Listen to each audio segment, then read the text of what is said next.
Chapter 15, 2522, 151. Stunned silence. I read the message again, just in case my tired eyes missed a word or two, or skipped something that would result in a different answer, one that made sense. That can't be, Mom says. Did the chief make a mistake? Hoshi doesn't make mistakes, Radcliffe says. Then that means there's still someone alive on Shinji, my dad says. More silence. Everyone looks as exhausted as I feel. It's 03:30, well past my bedtime. While it is possible, Radcliffe says, it's not probable. DES did a remote scan for life. But that was... Dad makes a circular gesture with his right hand. About a year and a half ago, maybe the Shinji looters returned. Or never left, Officer Morgan adds. There are ways to hide from a life scan. True, the satellites in orbit can't penetrate bedrock. What about using the satellite relay to confuse a trace and lead us to the wrong planet? Mom asks. It's possible, I say. And if that's the case, then... Everyone is staring at me. Then, Dad prompts. That worm is far better than Chief Hoshi and will be impossible to find. No one has the energy to react. I glance at Radcliffe. Jaron mentioned a wormer named Asen V. Have you heard of her? Unfortunately. She runs with a dangerous crowd of wormers. Did he mention Warwick Nolt, Ursi Bear, or Fidel Peke? Along with V, they've been a menace in the QNet for a couple of years now. No, but Warwick Nolt taught Jaron how to worm long ago. I pause. Now that I understand the consequences of illegal worming better, messing with the star roads which might cause a catastrophe, looters stealing warriors, and killing people, I know what my next action should be. Yet reluctance causes me to hesitate. It'd be the same as telling security about the hidey holes in the base, but this time it's in the QNet. From worm to rat. Then I think of Lan. I'm an idiot for even questioning it. Pass me that cheese. I point to the terminal. DES has a bunch of security holes that I can mark. Radcliffe glances at Morgan, and I wonder if they'd been hoping I'd suggest doing this during my probation. That's a generous offer, Radcliffe says. If you're willing to flag those areas, our staff can fix them. You'll have to do it at another time, Mom says. Lyra needs to get some sleep. The door to the office opens. Niles strides in and then jerks to a stop. He's in uniform and holding a steaming mug of coffee. 400 hours already. What happened? He asks. He slept through all the fun. I stifle giggles. I'm sure your father will fill you in, Mom says to him. Come on, Lyra. Let's get you to bed. Standing requires more effort than my body is willing to give, but I gather what strength I can and... Ta-da! The room tilts under me. My father hooks his arm around my waist, supporting me. Should we call the doctor? Morgan asks in concern. Yes, please. Tell him to come to Tace's unit.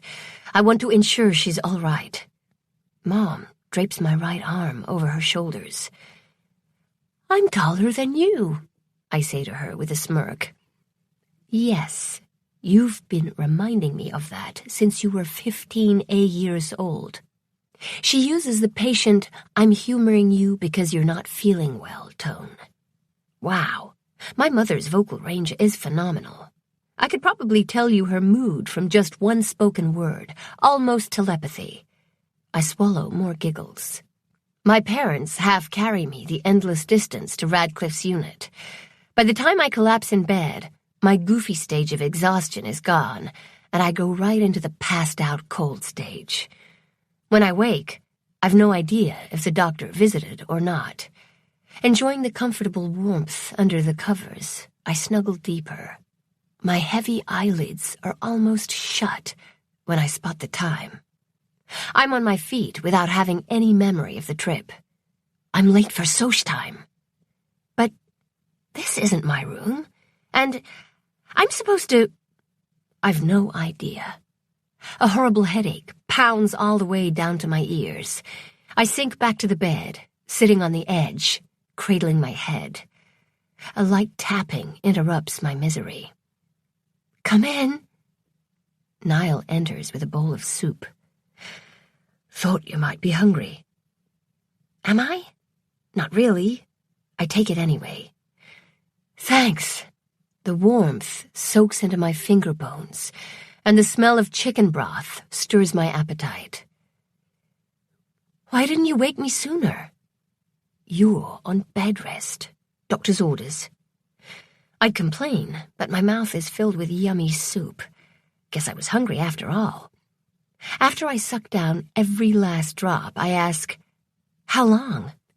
2 days? This time, I groan. What did you expect would happen after staying up all night chasing a worm? I'd get a medal and my probation would be suspended? He smiles. And here I thought you were awake, but you're still dreaming. Funny, I deadpan. He takes my empty bowl. Now, back to sleep. Niall waits. Are you going to stand there until I lie down? I don't know why you're unhappy. I'd love to have 2 days to do nothing but lie in bed all day. There's too much to do. I flop back. Pulling the covers over me, he brushes his lips over mine. Let someone else do it. I relent, for now. If I sleep, will you come back later with more soup? I'll go one better and bring some of my dad's casserole. Deal? Shh, I'm sleeping. 2 days of bed rest isn't half bad when you have a handsome nurse guard bringing food and providing entertainment. Playing cards, people. We just started dating after all. Niall didn't seem to mind the make sure Lyra stays in bed duty, although I think we were both very happy when the doctor said I could return to Soch time and my normal activities, which we all knew I'd ignore. At Soch time, on that third day, one of the quartet of girls comes up to me. She whispers in my ear, Lyra, there's a message for you. Wait, what? Really? Where? Her young face creases as if in pain. In the game system. Oh boy, this can't be good. Ah, all right. I unfold my legs and trail the girl to the game room. The 3 others turn to us when we enter. I probably should learn their names. Nah. It won't let us play, whines the blonde girl. And we don't know the password, another chimes in. Password? I insert my tangs and see the problem. Jaren has sent me another secret missive. Such drama. I answer his question, and words fill the screen. Shrinking it down quickly, I step closer to read his message. 2522, 153. Lyra, stop searching for those looters. From what I've been able to piece together about Shinji's final days, they're dangerous killers. And there's rumors they're hunting for a worm who got too close, and they may have hired Ursi Bear. He's one of those nuts who think the Star Roads should be available for everyone to access and not just DES. Please let DES do its own dirty work and stay out of it.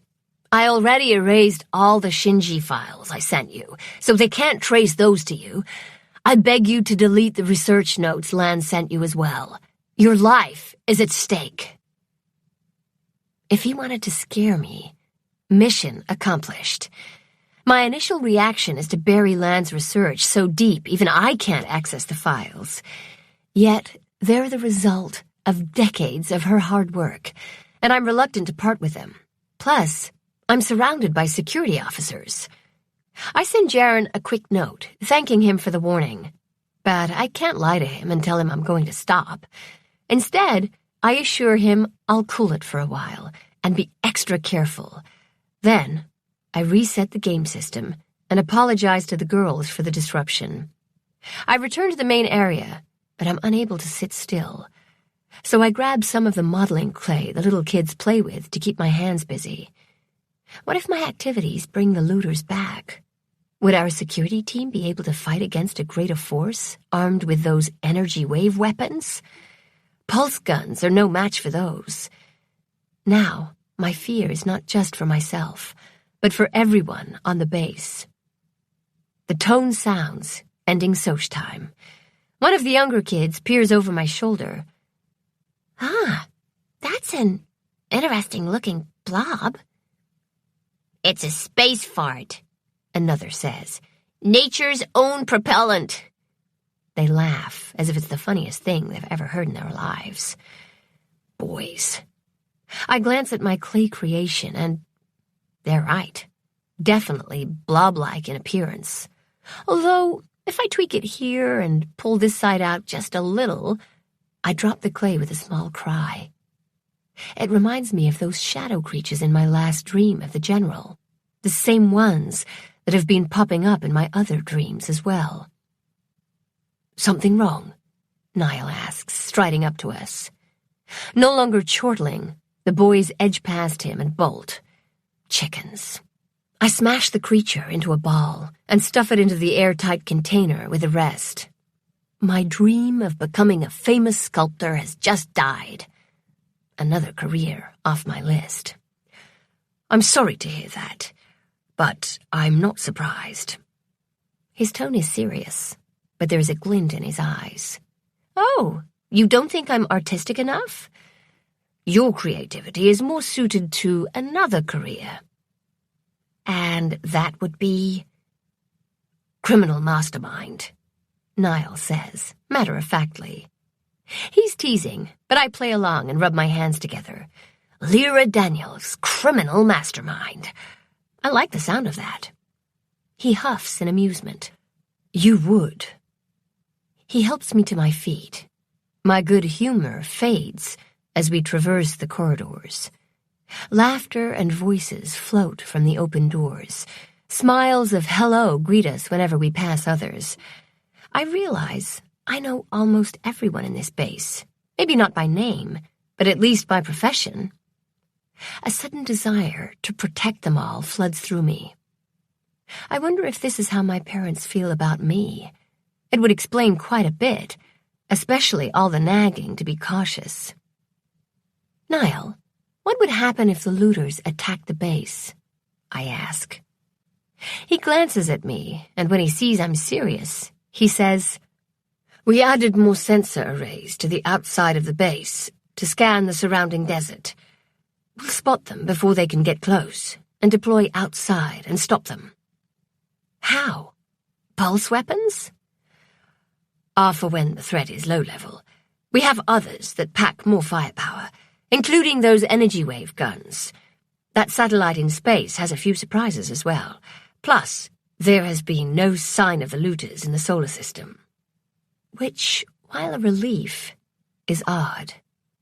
The safest crinkle point in this area is 70 days away, unless they've found another way to travel, or another crinkle point. I like the second option best. Then they'd be far away in space-time. A tightness inside me eases until... What if they're hiding on the planet, or have control of our sensing devices, or the satellite, and can sneak inside the base?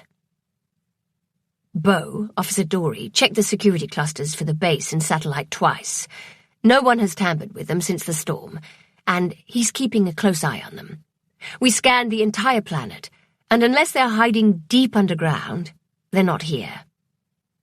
And if they're underground and attack us again, then we scramble to the breach and fight them.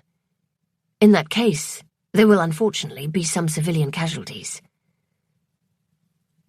What if you can't stop them?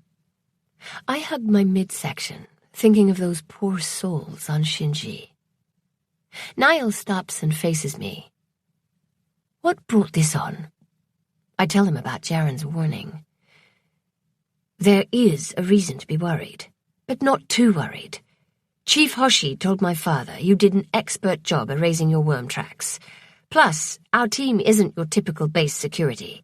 An interstellar-class ship's security force is as well-trained as a Protector-class ship's. Trust us, we're not letting them get the drop on us again.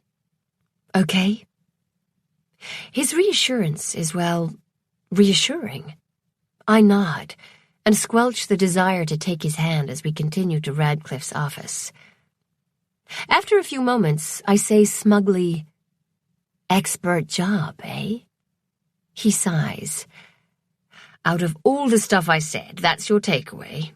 I could focus on how the team is atypical. Is that better? Niall just shakes his head and mutters under his breath about me being the death of his career. I laugh. When we reach Radcliffe's office, we interrupt a meeting. Morgan and another man sit in front of Radcliffe's desk. Radcliffe waves us in. "Lyra, this is Officer Dory." Dory stands, and I recognize the spiky-haired man who slapped Niall on the back a few days ago. He's good-looking and knows it, flashing me a bright smile. His bronze skin complements his amber eyes. "Can you show him those unsecure areas you found?" Radcliffe asks. "Sure." They're all waiting, expectant. "Now?" "If you don't mind," Dory says. "Unless you'd rather do homework." He winks. "No, now's fine." "This way." He opens the side door that I've wondered about and sweeps a hand out. "After you, my lady." I glance at Niall. He's scowling at Dory. Jealous? Yeah, I'd bet he's the jealous type. I enter the narrow room. There are rows of screens on both sides, silent images of the base's public areas, labs and corridors fill them, and 2 officers sit and watch. That's why Niall was headed here for his early morning shift. We cross through and exit into another office. It's small, but it has a dual QNet terminal. Sweet. "We'll go in together, and you can show me the holes. Are there a lot?" he asks. "Yes, and I probably won't be able to work too long today, Officer Dory. I'm still recovering." "That's fine, we can take it slow. And call me Beau." "All right.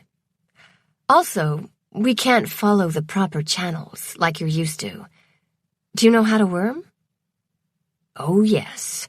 And I'll tell you a secret, Miss Daniels. Many of the security officers whose job also involves securing the QNet were caught illegally worming before they turned 18. Those caught enough times get a choice to go to the brig or to help out. And let me guess, you were one of those miscreants." I grin at him, sensing a kinship. "I might have had an adventurous youth." A glint lights his eyes. "But once you get hooked on helping others, it's not a hard choice to make." I suspected as much. "That means my probation is more like an internship." Beau beams as if proud. "That's a positive way to look at it, Miss Daniels." "Great. Call me Lyra." "All right, Lyra. Shall we get started?" "Yes." He pushes up the sleeves of his uniform, revealing spiderweb tattoos on both forearms. I briefly wonder what they mean before my attention is captured by his expert navigation of the QNet. After a couple hours, my vision blurs, but I don't want to stop. I can't believe I'm saying this. It's fun working with Bo. It reminds me of when Jaren taught me how to worm. Eventually, though, I can't concentrate, and we call it a day. Bo escorts me back to Radcliffe's unit. As we near the door, Bo says, "You have a unique way of navigating the QNet." "Is that good or bad?" I ask. "It's good. That's why you spotted those holes. I can see all the others that are made the traditional way, for lack of a better word. It's like you're looking at everything from a different angle." I mull over his comment. Well, I've had lots of practice putting broken terracotta pieces together, but no matter how well those fragments fit, there are always gaps. I think that has helped my worming the most. I press my palm on the lock. The door opens, and my mother's voice spills out. I lower mine so only Bo can hear. "Just don't tell my parents that, or I'll never hear the end of it." He laughs. It's a light, pleasant chuckle. "Your secret is safe with me." Winking, he strides away. I turn in time to see Niall hide his frown.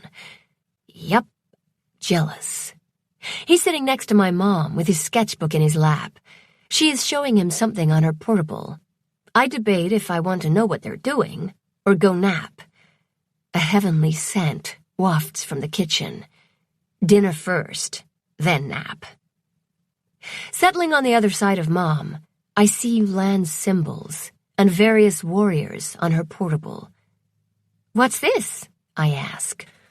"While the diggers are finishing Pit 5, I decided to analyze the groups of symbols that represent the different warrior planets.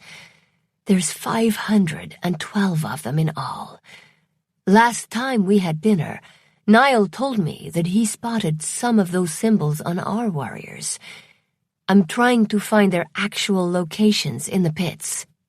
We managed to catalog the warriors in the first 2 pits before the looters attacked." I watched as a surface program compares each warrior to the symbols. Mom, the QNet can do that in seconds." "I know, but I don't want anyone to see what I'm doing."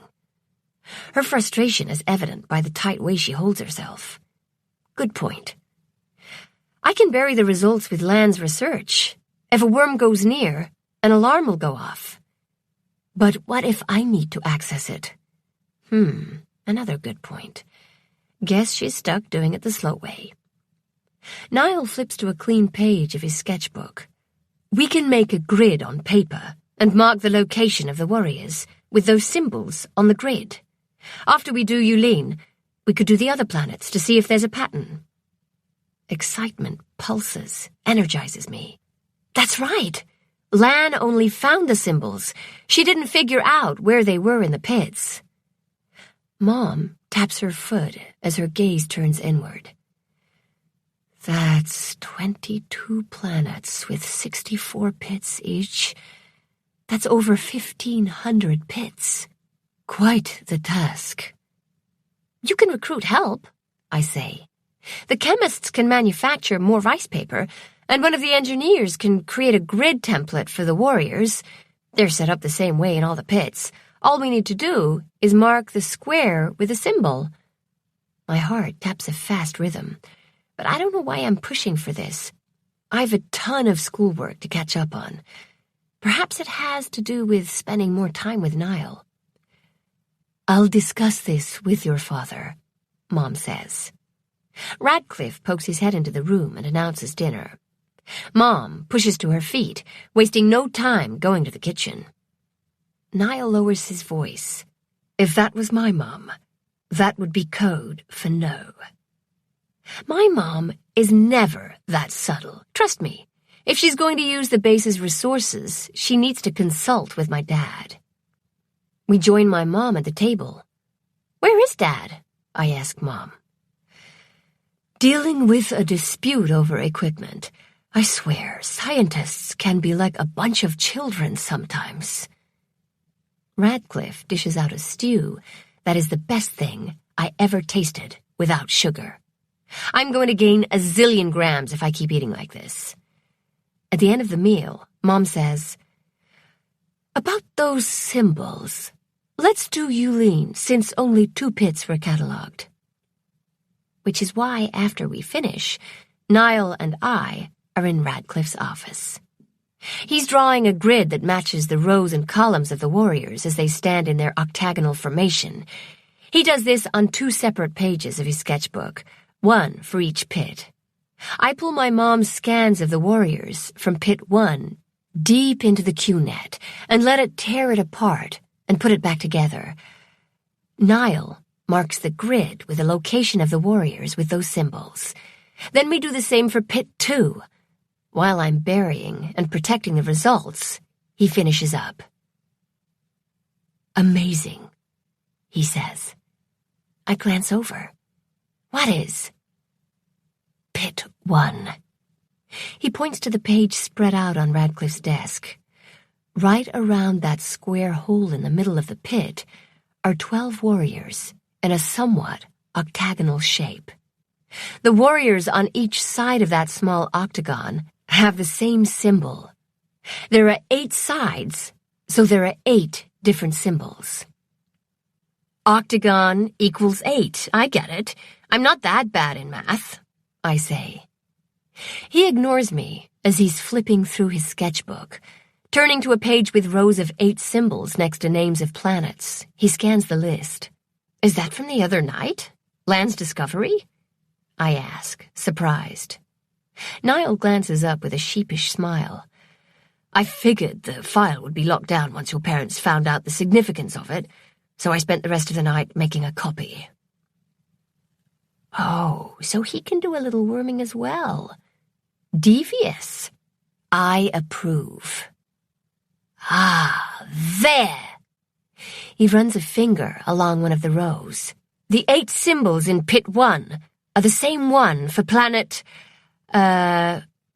UK 23. UK, meaning one of the 42 unknown planets. What about pit 2? He checks. Planet Chowhu. So each pit represents a planet. Looks like it. But we'll have to analyze the other planets to be sure. That's great. Except, what does it mean? Not our job. Don't you have cryptologists to decipher this? Yes. But Lan had said there were codes within codes, so there was probably another level to this discovery. Did you know the ancient Chinese considered the number 8 lucky? I ask. No, but it's certainly lucky for us. Niall taps his pencil on his chin. No doubt your mother will want us to do the rest of the planets. No doubt is right. She has it approved within the hour. While the chemists work on supplying the necessary paper and grids for our symbol project, my life lapses into a routine. Schoolwork in the morning, lunch with Niall, followed by Soch time, then to Beau's office for a couple hours of worming, dinner with Radcliffe, Niall, and on occasion one or both of my parents, which is sadly more time than I spent with them prior to my probation. After the meal, I head back to the office to catch up on my missed schoolwork. Each day, I last longer before my head explodes. Okay, that's an exaggeration, but I definitely reach a point every night where my thoughts drag as if swimming in mud. After 5 productive days, I finally finished all my missed assignments. To celebrate, Niall is taking me out on a real date. Well, sort of. Since he's not wearing his uniform or a weapon, I'm still required to have an escort, unless we stay in Radcliffe's unit.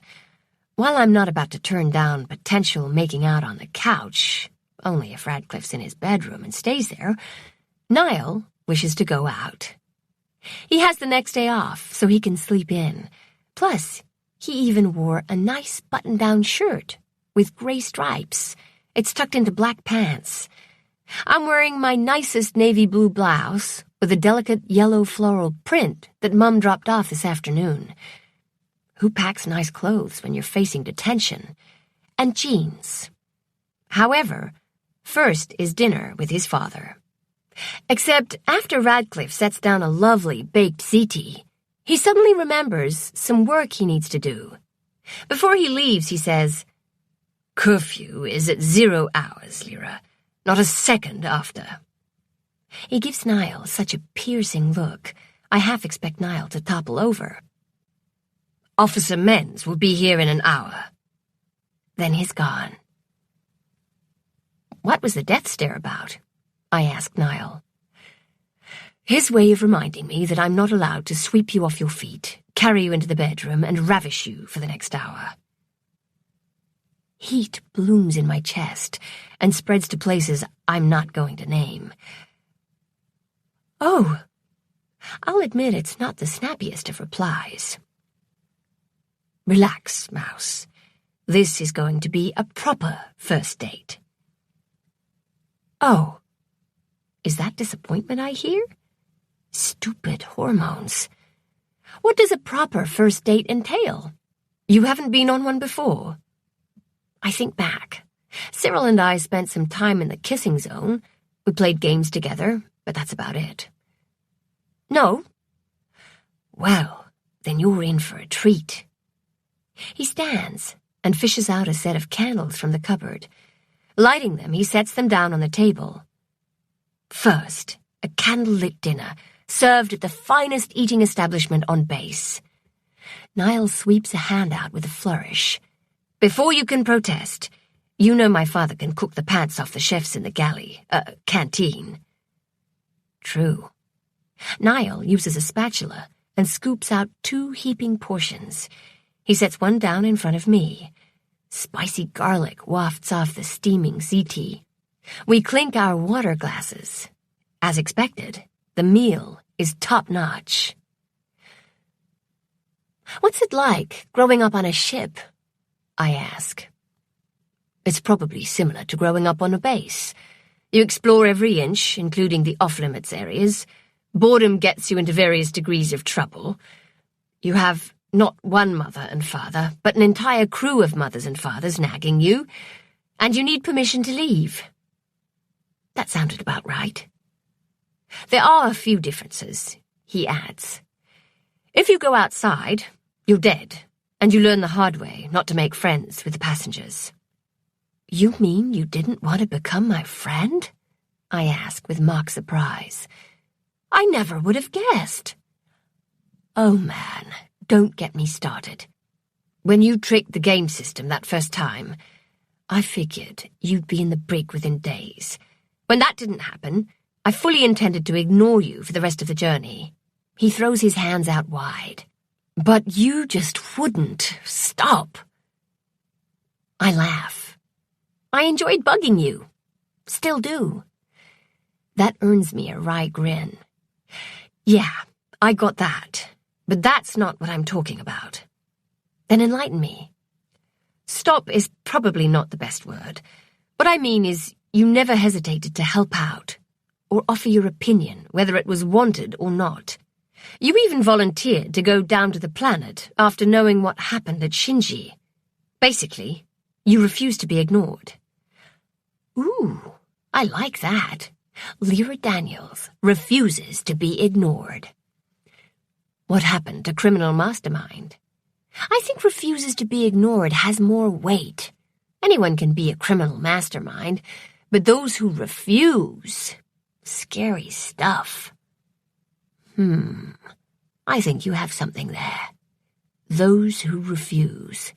We could start a club, create a logo, develop a mission statement. I suspect you're making fun, I say. He widens his eyes in an attempt to appear innocent. Hey, I'm just glad criminal mastermind is off the table. For now. And for the record, those who refuse would not have some lame club. Duly noted. It would be better without the sarcasm. It would. Pouting is not my style. So I ask about dessert. When he hesitates, I say, "Don't tell me." "Don't worry. I'll have plenty of sugar for you later." He leers suggestively. It's so overdramatic I can't help it. I laugh. He joins in. "Yeah, I didn't think I could pull that off. Seriously, though, there's dessert, right? My stars, woman, you have a one-track mind. I'm running this date, so you'll just have to trust me." Niall clears the dishes and cleans up. Even doing domestic chores, his movements are fluid. I'm content to watch. There's a light knock on the door. And that would be our escort. Time for part 2 of our proper first date. He grabs my hand and tugs me to my feet. Officer Menz waits in the corridor. His pained expression just about shouts that he didn't become a security officer to watch a couple of teenagers on a date, but he remains professional, offering his hand when introduced. Menz's auburn hair is buzzed short, like all the other officers. He studies me with dark green eyes, as if assessing my threat level. I'm tempted to bare my teeth at him. Niall holds my hand as we walk through the base. The heat from his palm travels up my arm, driving away the cold that has lingered there since I touched that heart. There's a fair amount of people out and about. Most of the scientists get days off, but not many actually take the time. They're all a bunch of workaholics, which is why they were hired in the first place. Niall steers me into the recreation room. It's about half filled. Every single person stares at us, or, more accurately, takes note of Officer Menz. It's unusual to have an armed officer in here. Plus, the security team has its own rec room. Niall ignores them and heads straight for the game system. He pulls up Mutant Zombies from Planet 9. "Okay, Mouse, let's see if you can hold your own against me." "This is gonna be easy, Toad." He settles next to me on the overstuffed orange couch. "I don't think so. I've seen you play during Soch time." "You ain't seen nothin'. You were too busy drawing bunnies and babies." He tisks. "Already trash-talking. Let's see what you can really do. Ready?" "Always." The battle begins. Niall's mutant zombie army launches an offensive right away. It's over the top, and I suspect it's to test my defenses. I counter with a standard boring move, but while he's distracted, I set up a couple surprises for later. I learned a few tricks while playing with Cyril and Jaren, and I plan to use them all. No space boy is going to beat me. The battle transforms into an all-out war. It extends. Damn, he knows what he's doing. I'm suddenly retreating, losing soldiers left and right as they turn into the enemy, joining Niall's zombie horde. He's driving us toward a huge pile of dangerous building rubble blocking the street. A dead end. "It's not looking too good for you. Are you ready to give up, Mouse?" "Giving up is not an option." "Then prepare to become the mutant zombie queen." My dwindling army retreats further. "Being a zombie queen is really not so bad. There are perks," he says. "Living forever is one, which is how long I'm going to gloat about this." A pathetic handful of survivors form a shield around me. We're almost to the barricade. Come on, just a little bit. There! "What? Hey!" Niall shouts. I grin as the pile of rubble turns into soldiers. Lots of them. Now his zombies are outnumbered and surrounded. In a matter of minutes, his army is routed. Game over. Yep, I'm the queen, all right. I say, with a touch, oh, all right, a lot of smugness. He shakes his head. I got to admit that was a sweet move, but you owe me a rematch. Now? No, it's time for part 3. He takes my hand, and we cross to the canteen. There's a queue of people talking and laughing. We join the end of the line. "How are you enjoying your first proper date so far?" Niall asks. "Very much. The highlight so far was luring you into my ambush." He lowers his voice to a husky whisper. "You can lure me in any time." A tingling warmth races up my spine. Purposely misunderstanding him, I say, "I'll remember that the next time I have one of my crazy schemes." I'm rewarded with a groan. We're inching along, but Niall won't tell me what we're waiting for. I don't mind. Even though Menz is hovering nearby, it's just nice to stand close to him and talk about nothing important.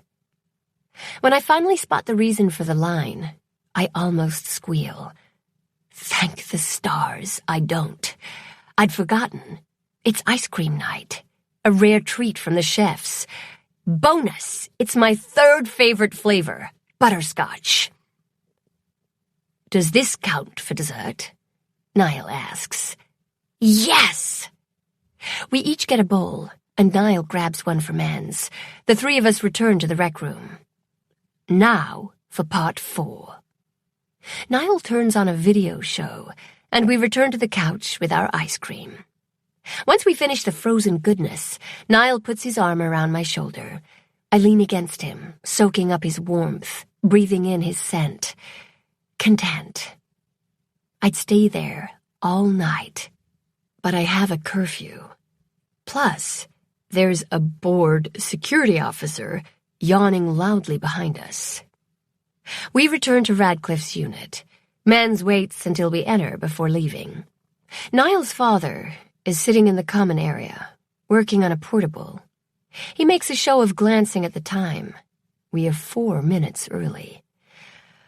"Now that you're back, I'm going to bed," he says, stretching. "Good night." "Good night," we say in unison. When Radcliffe's bedroom door shuts, Niall turns to me. "I've been looking forward to part 5 all night." "Part 5? Only a slight squeak mars my voice. He steps nearer. "Actually, I've been thinking about this since I escorted you home, back before your probation." I haven't forgotten either. Heat races through me as Niall closes the distance between us. His lips are on mine. His fingers are in my hair. The combination of sensations sends shivers along my skin. I wrap my arms around his neck and deepen the kiss. I lose track of time, but Niall eventually breaks away. If I don't leave soon, my father will poke his head out the door to check on us. I'm a bit breathless, so instead of talking, I just pull him in for another kiss. His hands press on my back until I'm against his chest. And I have to admit, part 5 is my favorite of the night. Niall once again ends it. "Right now, I really hate being the sensible one." He moves away and I stifle my groan of protest. "Did you enjoy your proper first date?" he asks. "It was perfect. Thank you." We're almost ready. Mom says at dinner, 2 days after our date. I'm just worried pulling the files from the other planets will tip off the looters that we're searching for those symbols. "It shouldn't," I say, between mouthfuls of chicken corn soup. "It's part of your job, and as long as I bury the QNet's results, the looters, or that worm, won't know what we're doing with the data." Mom drums her fingers on the table, a nervous habit. "All right. All the materials will be ready in 3 days. We can start work on it then. I suspect it'll take us a number of sessions to go through all those pits." She peers at me with her mom X-ray vision set to maximum. Uh-oh, this isn't going to be pretty. "How are you feeling? Still getting headaches?" she asks me. "I only get an occasional headache. Why?" I'd like you to keep working on the General. That section of Pit 4 is the only place that the looters haven't destroyed. I know you have separated out some pieces, so it's best if you're the one to reconstruct him. She leans forward. But only if you're feeling better. The thought of someone else putting him together is almost painful. I wonder if he'll return to my dreams once he's complete. I glance at Radcliffe. As long as it's okay with the boss. Radcliffe's lips quirk into a smile before he smooths his features. One of these days, I'm going to get him to laugh. It's fine with me, he says. I can arrange an escort for you. There's already plenty of security in the pits. When do you want to start? I catch Niall's eye. He's unhappy, but doesn't say anything. Lately, he's been staying after everyone leaves, and we play cards or talk for a bit before Niall's too tired to do more. Poor guy has to get up oh so early. Other than that, I don't have anything planned tonight. Might as well start now. Let me check the schedule. Radcliffe heads for the terminal in his bedroom. My mother stands. I better get going. I've a meeting with the geologists. She kisses me on the temple. Don't overdo it tonight. An hour or two is fine. Promise? Yes. That earns me another kiss before she's gone. I turn to a still frowning Niall. What's wrong? Is it because we're not going to hang out together? No. He moves to sit next to me. Are you sure you're ready? Confused, I ask, why wouldn't I be? Stroking the side of my face with his fingertips, he rests his hand on my shoulder. You almost died there. He's concerned for me. That's sweet. I'll be fine. Radcliffe returns. I can have someone here in an hour. I'll take her, Niall says. He pauses a beat. All right. Then inform Beau he can bring her back when his shift is done. Will 2 hours be enough time, Lyra? Plenty. Good. Niall leaves to get changed, and I switch to my old work clothes. By the time Niall reappears, I'm ready to go. Too bad he's in uniform. As we walk side by side, the desire to hold his hand grows with each step. Do you get many days off? I ask, to break the silence, and to distract my itchy fingers. Right now, it's 8 days on, 1 day off. That's a lot. We're still on high alert. Once the threat level is reduced, we'll go back to a 6 and 2 schedule. Are you still on high alert because you don't know where the looters are? That's my guess, too. Plus, my dad tends to be overly cautious. We cross through the archaeology labs. Many of the archaeologists and techs are still at their desks or bent over equipment. However, everyone stops to greet me and tell me how fantastic I look. Guess I haven't been down here since I was carried out bloody and broken. There are a few workers in the pits, sorting through the rubble. It's a disaster area. My stomach sours as I scan the debris. The once neat lines of warriors are now broken heaps. Pieces of clay too small to be identified crunch underneath my boots. The techs have filled in the holes dug by the looters and repaired the walls. At least the 3D laser digitizers are being used to scan the fragments. Perhaps I can drag all the data into the QNet, where it could reassemble the shards. That would speed up the process somewhat. Of course, it might be years before they finish scanning. When we enter Pit 4, I stop. Memories threaten to overwhelm me. The edges of my vision turn fuzzy. Are you all right? Niall asks. Yeah, I just need a minute. I suck in dusty air until the floor steadies. Then I stride over to the general. He's still half completed, and the area around him remains the same as before. The rest of the warriors are either gone or destroyed. I find my bucket of pieces and his face, but when I sit down to get my bearings, another memory tugs at the edges of my mind. Something about the way the looters moved through the pit. I try to concentrate, but the idea slips away. Niall crouches down next to me. You're pale. I'm just upset by all the damage. I tilt my head at Bo and Menz, who are standing by the hatch. You can go. I'll be fine. I'm not going anywhere. But I'm going to help you. I stare at him. Why? This is our time together. I don't care what we do. Where do you want to start first? He's serious, and a strange mix of emotions flood me.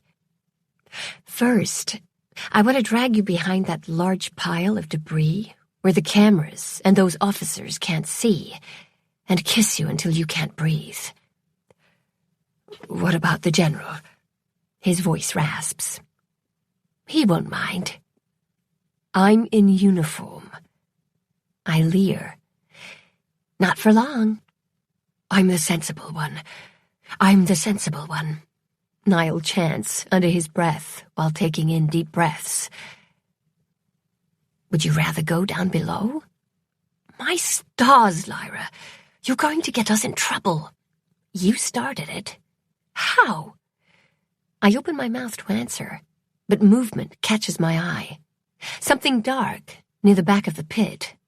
Odd. I don't think anyone is working there. The lights don't reach all the way, so it's hard to see. I stand to get a better look. What's wrong? I take a step. Niall grabs my arm and pulls me behind him. Me first. He draws his weapon. Bo and Menz are hurrying over to us with their guns in hand. Where's the trouble? Bo asks. Feeling silly, I point to the back corner. I thought I saw something move. Probably nothing. Menz, stay here with Lyra, Bo orders. Niall, with me. They advance to the area, moving slow and keeping the piles of rubble between them and the back wall. Bo signals Niall, and they split up, each going around a stack of broken warriors. When they disappear from sight, a large shadow darts out. To the left! I shout. Both men burst from cover, then stop. Bo signals. Where is it? Menz asks me. The shadow is crouching behind another pile, hidden from the men, but not from us. Can't you see it? I ask Menz. No! I tell Menz, and he relays the information via hand signals. Bo and Niall creep up on the shadow without making a sound. Impressive, since there is sand and rubble everywhere. When they get close, the shadow breaks cover and runs straight at me. For a second, I'm thinking it's man-shaped, but then it transforms into one of the shadow creatures from my dreams, and it's a meter away. Terrified, I grab Menz's arm. There! I point. I don't see anything. I backpedal as it advances. Shoot it! Shoot what? It brushes against me, knocking me down. I yell as something sharp rips my shirt.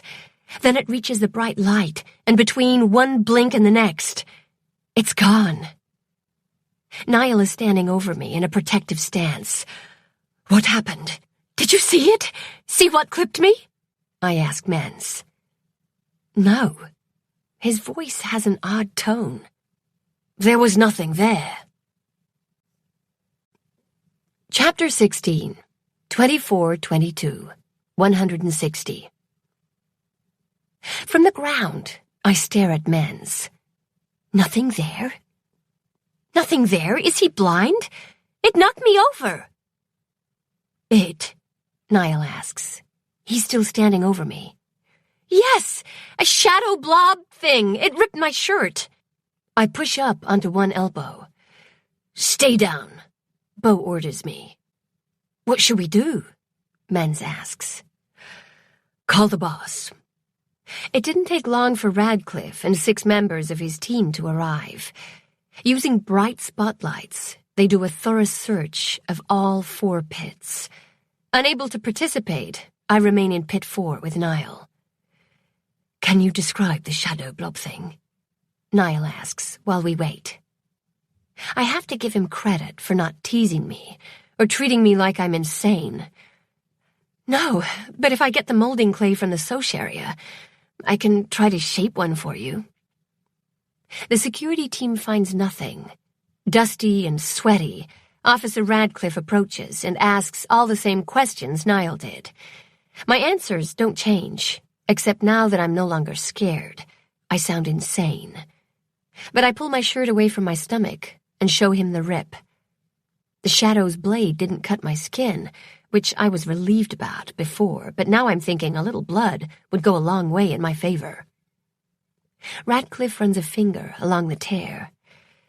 "It's clean. Could be from a blade." "Oh, a shard," Men said. "She fell into a pile of them." The rest of the security team avoids meeting my gaze, except Keir. She tilts her head at Men's and rolls her eyes. Nice that someone else supports me. "There's nothing here now," Radcliffe says. "We'll double the guard in the pits. Niall, Keir, Beau, and Men's, you'll remain here." "Yes, sir," 4 voices say in unison. "Morgan, set up a new schedule for the pits." "Yes, sir," Morgan says. "Those on duty can return to your posts. The rest, as you were," Radcliffe finishes. There's a bit of muttering as they leave. Keir comes over to me and lowers her voice. "If you need to chat, let me know. You're surrounded by all that testosterone, and they just don't get it, you know?" I did. "Thanks." She touches my shoulder and joins the others. "Miss Daniels, come with me," Radcliffe says. I'm back to Miss Daniels. This can't be good. Niall's conferring with Beau and has his back to me. I follow Radcliffe through the pits. I scan the dark areas. Not that I have any desire to see another shadow blob, but spotting one would prove to everyone it exists. My parents are waiting for me in the archaeology lab, along with 2 more security officers. That's the entire team. Great. Of course they pounce with the questions, and of course they don't like the answers either. My mom presses a cool hand to my forehead, checking for a fever. Then they escort me to the infirmary for, you guessed it, a brain scan and cognitive tests. Afterwards, I lie in a darkened room, listening to the hushed voices just outside. Too soon. Concussions, slow to heal. Post-traumatic stress disorder. Couple days. Better. Some rest. I'm discharged with orders to limit my activity for the next few days. No extra projects, just Soch time and school. Mom and Dad say goodnight, giving me supportive hugs before I trail Radcliffe back to our unit. Huh? Did I just say our? I've only been on probation for 10 days. When we return, it's late, so I go to bed. Except I can't sleep. Did I imagine the shadow creature? Could it be just a manifestation of my dreams because of my concussion? Like a waking dream? Mans was standing right next to me. If he didn't see it. But I felt the blade. Or did I? Could it have just been a shard? I know from experience that if they're broken just the right way, those little suckers can slice open a finger.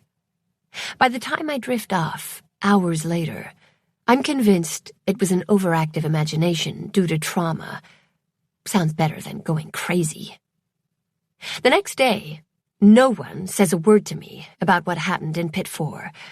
I do my schoolwork in Radcliffe's office, and Keir escorts me to lunch. Of course, I can think of a million reasons why Niall doesn't want to see me.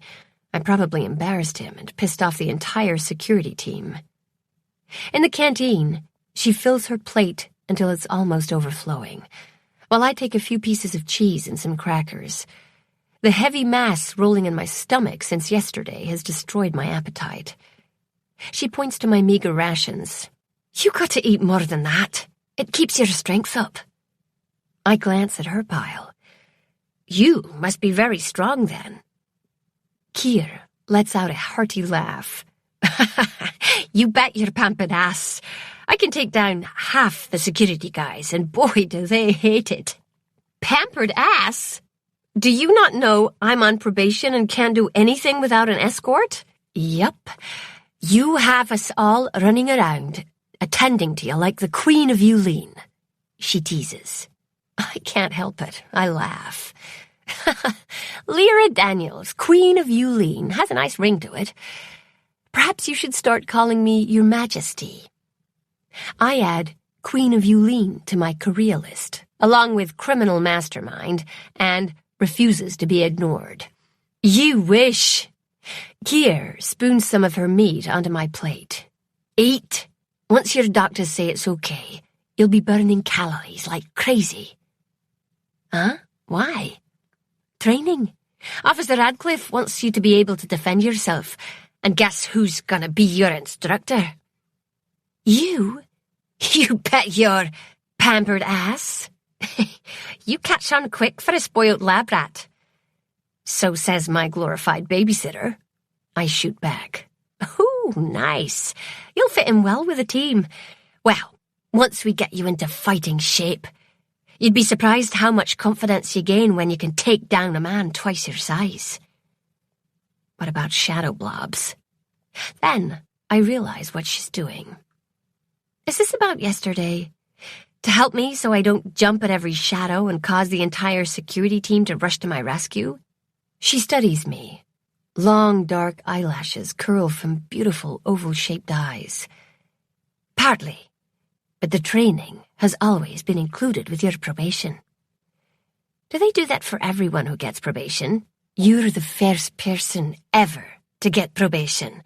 Officer Radcliffe usually tosses the person in the brig for a few days for a first offence. I don't know what this is all about, but I'm second to last in the hierarchy.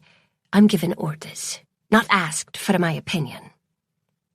I wonder how the others rank, so I ask her. Your lover boy is last. She grins. Then me, Zeem, Menz, Dory, Rance, Ho, Bendix, Vedan, Tora, Morgan, and Radcliffe at the top. Is it based on experience or age? Both are a factor, but also ability. Rance and Bendix are blockheads, muscular, by-the-book guys, but not leaders. Once you show you can keep a cool head in a dangerous situation, you're moved up in the ranks. It sounds like the labs. You start as a tech once you graduate, and work your way up to scientist. The smarter and hard-working ones tend to be promoted faster. Having lunch with Kier was fun, unlike Soch time, and instead of worming with Beau, I'm escorted back to Radcliffe's unit to rest. Kier stops me before I shut the door. You want me to stay? Huh? Confused, it's all I can manage. My last assignment, my team was ambushed, for lack of a better word, by shredders. These big, dog-like creatures on planet Epsilon. Big teeth, acidic drool and hooked claws, nasty things. We fought our way out, and no one died. But for many days, and I'm talking close to 100 or more, I had nightmares of those shredders ripping into me. I'd wake stabbing my pillow with my knife. She shudders. My security partner figured out what was going on, and he, the stubborn fool, camped out on the floor of my bedroom until the nightmare stopped. Now I understand what she's doing, but I can't help ask. How long did that take? Only a couple of nights. Thanks for the offer, Officer Kier. Aless, that's my first name. I smile. Aless, but I'm not having nightmares about the looters. That's good. She slaps me on the back. You're pretty resilient for a spoilt lab rat. And don't you have other work to do? Like guarding the toy chest in the rec room? I like you. She waves and heads out. The feeling is mutual, causing guilt to squeeze my chest, as I wasn't completely honest with Aless. Shadows and not looters haunt my dreams. Dinner is a sad affair. Niall and my parents are a no-show, and Radcliffe has to work, so I'm on my own. By the third day of this, I invite Aless in to play cards. She's easy to hang with, and she fills me in on the security gossip. Mans needs to deck Dory right up inside his spiky head, but Ivan's too nice, which is why Beau keeps picking at him. Beau's nice to me, I say in his defense. Oh yeah, he's just testing Ivan, like he does to everyone. Sees how much they can take before they get angry enough to deck him. It's always good to know a person's snapping point. We go into some dangerous situations, and these people are protecting your back. How long did it take before you decked him? I didn't have to. Every time he started that nonsense, I gave him my hard stare. Aless demonstrates. It's chilling. It's a, don't even think about messing with me or I'll tear you in two expression. He stopped picking on me soon after. Impressive. Can you teach me? Definitely. But don't try it on Radcliffe. He's immune. And he'll respond with his own stare that'll about knock you across the room. Remembering Radcliffe's glare on my first date with Niall, I say, I think I've seen it. And you're alive to tell the tale, Aless says with mock amazement. It was aimed at Niall. He's not immune to his dad's killer stare, but he's not as affected as the rest of us. Once Aless beats me at sevens 5 games in a row, she heads out, and I'm left standing in the middle of Radcliffe's common area. It's 1600 hours, and since no one has joined me for dinner the last 3 days, don't bother the crazy woman, I figure I've 8 hours of nothing ahead of me. And to think detention is all day of nothing, I would have gone insane. I shuffle to my room and crawl under the covers. A knock wakes me. Lyra, dinner, Radcliffe says. I'm not hungry. I'll eat later. I pull the blanket back over my head. Another knock. But then my door opens. I said I'm not... The material is pulled down and reveals my mother's concerned face. Are you okay? No, everyone thinks I'm crazy. I'm fine, Mom. Then why aren't you hungry? You've had 3 days of rest. Resting doesn't exactly work up an appetite. I didn't mean to snap at her. I'm sorry. I'm just bored. Then you'll be happy to know we have all the materials for the symbol project. You can start tomorrow. Energized, I sit up. Really?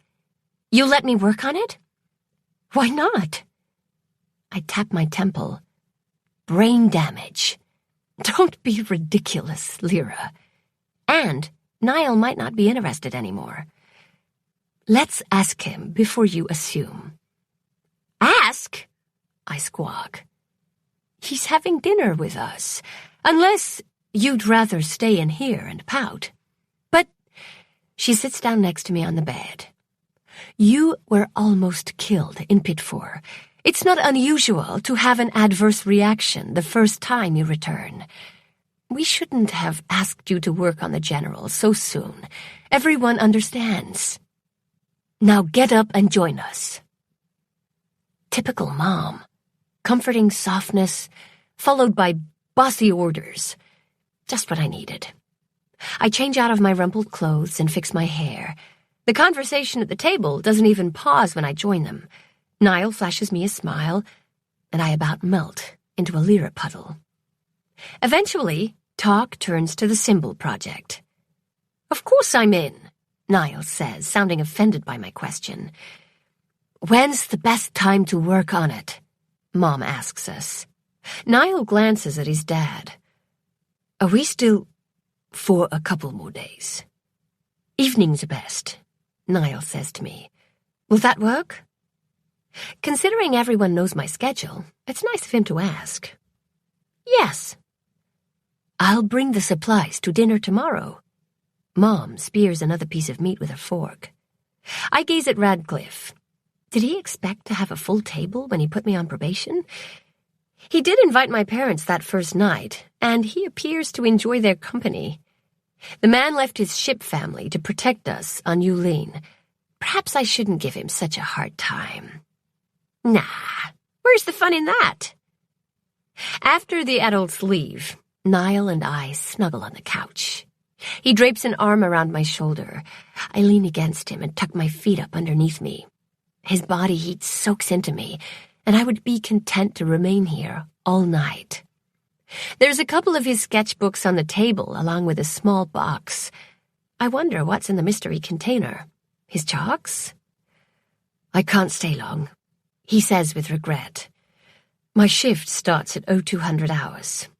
Why so early? He tenses. I sigh. Your dad is doubling the guards in the pits. Yeah. I'm sorry I freaked out, I say. Does the entire security force except Kier hate me? Niall pulls away. He looks me in the eye. Not at all. They understand. In fact, what? He scrubs a hand through his hair. I'm not supposed to tell you. I straddle his lap and grab his t-shirt in both my hands. Oh no, you can't do that to me. Out with it, Toad. Or what? Ah, hell, didn't expect that. A memory from my childhood bubbles to the surface. My brother's surefire way to get me to talk. Releasing his shirt, I bent my fingers so they resemble claws. I find out if you're ticklish. He gives me a sly smile.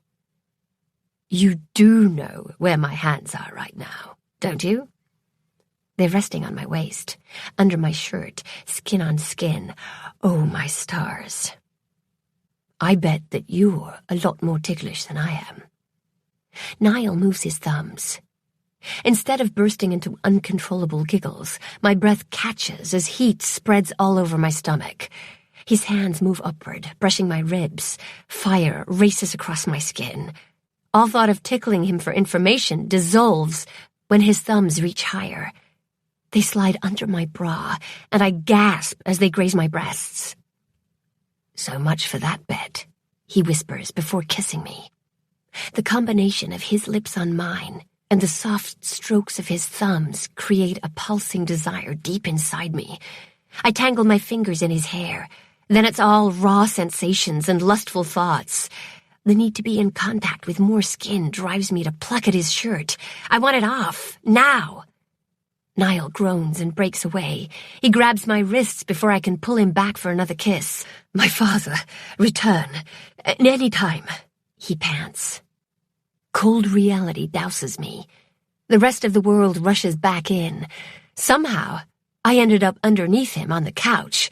My bra is above my breasts. Niall moves to the far end. I straighten my shirt and fix the annoying undergarment. Sitting up, I settle on my side of the couch. Is it bad that I'm considering not wearing a bra the next time Niall and I have some alone time? Probably. Once I recover my breath, I ask, why did you bring your sketchbooks? To test a theory. I wait. He scrunches up the end of his t-shirt as if trying to gather courage. I watch the camera feed of us in Pit 4. Oh boy. Other than the four of us, there's nobody else there, he says. Now I have proof of my insanity. Great. I sink lower in my seat. However, I risk meeting his gaze. However? Unless you're a skilled actress, something knocked you down. Did he just Hope Wells. Does your dad think that too? He gives me a sour look. Of course not. I'm biased due to my relationship with the witness. And Hope dies. I huff. Sounds like Radcliffe. Niall leans forward and picks up the mystery box. He taps it on his leg before turning to me. After the incident, you told me you couldn't describe the shadow blob, but could shape it. He hands me the box. I don't want to upset you. If you're okay with a PTSD diagnosis for what happened, give me the box back, and it's all in the past, never to be mentioned again. But if you're not okay with it, then open it. I rub my stomach, remembering the sound of ripping fabric. Definitely not okay. Inside the box is a fist-sized glob of molding clay. Fear swipes my heart, but also warmth. Niall believes me. And just like that, the ever-present tightness in my chest lessens. And now, I have a new problem. What shape do I show him? Deciding to start with the first form, I work the clay until it's an approximation of what I saw. Wow, it really is a blob, Niall says when I show him. Well, it's a shadow. It doesn't have density, thickness, just a shape. Does that make sense? Sort of. How tall was it? It changed height as it moved, going from 1 meter to 2 meters or so, like a giant amoeba.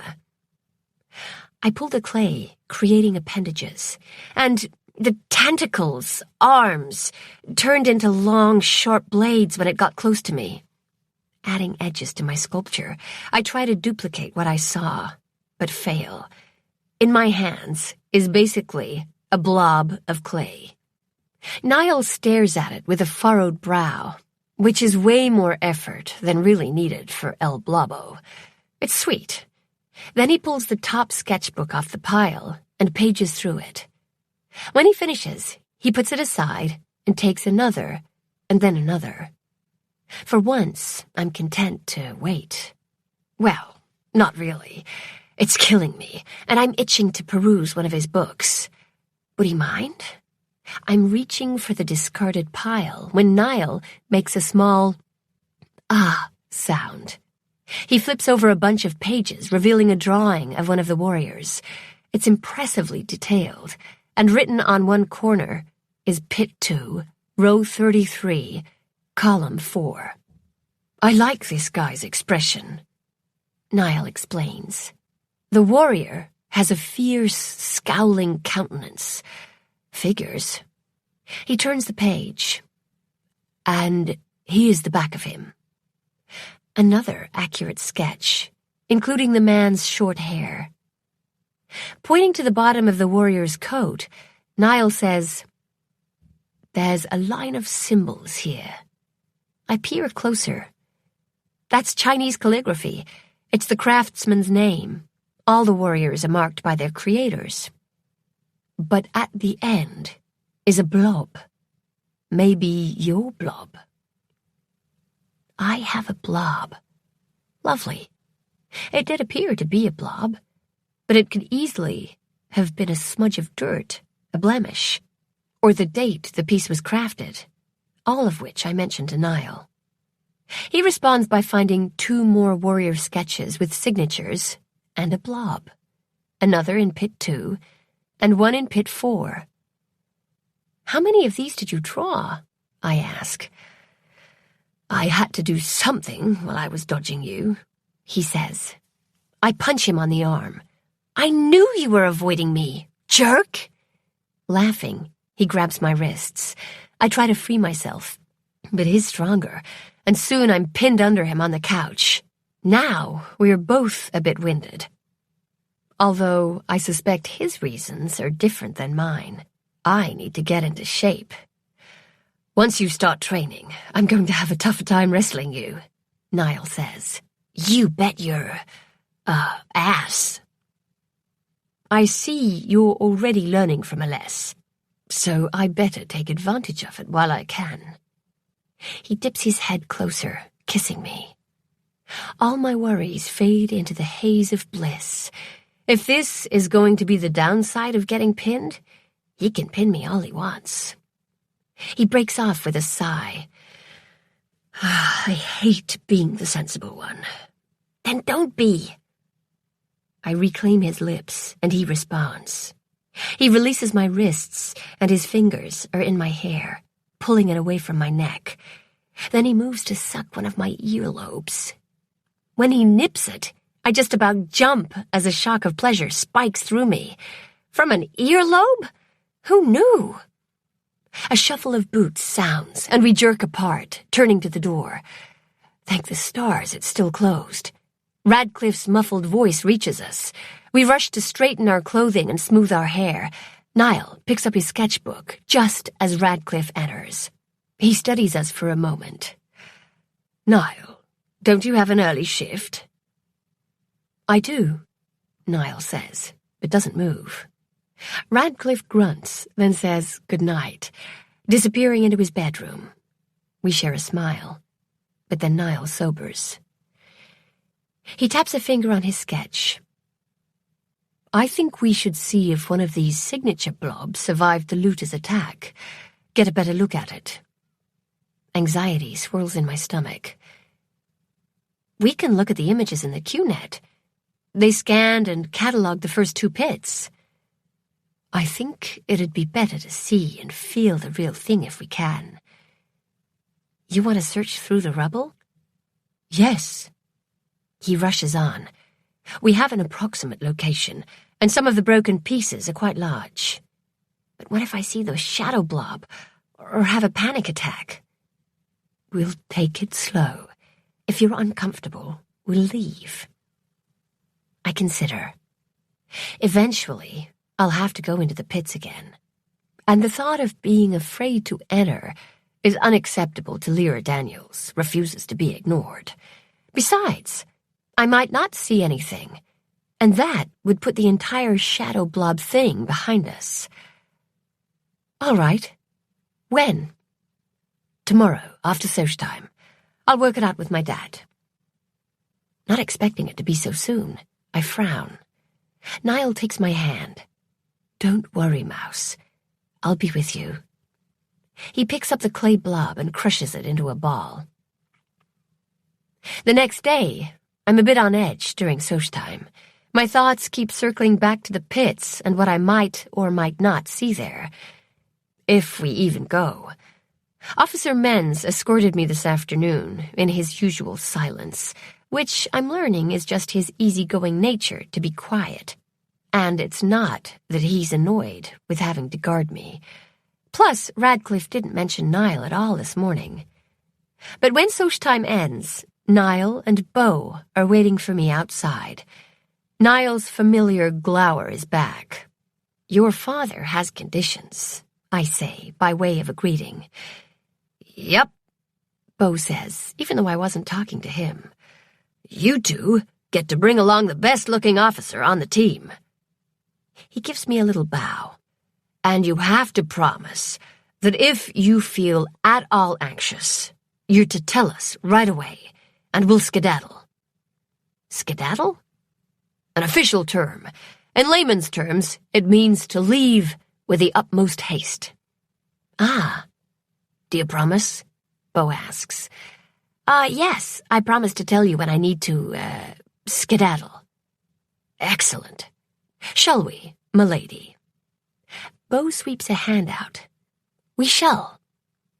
Beau and I take point, while Niall trails behind. Beau keeps up a one-sided dialogue the entire trip to the archaeology lab. I suspect it's either to keep my mind off where we're going, or to annoy Niall. From Niall's ever-present scowl, I'm leaning toward the latter.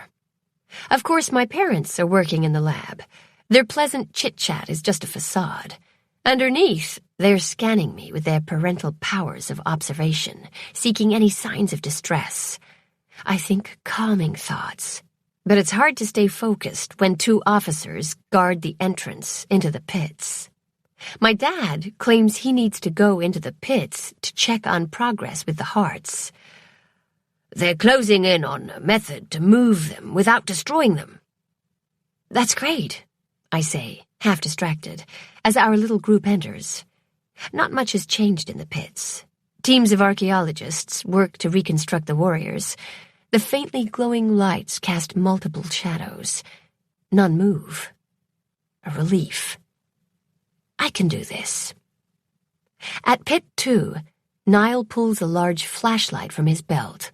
My father hesitates, but then says, "Be careful, and don't break anything." We all turn to him with incredulous expressions. "Don't break anything more. How's that?" Not much better. I wave him off. "Go! Shoo!" I say. Niall and I share a smile of affectionate tolerance that says, "Fathers." He toggles on the flashlight, and a beam of white light pierces the dusty air.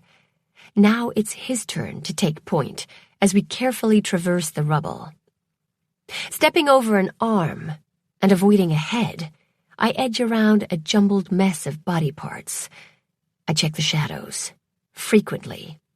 They move with the light, but don't appear abnormal. Or should I use the word sentient? Only if I want an extended stay in the infirmary. We arrive at the appropriate location of column 4, row 33. The debris isn't as thick in this area. Bo hands me his flashlight so Niall and I can search while he stands guard. I take the right side, while Niall goes to the left. Sweeping the beam over the nearby pieces, I scan the clay for the artist's markings. After an hour of finding nothing, Niall suggests we check the other warrior. And when that has the same results, we head to the site in Pit 4. Both officers tense when we enter.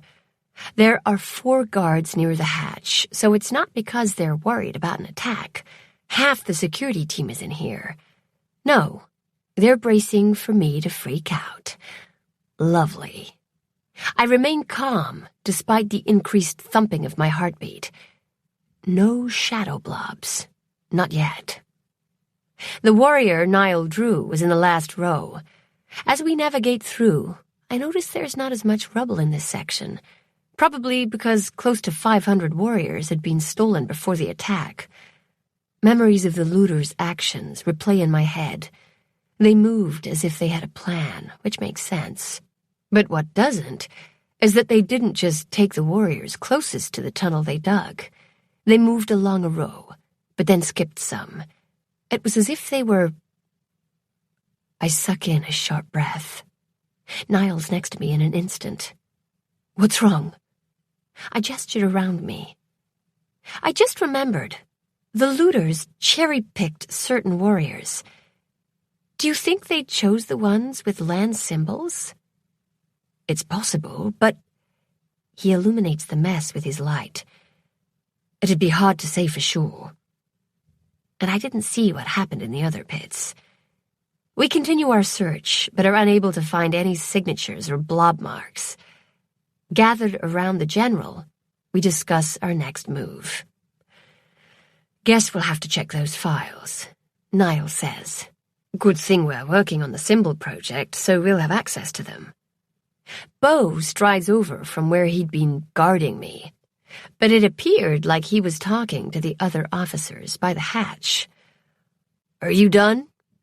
"Yes," I say. "What were you looking for?" "Just some calligraphy," Niall says brusquely. Is he jealous? "You mean like these?" Bo points to a spot behind the general.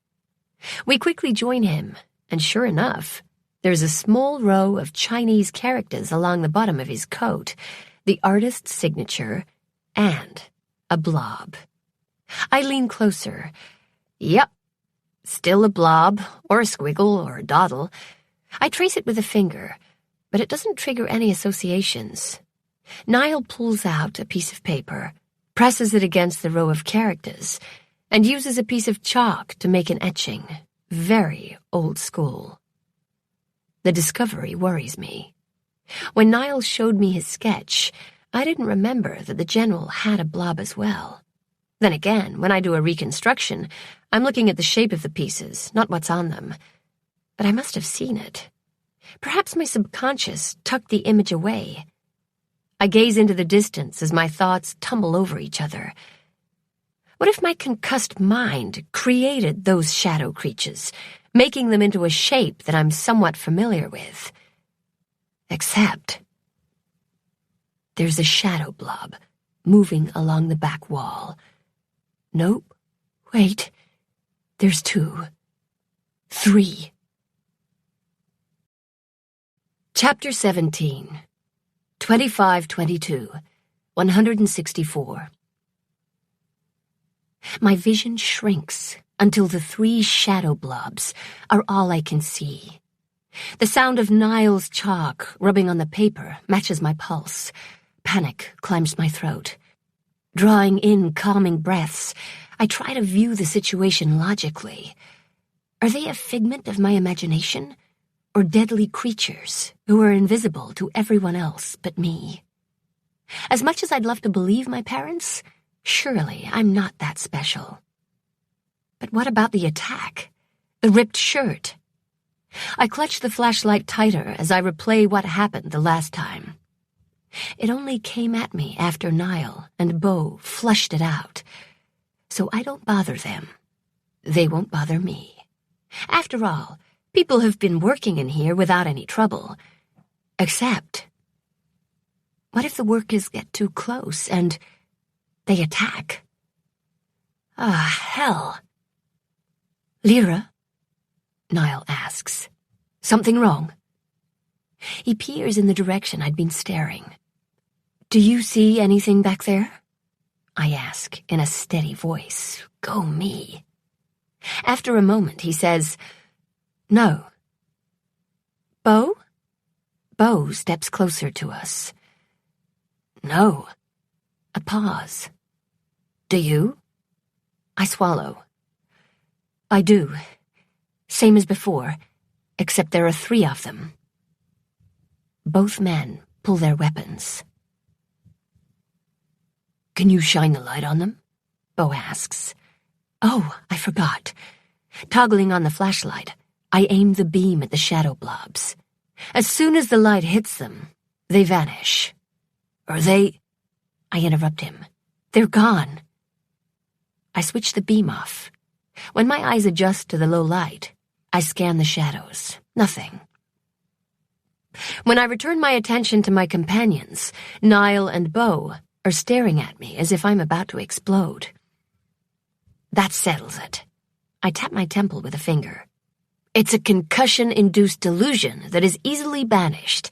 Remind me to use my nightlight when I go to sleep tonight. I joke. No one laughs. Tough crowd. Come on, let's skedaddle. I'm hungry. They follow me from the pits. My mother is still in the lab. How did it go? She asks carefully. Fine, I answer. Niall, where's the etching? After a brief hesitation, he takes it out of his pocket and unfolds it. I take it from his hands and show my mom. Pointing to the blob, I ask, Do you know what this marking is? Why do you want to know? She asks, in that same curious tone. Just curious. It's on the general. Oh, we suspect it's a way for the craftsmen to keep track of how many warriors they've built. Craftsman? Niall asks. I thought the signature was the artist's name. It took a team of 11 to make one warrior. The name on the warrior is the leader of the team, or so we believe. But that mark isn't on every one, I say. Right. We think they marked every 200th. Considering they constructed 2.3 million, it was easier to keep track that way. Beau whistles. Damn! I didn't know there were millions of warriors. Math. Niall deadpans to Beau. You should try it. Mom and I share a glance. Once the news is made public that there are another 42 planets out there, The number will officially jump to roughly 5.9 million. Don't be too impressed. I did the math last night. The QNet revealed the results of Land's research. I hand the paper back to Niall. The grid papers were delivered to Tace's office this afternoon, Mom says. Are you still planning to start mapping out the symbols tonight? I'm getting tired of everyone acting so careful around me. Yes, I say without snapping at her, because it's not her fault. I'm the one seeing imaginary shadow blobs. Should I send you the warrior files? No, that would look suspicious. I'll access them through your account. Mom crosses her arms, shifting her weight. How long have you been able to do that? Oh, look at the time, I say. I have to go, or Officer Radcliffe will... I make a vague motion with my hand. Somebody help. Chew us out, Bo says, coming to my rescue. He's a stickler for punctuality. Come on, Lyra. Bo hooks his arm in mine, and we head for the exit, with Niall right on our heels. We'll discuss this at dinner, Lyra, Mom promises as the door closes. Bo chuckles. Ha, you can laugh, I say sourly. I just find it funny that she never thought of that even when she watched you chase that worm. I would have liked to keep it that way. Accessing other accounts was one of the first things Jaren taught me. I never tapped into my parents' files, but I doubt they'd believe me now. Bo laughs again. Sounds like it's going to be a fun dinner. Can't wait. You're not invited, Niall says. We both turn our heads. Niall's supernova glower is back, and it's focused on our linked arms. We stop. Easy there, Junior, Bo says. I'm not trying to steal your girl.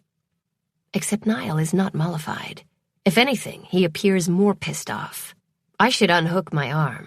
Instead, I can't help asking. Junior? It's a nickname, Bo says, because of his dad. He swipes his palm over his spiky hair. Mine is Hedgehog. We all have them. Niall's just sensitive about his. The man in question tenses as if he'd like to punch Bo in the face. Bo raises his eyebrows in an I'd like to see you try invitation. I suspect there's history between these two idiots. I drop Bo's arm, mutter, boys, and stride down the corridor, forcing them to hurry to catch up with me. Then I ignore them. My thoughts loop back to the confirmation that my brain is still not working properly. It's worrisome, but not as scary as dangerous shadow creatures haunting the pits. At least I'm not having as many nightmares about them. My recent dreams have been focused on a certain person who I'd like to lose another wrestling match to. After we enter the security wing, Bo stops outside Radcliffe's office. Lyra, now that you're feeling better, can we continue plugging those wormholes? I glance at Niall, but his face is a stone mask. I'll have to check with Officer Radcliffe and probably my doctor, but I don't see why not. Great. Later. He ducks into the office. Niall and I continue to Radcliffe's unit. When I press my palm to the lock, Niall asks, Do you really believe you imagined those shadow blobs? I sigh. What else could it be? No one has seen them but me. It has to either be the concussion or PTSD. Doesn't that make more sense than shadow blobs? Remember Shinji. Remember Shinji. Remember Shinji. Remember Shinji. Those two words repeat over and over in my mind during dinner. I've lost track of the conversation as I struggle to recall the little bit of information I'd read about Shinji. One descriptor stands out. Eviscerated. I rub my stomach. No, the looters killed the scientists, not shadow blobs with razor-sharp blades.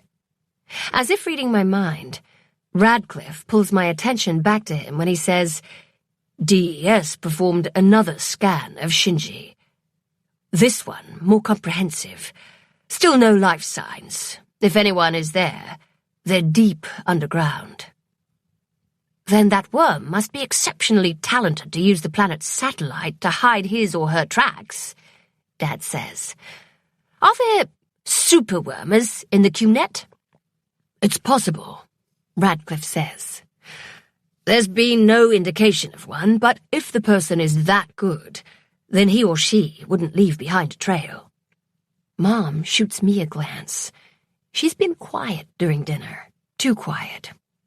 Any leads on who has the resources to fund the looters? Dad asks Radcliffe. DES has narrowed it down to 3 people. Medrea Javier, Anders Nutt, and Hudson Tsang. Anders hired Osen V in the past, and Medrea funded Warwick's campaign to free the Star Roads. Hudson is our prime suspect, but he very recently left Earth, and is in a time jump very convenient for him. We'll be able to interview him in 24 years when he reaches planet Beta. That gives DES plenty of time to build a case against him, Niall says. His lawyers are already causing problems, protesting everything, finding loopholes. Radcliffe's disgust is evident in his voice. Was there any evidence that points to Hudson in those recovered files from Shinji? Dad asks. Not that we could find. There may be something in the files from Shinji's last 90 days, but the files from that time period are almost useless. Wait, I thought those files were classified. To everyone except DES Security, who I work for, Radcliffe says. That's great. They're still off-limits to you, he says dryly. Of course. I consider the information. It makes sense that the looters wanted to erase the data, and they used that superworm to do it. It's only because of Jaren that we have any info from that time at all. Niall gazes at me. And you almost caught it. Can you dig up the rest of those missing files? The one Jaren couldn't access? Everyone is staring at me, and I have a sudden feeling Niall's question isn't due to the current conversation, that he's been doing some extracurricular research. Remember Shinji. I can try, I say into the silence. How dangerous would it be, Case? Mom asks. He considers. It might alert that superworm, make him or her more cautious. Other than that, I don't see how anyone could harm Lyra. What about the looters? Dad asks. They're always a concern, Spencer. And if they're still hiding in our system, I'd love to draw them out. Mom slams her fork down. You're not using our daughter as bait. I was not suggesting that, Radcliffe says in an even tone. I merely wish to be more proactive. Waiting for another ambush is tough. I understand, Mom says. But I don't want Lyra to draw attention until we have a better idea of who we're dealing with. If I do it right, no one will know, I say. Not even that superworm? Radcliffe asks. Good question. Depends on if he or she has rigged the buried files with alarms, which, considering they're about what happened to Shinji, then the worm would be an idiot not to. But I drum my fingers on the table. If I assume there are alarms, then I might be able to bypass them. It would be an exciting challenge. Not worth the risk for a mite, Mom says. My excitement fizzles. Do you think you could teach Beau? Radcliffe asks me. I consider. The man is good with closing the security holes, but isn't subtle when he worms. I don't think he'll have the right touch. Then we'll just have to wait on that for now. Mom resumes eating, ending the conversation. Too bad we have no clue where the looters are. If we can prove they're in a time jump, then my mom wouldn't be so worried. Neither would I. Niall meets my gaze, and from his half-smile, I know the matter is far from settled. At least, if I get thrown into detention, I'll have company. After dinner, Niall and I go to Radcliffe's office. Under the watchful eye of Officer Morgan, we access the warrior files for Xi'an. Might as well have started the first warrior planet that was discovered. The Q-net rips through the first pit, then the second, and the third. Niall draws the symbols on the grid paper. Like with Yulin, each pit represents a warrior planet, 64 in total. But Pit 1 and Pit 2 of Xi'an don't match the planets represented in the 2 pits on Yulin. I say, we should do planet Anqing and see if it matches Xi'an. As we work through Anqing, once again, each pit represents a planet, but the pits don't match the order of either Xi'an or the 2 on Yulin.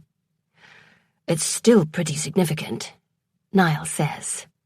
There must be a reason. It's important. True. Too bad I'll probably never learn why in my lifetime. Pah! I can't believe I just thought that. My parents would be signing me up for archaeology school if they heard that.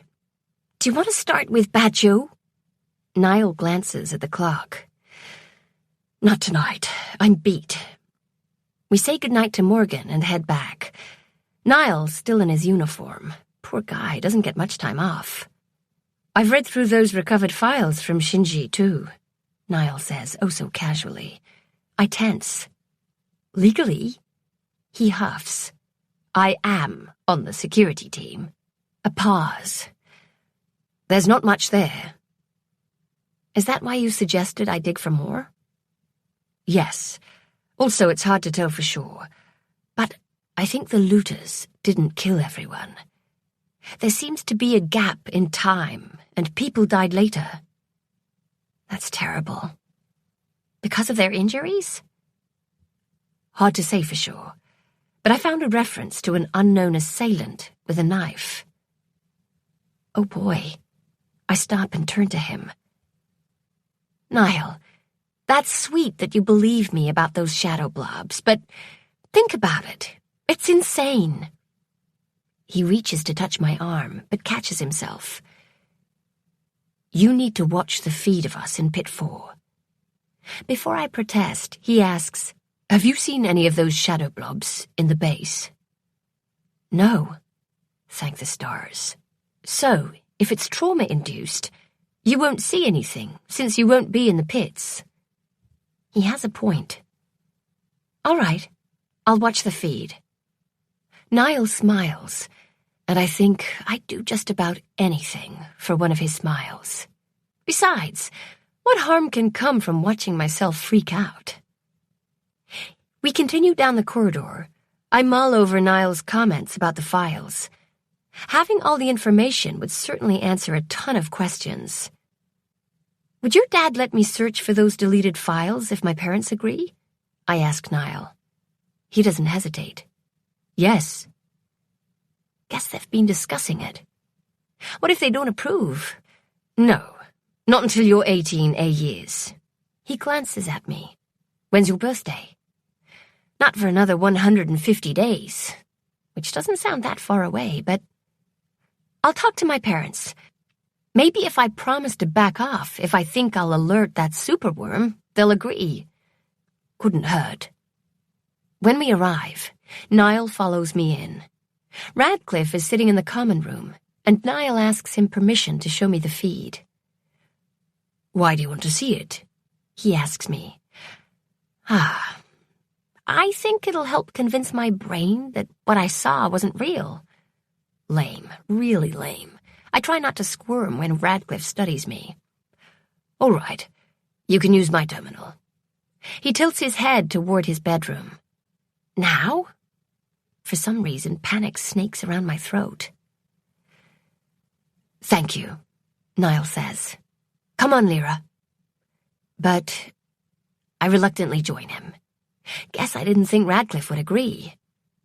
Radcliffe's bedroom is rather utilitarian. The bed is bigger than mine, which makes sense since he's taller and broader. There are almost no decorations except for one painting of dense, dark green foliage. A thin vine of tiny orange flowers weaves through the leaves. It's very soothing. Niall catches me staring at it. The Pavashan jungle on planet Gamma. It's one of my mom's. He lowers his voice. You've been a good influence on him. Me? I squeak in surprise. When we lived on the ship, he wouldn't enter my room because of her paintings. He refused to look at them. A few days ago, he asked me for this one, his favorite. I still don't understand how I'm connected. He told me you said something that got him thinking. Did he say what it was? Could it have been when I talked to him about Niall's sketchbooks? Nope. I was just happy he wanted the painting. Niall sits at the terminal, and soon a picture of Pit 4 fills the screen. Ready? He asks. Am I? Worst case, it's another confirmation that I'm seeing things. Best case? Actually, there is no best case. Yes. I stand behind him as he starts the feed. Everything looks normal, except for the shadow blobs. Grabbing the back of the chair, I lean forward. There are more than the one I spotted. My fingernails dig into the fabric as I count. 4. No, 5. My attention focuses on me standing next to Men's. And sure enough, the shadow blob knocks me down as it slashes at me, just like I remember. Niall turns around. Now do you understand why I believe you? Yes. But it's not for the reason he thinks. Can you play it again? All right. When the shadow blobs do the exact same thing, I know they're not in my head. My memory just isn't that good. I have him play it a third time just in case. Yep. Not my imagination. So what does it mean? That there are invisible and dangerous alien creatures in the pits. The thought is terrifying. You've convinced me, I say to Niall. But we're not going to convince anyone else without proof. How does this help? We really need those deleted files. Consider this extra motivation to persuade your parents to agree. My mother can be quite stubborn, I warn him. But your Lyra Daniels refuses to be ignored. Use your superpower. I laugh. Early the next morning, I'm woken by a loud knock. Before I can even comprehend that the sound came from my door, it's flung open. Radcliffe storms into my room. Uh-oh, what did I do wrong?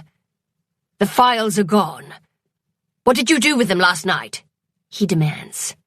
Confusion clouds my thoughts. The warrior files? Don't pretend you don't know. I push up on my elbow. I'm not. What's gone? The Shinji files. Jerking up to a sitting position, I clutch my blanket with both hands. Are you sure? He ignores my question. Nice try, Daniels. I knew you were up to something. Distracting Niall with symbols and octagons. Really? Radcliffe gestures to me. Get dressed. Nothing is making any sense. But after he leaves, I throw on a pair of jeans and a shirt. Radcliffe's waiting in the common room. Why? He grabs my wrists and drags me from the unit. I stumble along just behind him with my thoughts whirling. The only thing that might explain this is that the superworm wiped the files and framed me for it. At least Niall can vouch for me. But then again, Radcliffe's comment about octagons doesn't bode well for my alibi. Perhaps he's under suspicion as well. All the speculation in the universe isn't going to do me any good right now. I'll just have to wait. Radcliffe practically shoves me into his office. Niall and Morgan are standing behind Beau, who's sitting at the terminal. What's this? Radcliffe demands. Relax, boss, Morgan says. I asked Hedgehog to verify a few things. Radcliffe appears far from relaxed. Tension fogs the room, making it difficult to breathe. Questions push up my throat, but Niall meets my gaze and shakes his head a tiny bit, warning me to keep quiet. After hours of standing there, okay, more like 15 minutes, but each minute drags like an hour, trust me, Bo faces us. It's a masterpiece, but it wasn't done by our girl. My legs weaken with relief, but I keep my stiff posture. Are you sure? Radcliffe asks. Seriously? After I helped him with the holes? I scowl at him. Yes. And there's another problem. Do tell. Despite the fact I'm hating him right now, I'm impressed by Radcliffe's sarcasm. The files that Lyra buried, the ones about the symbols that her friend researched, they're gone as well. Gasping, I cover my mouth. This is bad. This is really bad. If it was the looters' superworm, then they know about the other undiscovered warrior planets. Then I think about it. I set an alarm on those files. Did it trigger? No, but your secondary security measure picked up on a ripple and alerted Officer Radcliffe, just like you set up. He gives me a sardonic grin. It's what caused this. He sweeps a hand out, indicating everyone in the room. Impromptu meeting. The boss checked to see what was going on and saw the Shinji files had been swiped. And you know the rest. Yeah, he automatically assumed I'm guilty. After shooting him another dark look, I asked Bo, how did you figure out it wasn't me? I found your shortcut. Shortcut? Morgan asks. She set up a way to access Lan's files without having to disable the security measures each time. If she's the one who deleted those files, she wouldn't have triggered the alarm. That's equally irresponsible, Radcliffe says. What if the superworm found your shortcut? I shove my hands into my pockets and keep my mouth shut. Technically it did, Bo says. But once you get into the shortcut, it acts like a trap. So the superworm backed off and used another method to get to those files. When it backed out, it triggered that secondary alarm. While I'm happy my trick worked, that superworm still stole the files. Can you trace the thief? Radcliffe asks. No, but I think Lyra can. I step back with my hands up. Not me. Go find someone else. I'm done. Chapter 18, 2522, 165. I head for the door, but it's really hard to storm from a room when you're on probation and need a chaperone to go anywhere. Hesitating at the threshold, I debate if my anger is worth being thrown into detention. Without turning around, I say, Officer Dory, would you be so kind as to escort me back to my room? There's a moment of silence. I imagine he's looking to Radcliffe for permission. Then he says, sure. He joins me. Anger fuels my steps, and it's not long before we're back at Radcliffe's unit. I go inside. Thanks. Lyra. I close the door before I say something I'd regret. Later, instead of helping Bo after Soch time, I head to the pits. He's required to follow me, and he's not happy about it. Too bad. My mom and dad aren't in the archaeology lab, but that's okay. Taking a steadying breath, I enter the pits. I keep my gaze trained on the pathway, and not on the dark shadows as I walk to pit 4. The general is just how I left him. I sort pieces with a single-minded determination, blocking out all distractions like the shadow blobs flitting at the edges of my vision. The desire to yell at everyone to evacuate the pits, because the shadow blobs might attack, builds in my chest. But no one would believe me, and I'd be escorted to the infirmary faster than a grain of sand in a sandstorm. Instead, I work on putting the general back together. My fury at Radcliffe fizzles with the exertion that it takes to muscle heavy pieces around. But that just means there's more room for a mix of hurt and betrayal to fill my heart. I thought I was part of the team. This will teach me to let my guard down. Despite my best efforts, my thoughts drift to the timing of the theft. The superworm could have taken those files at any time, so why now? Because Niall's been reading through them? Or because we're sorting warriors by symbols? No, I will not try to figure this out. The security team can do it. Lyra! My father's happy voice breaks my concentration sometime later. He climbs from the hatch and gives me a quick hug. I didn't know you'd be here today. That's because the general never falsely accused me of deleting files. I swallow that thought. Dad gives me the parental once-over. Are you okay? No, we're surrounded by shadow blobs. I'm fine.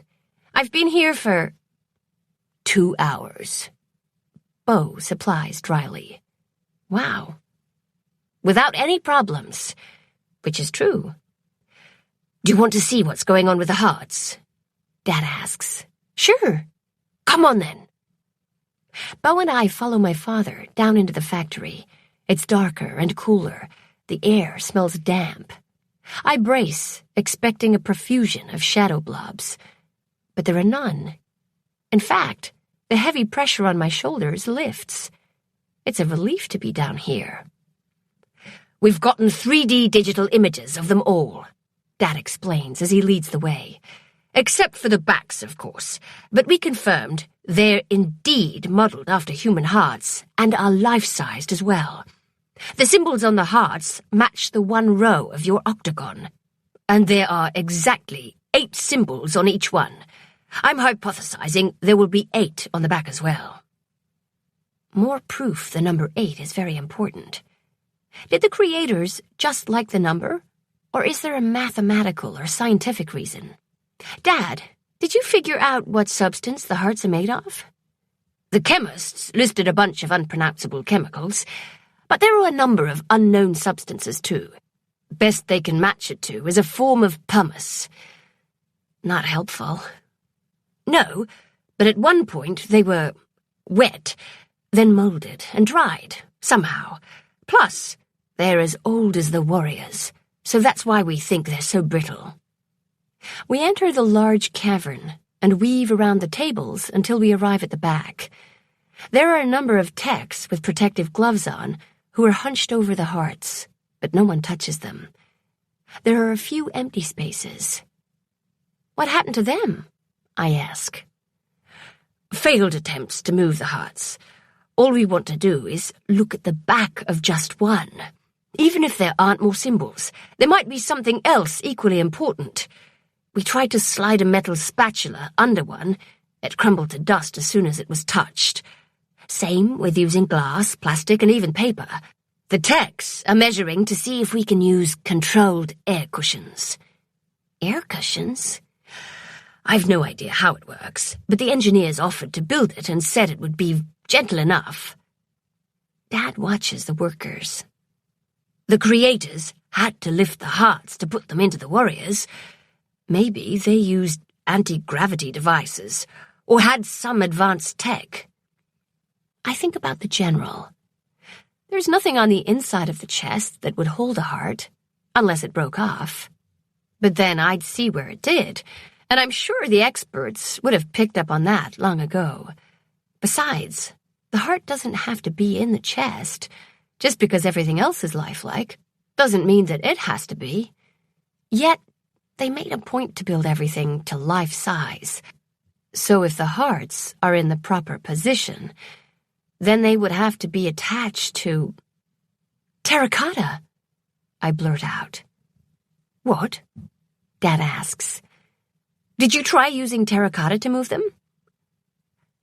Yes, I thought of the same thing, that maybe the heart sticks to the clay since we haven't found any evidence of how they're attached to the warriors. It didn't work. How else would they do it? I mull over it.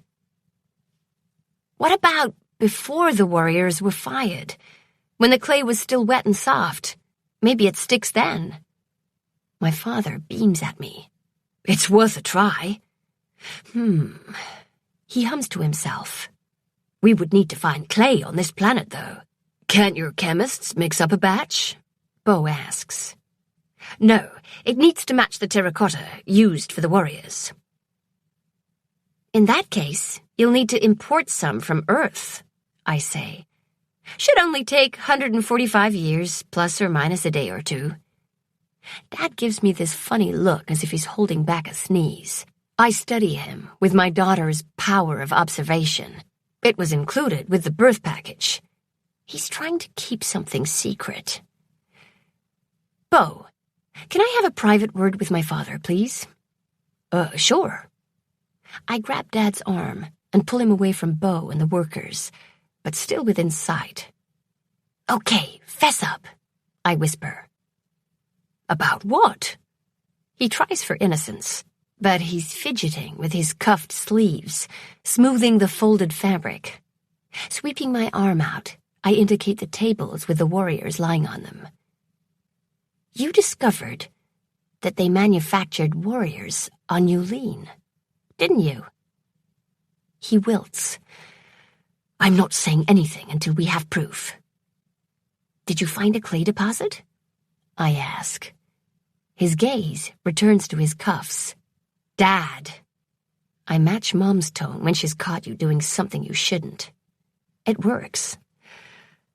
The geologists think they have, but the chemists haven't confirmed it yet. That's promising. And it would prove you're right that the aliens learned how to make the warriors from the Chinese. He frowns. Yeah, but we can't report any of this until we have a secure channel to DES. I haven't even reported about the factory and Hearts yet. That's a surprise. But that was before the looters attacked. I know, Dad says. I just had this feeling, and with Shinji and all, I just couldn't do it. Your mother agreed to wait until we have proof that no unauthorized people are reading our reports to DES. I open my mouth to offer to try to create a secure channel for him, but close it. Instead, I ask Officer Radcliffe to have one of his security officers look into building one for you. They can do that? I showed Bo plenty of techniques. He might be able to design a channel that ensures there are no gaps. Maybe. And before my father can ask more questions, I'm saying, I'm starving. Let's go eat. Not tonight. Your mother and I have a dinner meeting. We'll catch up with you tomorrow night. Dinner with just me, Radcliffe, and Niall. I'm no longer starving. Maybe I should work on the general instead. We return to the hatch and climb up to the pits. Immediately, the air thickens around me. The shadows jump to life. After the peace of the factory, I don't have the stamina to ignore them. It's a quiet trip to the lab where my dad hugs me and asks me to keep our conversation private. I know the drill, Dad. He pauses. You certainly do, Lily. We'll make an archaeologist out of you yet. You think so? I've been contemplating another career option. Security? I huff in derision. Please. What do you think of criminal mastermind? Dad glances at Bo. The man isn't amused. Too bad. Considering you're on probation, do you think it's wise to announce that? Dad asks mildly. They already believe it, or at least Radcliffe does. But I'm smart enough to keep that thought to myself. I think it will add to the challenge. Dad laughs. Good luck with your new career. Thank you. We part, and I reluctantly head towards security with my escort.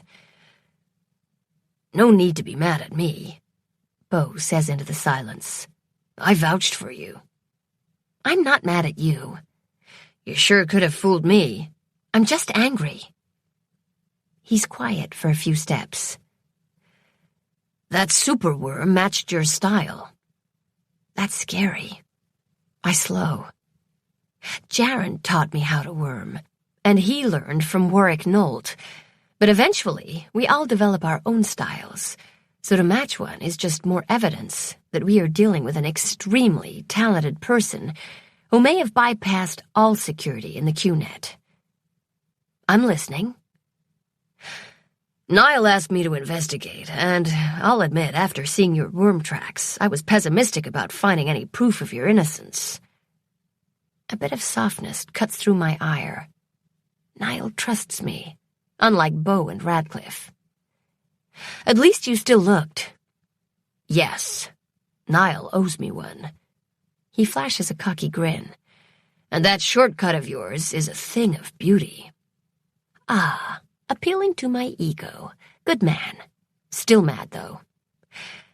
Except for Niall, did any of you question that I would do something like that?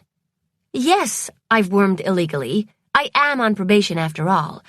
But have I ever done anything on that scale before? Bo has the decency to drop his gaze. No! Not one of you gave me the benefit of the doubt! A fresh wave of fury swells, and I increase my pace. We're almost to Radcliffe's unit when Bo touches my elbow. I'm sorry, Lyra. I won't do it again. His sincere apology cools some of my anger. Still friends? He asks. Ah, hell. I couldn't hold a grudge even if it had handles. But I'm not above doing a little manipulation. Only if Niall no longer owes you a favor. When Bo hesitates, I add, he was right to ask you to dig deeper.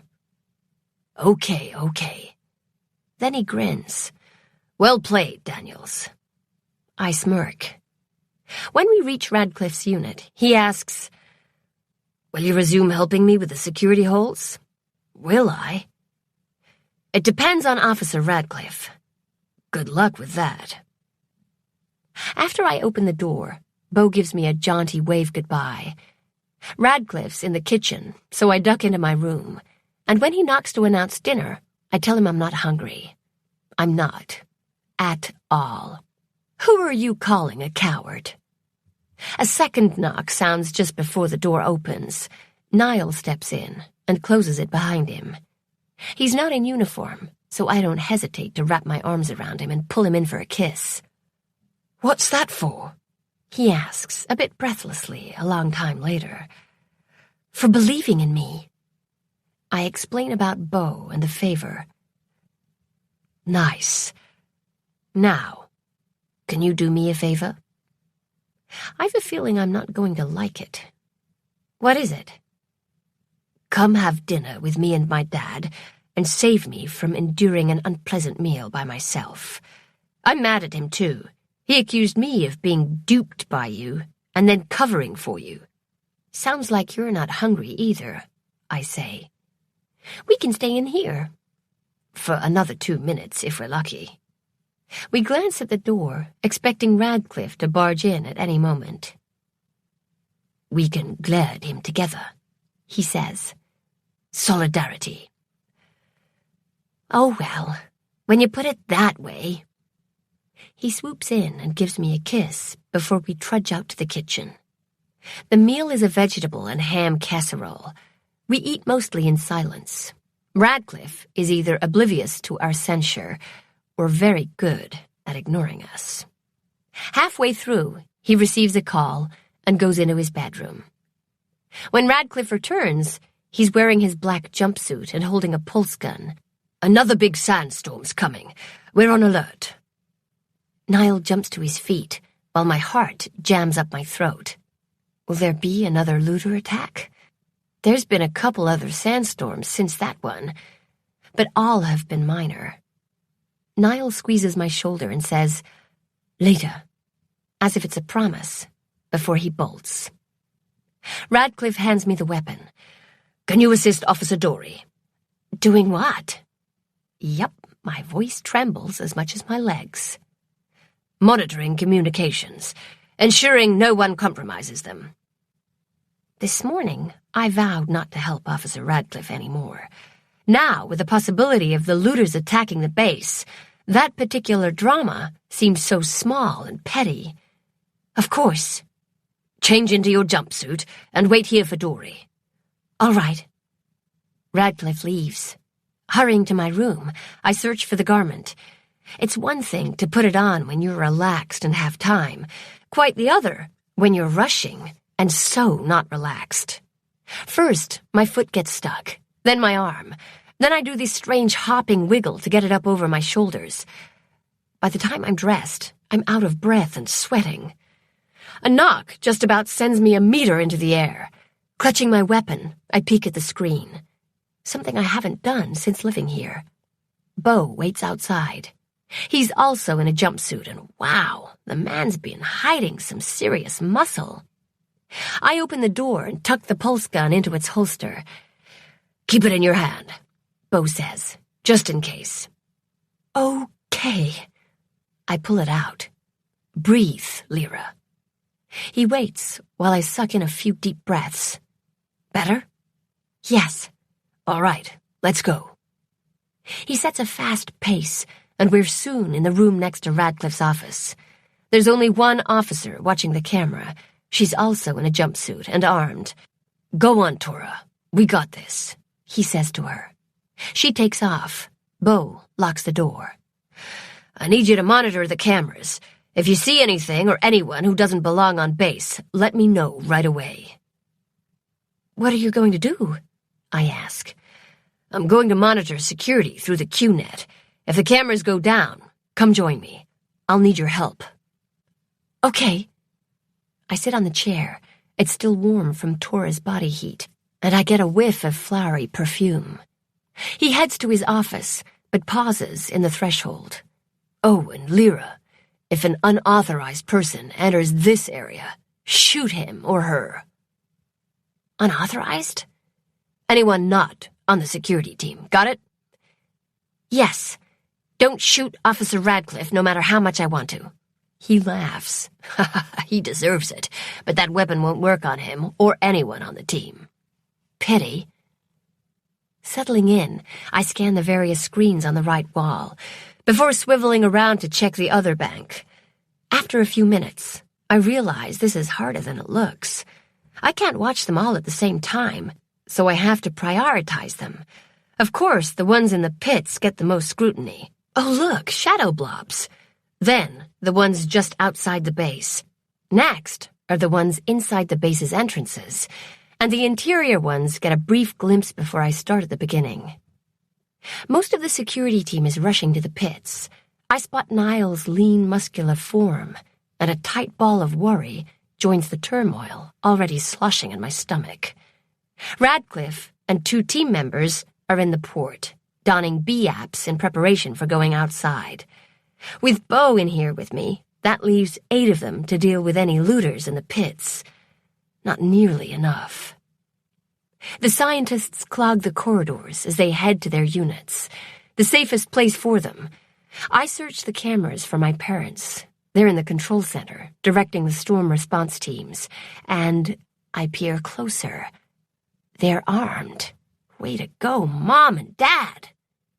Soon after, the visibility on the outside cameras becomes limited by the blowing sand.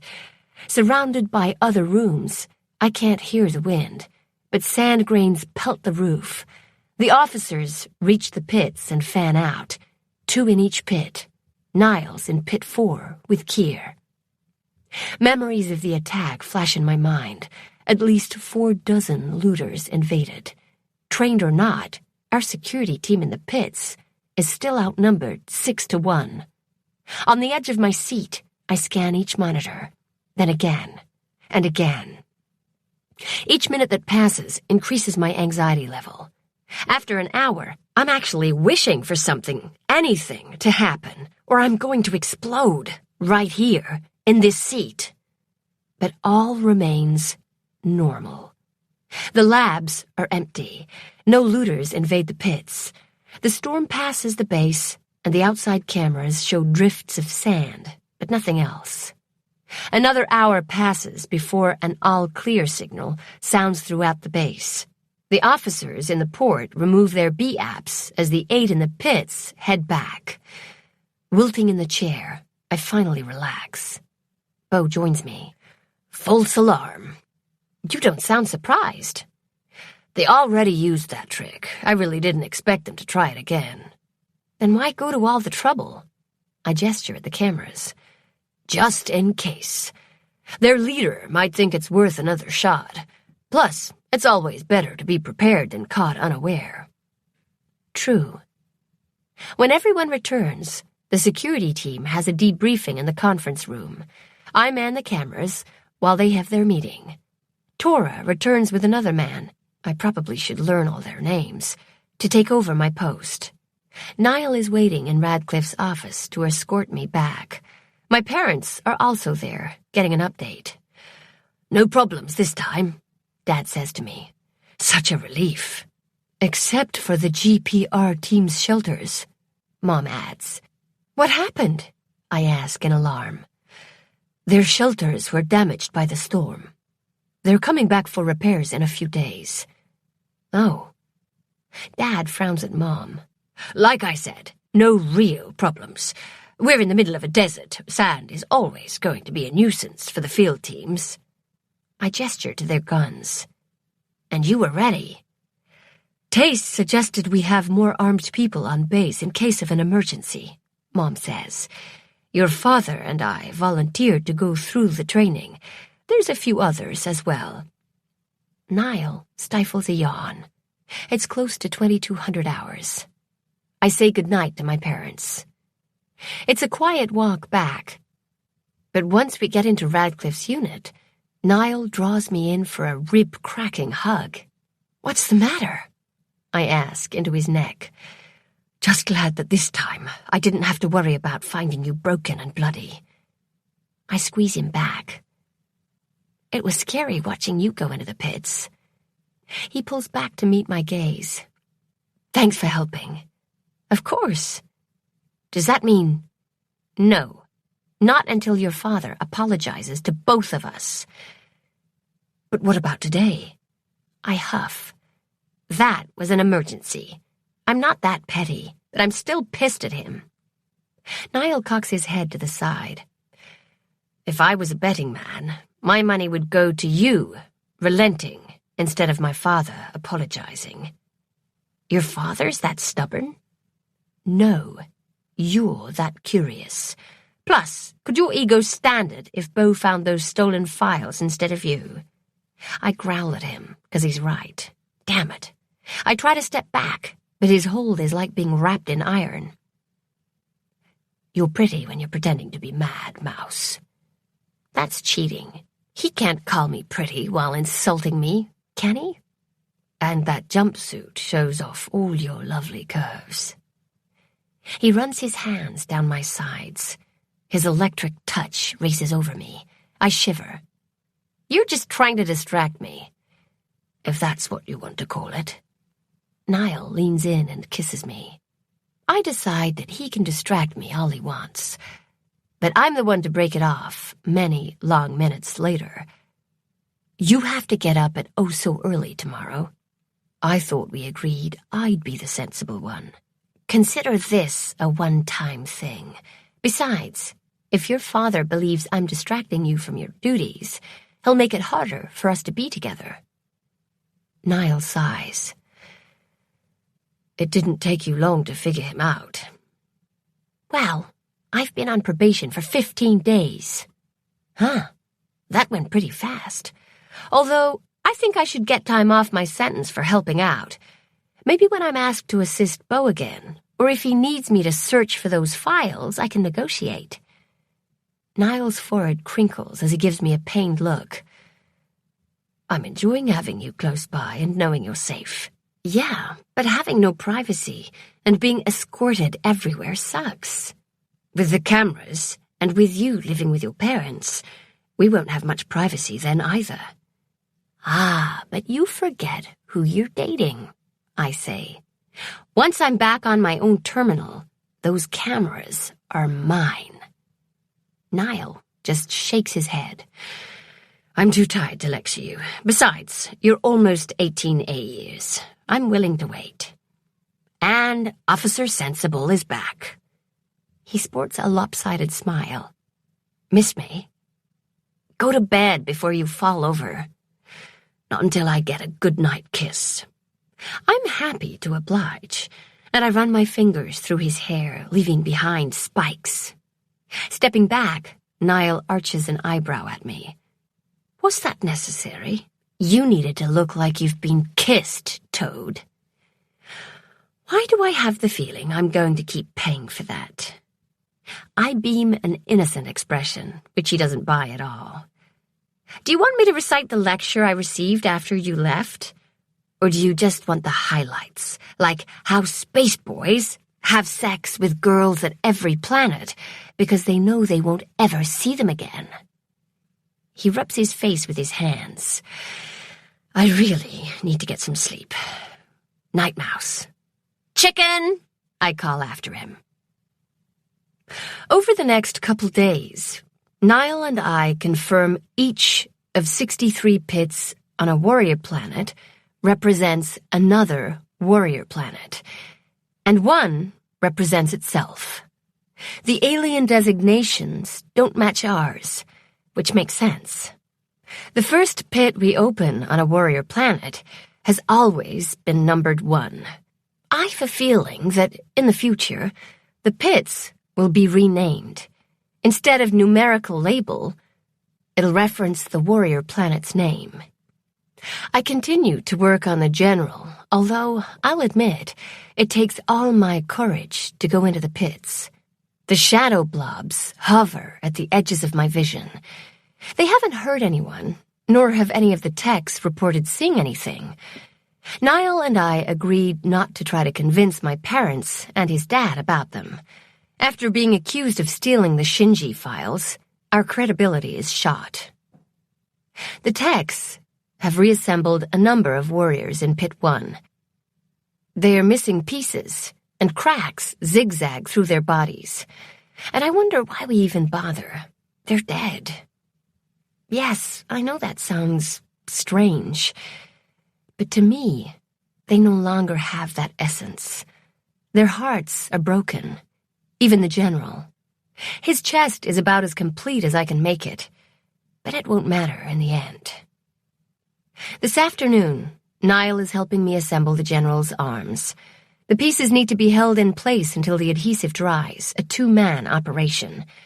The fact that this is his day off, and he's with me instead of drawing, sleeping, or hanging out in the rec room with his friends, fills me with a strange, buzzy warmth. It's hard to stay focused on the delicate work and keep from brushing against Niall. When we finish the general's left arm, I step back and almost jump out of my skin as a shadow blob grazes my shoulder. Niall grabs my arm, steadying me. What's wrong? Is it... Yes. I glance around, and they appear, thicker than before. Let's take a break. He peers at me. Your skin is like ice. We should leave. No, I want to get his other arm done. Let's go down in the factory. Why? I just need... Can we go? Now. All right. Bo and Menz are guarding the hatch. Kier is my escort, and she says, "Field trip! Woohoo!" before following us below. As soon as I near the hearts, I relax. There's that peace. The workers glance at us, but then return to whatever it is they're doing. As long as we don't get in the way, we'll be fine. I tell Niall about the 8 symbols on the hearts. We should see if they match the pattern of the planets, he says. How many hearts have been found? Good question. I scan the closest table and count them. Then I multiply by the number of tables for an estimate. Well, more than 64. Then, without warning, a bone-cracking cold seeps into my body. Freezing, I chatter, stepping closer to Niall, who wraps his arms around me and pulls me against him. Wow, you're not kidding. We should... He never finishes his sentence. 2 things happen at once. All the lights go out, and Bo cries out in pain. Chapter 19. 2522, 167. Everyone is stunned into silence. Niall's hold on me tightens. In the complete blackness, I see impossible things. I squeeze my eyes shut and open them again just to make sure they're not a figment of my imagination. But standing next to the rows of hearts, a rows of ghost warriors. Yup, they resemble the ones in the pits above, but these guys are white and a bit translucent. However, they don't float. Actually, they don't move at all. Creepy, but not in a shadow blob way. Oh, great. I'm using shadow blobs as a point of reference. Just kill me now. A second cry galvanizes everyone. The techs all start talking at once. Kier turns on her flashlight. Remain here. I'll go check. No, Niall says, releasing me. You're required to stay with Lyra. I'll go. You're not armed, she says. We should all go, I say. I sense, rather than see their objections. I'm the only one who can see them. Them? Kier's voice is incredulous. The emergency lights click on. The dim yellow bulbs are weak in comparison, but better than nothing. The ghost warriors disappear. Another yell is followed by the sizzle of a pulse gun discharging. Both Kier and Niall run for the ladder. I turn to the techs. You're safe down here. Stay here until you hear an all clear. Then I race to catch up to Kier and Niall. Keep your flashlights on! I shout to Kier as she reaches the top. Aim the beam at the shadows! Which really sounds idiotic. Niall steps off the ladder and crouches as if ready to fight. When I poke my head above the floor, he says, Stay close to me. The light is just as dim up here. I scan the scene in front of me. Bo is lying on the ground. His arms are pressed to his stomach, and his shirt is soaked with blood. Fear sweeps through me, leaving behind a numb panic. Mans is standing astride Bo, as if protecting him. He's firing his gun, but not hitting anything. There's a long cut down his right arm, dripping blood. The shadow blobs have them surrounded. Instead of listening to my advice, Kier dashes to join Mans. Before I can warn her, she collides with one of the shadow blobs. It moves so fast, it's just a blur of motion. She yells as two long gashes crisscross her arms and chest. Dropping the flashlight, she collapses back, firing her gun. But the pulse goes right through the blob, without any apparent harm. Shit. I yell to Mens and Kier, Your pulse guns don't work! Use your flashlights! Mens spins around to face me, but just stares, as if I'd spoken another language. Kier's panicking and shooting as she scrambles to get away, except she's heading toward more shadows. Niall curses and steps toward Kier. I grab his arm. They're in a circle around the guys, about 2 meters away from them. And there's another circle, about 1 meter behind Kier. Got it. He rushes to Kier. Stay low! I call. Niall dives for the flashlight. He scoops it up, switches it on, and swings the beam in a circle around him. The shadow blobs back up. A few disappear in a poof. Nice. Kier, rally around Bo, Niall orders. His harsh commanding tone snaps her from her freak-out. Go now! He aims the light at Mens. She lurches to her feet and bolts over to them. Lyra, you too! I finally climb from the hatch and hurry over to the group. Bo's eyes are squeezed shut. He's conscious, but in lots of pain. Hold on, Bo. You can do it. I take his flashlight. Kier reaches for it, but I yank it away. Grab Mens's! The man is standing there. He's no longer firing his weapon, but by his death grip on the handle, he's not going to release it anytime soon. Niall joins us. Back to back. Kier spins so her back is to Niall's. Oh, I turn so they're behind me. Lyra, where do we aim? He asks. I check. The hole Niall created has disappeared as more shadow blobs have moved in. They're all around us. Keep sweeping the light in an arc. Kier, Niall, and I swing the light back and forth. Is it working? Kier asks after a few minutes. Yes, they're keeping their distance. And I puffed a couple of them, but I've no idea if they just reform in the darkness and come back. Sometime later, Bo groans in pain. We can't wait for the lights to come back on. We need to get him to the infirmary, Niall says. Any ideas? As long as we keep the flashlights in motion, we should be able to move. Mens, can you carry Bo? I ask. Huh? Officer Mens, pick up Officer Dory now! Niall orders. Oh, yes, sir. There is a grunt and a cry of pain. Sorry, Bo, Mens says. Next? Niall asks. We walk our protective circle toward the hatch, I say. Keep sweeping the lights. We all take exactly one step on my count. Understand? Niall asks. The three of us say yes in unison, a good sign. All right. 1. I'm facing the hatch, so I step forward. The crunch of clay under the other's boots is reassuring. 2, 3, 4. It takes 12 steps to reach the hatch. Now what? Kier asks. I move to the other side of the hatch. We can't leave the techs down there. They can join our protective circle and help carry Bo.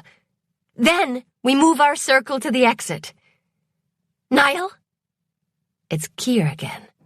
She's right, he says. Niall calls down to the techs to come up.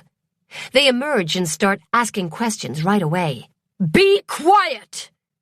Niall uses the same voice he used to get Mens to pick up Bo.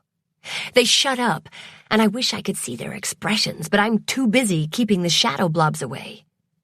Follow my orders, no matter how strange, and we'll explain everything to you when we reach the lab. Understand? A general yes amid some mutterings. Good. I need 2 of you to help Officer Mens carry our injured man. There's a shuffling of feet and a grunt of pain from poor Bo. Does anyone have a flashlight? I ask. A few have headlamps. Niall adds them to our circle and instructs them on what to do.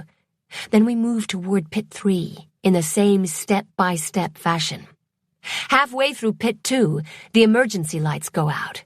Everyone freezes. Keep moving, Niall says. He calls the steps. With the added darkness, the shadow blobs increase in number. Sweep faster! I call as one darts between the swings of the light and slashes. A tech cries out and drops his light. Lyra, status, Niall says. There's lots more. We need to move faster. He doubles the pace. After 2 more people are injured, he triples it. A couple of the techs start pushing to go faster. Niall uses his command voice. Stay together! It works until we reach Pit 1. A faint glow from the archaeology lab beckons in the distance, and, except for the 2 holding Bo, the techs all bolt. Niall keeps his flashlight beam trained on their retreating forms, while Kier and I cover more area. Keep moving, I say as I duck a shadow blob that snakes around my light. It clips my shoulder. Pain burns, but there's no time to think about it. I aim the flashlight into its core, and it puffs. Niall resumes counting, and now we're jogging with him in the lead. Mens and his helpers pant with the exertion, and I'm now running backwards. As we near the brightness of the lab, the bulk of the shadow blobs drop back into the darkness, but a few still find gaps to attack. The cuts on my arms, legs, and sides add up, but I'm too focused on keeping the shadow blobs at bay to register pain. Confused and shouting voices drown out Niall's, and there's a shuffle of feet. Bo groans. I glance behind me. A group of people carry Bo into the lab. Kier and Niall are at the entrance, and I'm not. How did I get so far behind? Breathing is hard as fear presses all the air from my lungs. Lyra, come on! Niall shouts. He aims his light at me. A good idea, until Kier copies him. The added brightness sears my eyes. I turn around, but my vision is just a white haze. Backing up, I keep swinging my light, but I'm blind. A sharp needle of pain pierces my left hip. Stumbling, I fall on my butt with a cry. A blurry motion alerts me, and I thrust my light in that direction, bracing for another attack. But there isn't one. Shouts finally penetrate the buzz of terror in my ears. I recognize my name before strong hands hook under my arms and lift me to my feet. Another person joins us, and they half carry me to the lab. It's only a few steps, but each one hurts from my feet to my shoulders. Only when I'm safe in the lab do I see who's holding me. Niall and Kier. They're covered in cuts. Blood stains their ripped clothes. Dirt streaks their faces. "Wow," I say, lightheaded with relief. "You guys look terrible." They exchange a glance. "You should sit down." Niall guides me over to a chair, but sitting hurts too much. Black and white spots swirl in my vision, and the loud buzz is back. I slide to the floor. "Lyra! To lie down." It's better on the cool ground. Niall kneels next to me. I wave a weak hand, shooing him away. "Go help Bo and the others. I'll be fine." He disappears for seconds, minutes, hours. Hard to tell when the base is spinning around. There's lots of noise and commotion in the lab, but I'm happy to stay in my spot despite the burn and throb of my injuries. It's not hard to miss when the rest of the security officers arrive. Radcliffe's voice cuts through the din, demanding an explanation. I debate if I should pretend to be passed out or not to avoid talking to him, but he's soon shouting orders, and the ruckus fades to an abstract noise, something that doesn't concern me. Niall returns to my side, later, with a nurse in tow. The nurse crouches beside me and examines me. When he touches the wound in my left hip, I yelp and slap his hand away as a hot poker of pain explodes inside me. "This injury is severe," the nurse says. "You think?" He gestures, and two white-clad helpers rush over. "Take her to the infirmary." No, I protest. "Bo first and Kier." "Officer Dory is already in surgery," the nurse assures me. "Is it bad?" "No need for you to worry about him." Does that mean the other people are already worried? It's one of those frustrating non-answers that adults use so you don't get upset. And you know what? It never works. Before I can call him on it, he says, "Off you go." The two men scoop me off the floor and dump me on a gurney. I struggle to sit up. "I can walk." Pain stabs into my hip, so the words come out weaker than I intended. Niall grabs my hand. "Relax, Mouse." His cuts are still raw, although they've stopped bleeding. "As long as you come with me," I say. "Of course. And let them tend to your injuries." My father already ordered me to report to the infirmary.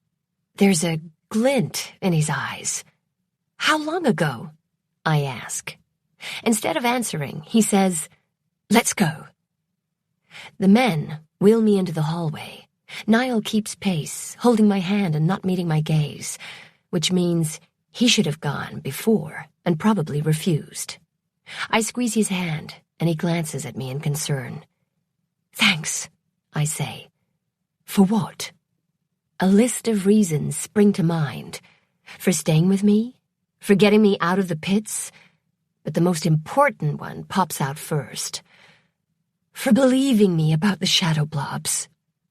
If he hadn't, then the encounter would have gone in a deadly direction. Anytime. After we arrive at the infirmary, I'm separated from Niall, which is a good thing because the first thing the two nurses do is cut and peel off my ripped and bloody clothes. In the harsh light, my skin resembles scored raw meat, except for the ugly red puncture mark, oozing a reddish liquid. That just looks nasty. The room spins, and I take a deep breath to steady my overworked heart.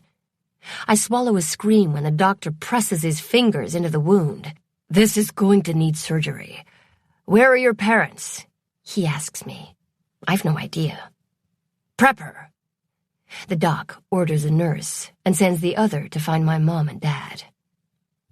I quickly learn that prep her really means torture her by cleaning all the cuts with a substance that stings like a son of a bitch and smells just as bad. By the time my mother bursts into the room demanding answers, my eyes are squeezed shut, and I'm seconds from crying or passing out or throwing up. It's hard to tell as my body cycles through all of them. Fun, eh? The doctor's competent voice responds to my mother's questions. There's lots of medical lingo, and soon there's a sharp pinprick on the inside of my left forearm, followed by sweet oblivion. At least this time, when I wake up in the infirmary, I'm pain-free and remember why and how I arrived. Progress! The lights are dim, and the clock on the wall reads 0200. I crinkle my nose over the antiseptic smell and discover the growly sound is my dad snoring in the chair next to my bed, which I take as a good sign. If he was worried, he wouldn't be asleep, right? "Good thing I didn't die," I say loudly. "You would have slept right through it." Dad jerks upright. "You're awake!" I don't think that requires a response. He arches his back and stretches. A tuft of his brown hair sticks up on the side of his head. "How are you feeling?" "I'm fine. What's the damage this time?" "I should probably wait." "Dad!" I use my sternest voice, mimicking my mother. He sighs. "Mostly minor cuts and bruises, a few deeper lacerations that might scar, and one stab wound that punctured your intestines. But they were able to repair the damage. A few days of rest and you'll be good as new." A relief until I remember Bo. I grab the rail. "Bo?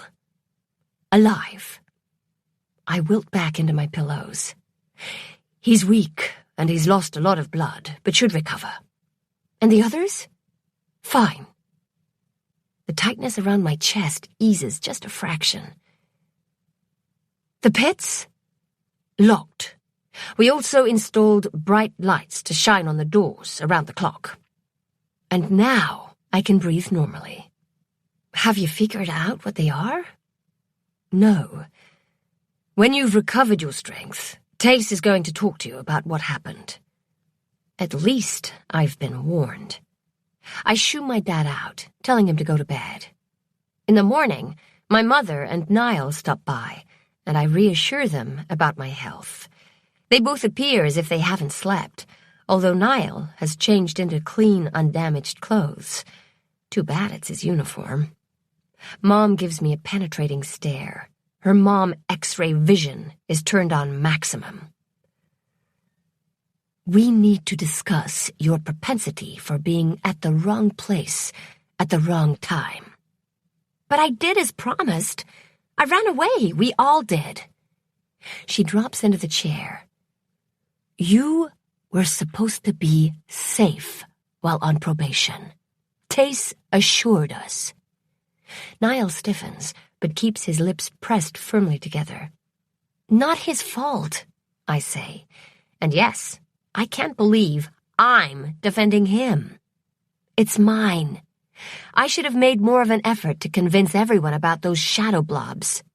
Then Bo wouldn't have been injured. Mom cocks her head. "And that would have landed you back in the infirmary. Lyra, you're not to blame. No one is. I'm just being Mom." She hops to her feet, plants a kiss on my forehead, and tells me to rest. "I'll be back later to check on you." When the door closes behind her, Niall asks, "Is that a promise or a threat?" I laugh, which is a bad idea because it hurts. He takes my hand. "Sorry. You can make it up to me by helping me get out of bed." "Are you allowed?" That doesn't deserve an answer. I yank the covers down and swing my legs over the side. He grabs my other hand and pulls me to my feet, then steadies me as a brief wave of lightheadedness affects my balance. Lyra? I'm fine. Let's go. Now he's alarmed. Where? To visit Beau. I want to make sure he's okay. He's still under sedation. Oh. Niall eases me back down. I reluctantly recline, and he pulls the covers up. Tucking you into bed is becoming a habit, Mouse. I pat the space beside me. There's room for you. I'm on duty. I pout.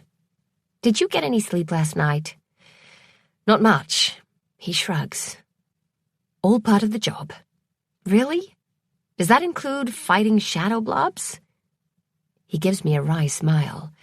If that's what's required to keep you safe, then yes, it includes fighting blobs of shadows. Plus, it'll look good in my dossier. I can get a job anywhere in the galaxy. Even though I know he's joking, a cold fist of fear clamps around my heart as I remember Shinji. We might not live that long. The next day, I'm discharged with a list of instructions and orders to return for a checkup.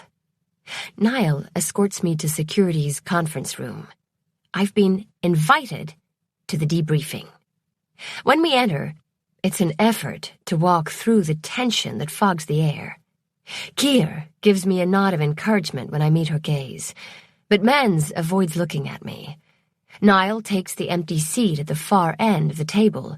It appears my seat is next to Radcliffe's. Yippee for me. I'm asked to describe what happened, starting with the lights going out. Drawing in a breath, I hesitate. Do I tell them about the ghosts? The attack proved I wasn't crazy, but ghosts? You need to know why we were in the factory, I say. Then explain about feeling safer down there, the ghosts, and then the attack. After a moment of silence, Morgan asks, Niall, did you see these ghosts? He straightens. No, sir. So why can you see them, and the shadow blobs, but we can't? Morgan asks me. A great question. Too bad I don't have a great answer. Maybe it's because I had a concussion. So, we're all supposed to get concussions now so we can see the damn things? A burly officer sitting near Niall asks. Radcliffe ignores the comment. Lyra, have you seen any of the shadow blobs in the factory? I think back to my 2 visits. No. Do you think it might be because of those ghosts? I don't know. They didn't move. They just stood next to the hearts. I rubbed my right arm as a memory stirs to life of an icy cold coating my fingers and traveling up my arm. The sudden extreme chill that hit me just before the shadow blobs attacked Beau. They stood next to what? Radcliffe prompts. The hearts. And I touched a heart, remember? And I can see the shadow blobs. I'm on the edge of my seat. Maybe that's why I can see them. And it's the reason the shadow blobs aren't in the factory. Because of the hearts. No one shares my excitement. Niall appears interested. Officer Burley scowls at me while the others crinkle their noses as if slightly nauseous. That sounds a bit far-fetched, Radcliffe says into the silence. And that just pisses me off. I've had it with their significant pauses. Oh, so invisible shadow blobs with razor-sharp tentacles are not far-fetched? Radcliffe frowns. No need to be sarcastic. Oh, there's every need. But I hold my tongue, for now. If we can get into the factory, we can test her theory. Niall says. I volunteer to touch her heart. No! Radcliffe snaps. No one is going into the pits until we figure this out. As far as we know, these beings are afraid of the light. Is that correct, Lyra? Yes. They recoil from the light, and when the light beam is really close, it puffs. The tension in the room eases a fraction, as many of the officers struggle to keep a straight face. I'd like to hear them explain it better, but I have to admit it does sound pretty silly. Poofs. I describe it as best as I can. I didn't have time to count, so I can't confirm if puffing is a permanent condition or a temporary banishment. Again, a ripple of suppressed laughter. Regardless, we're going to need brighter light sources that cover more area and are portable, Radcliffe says. How about lasers? Menz asks. We've no idea if it will work. We need to consult with the physicists, Morgan says. They might have some ideas. Radcliffe gives his approval. Take Menz and Tora. Didn't you almost become a physicist? I said I passed physics, Tora says. Good enough. You and Menz will assist Morgan. As for the rest, we'll have 3 guards in the archaeology lab, armed with flashlights at all times. 6-hour shifts. First team is Bendix, Vadan, and Radcliffe.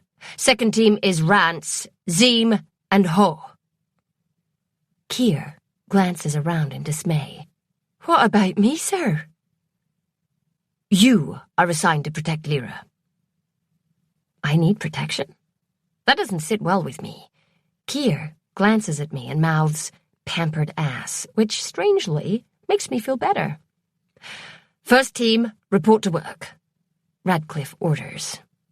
Niall stands along with Officer Burley, Bendix, and a tall, thin woman who must be Vadan. They hurry out, but Niall meets my gaze before he leaves. Radcliffe dismisses the second team, but when I stand, he grabs my wrist. Not yet. I resume my seat. After the conference room clears of everyone but me, Radcliffe, and Keir, he turns to me.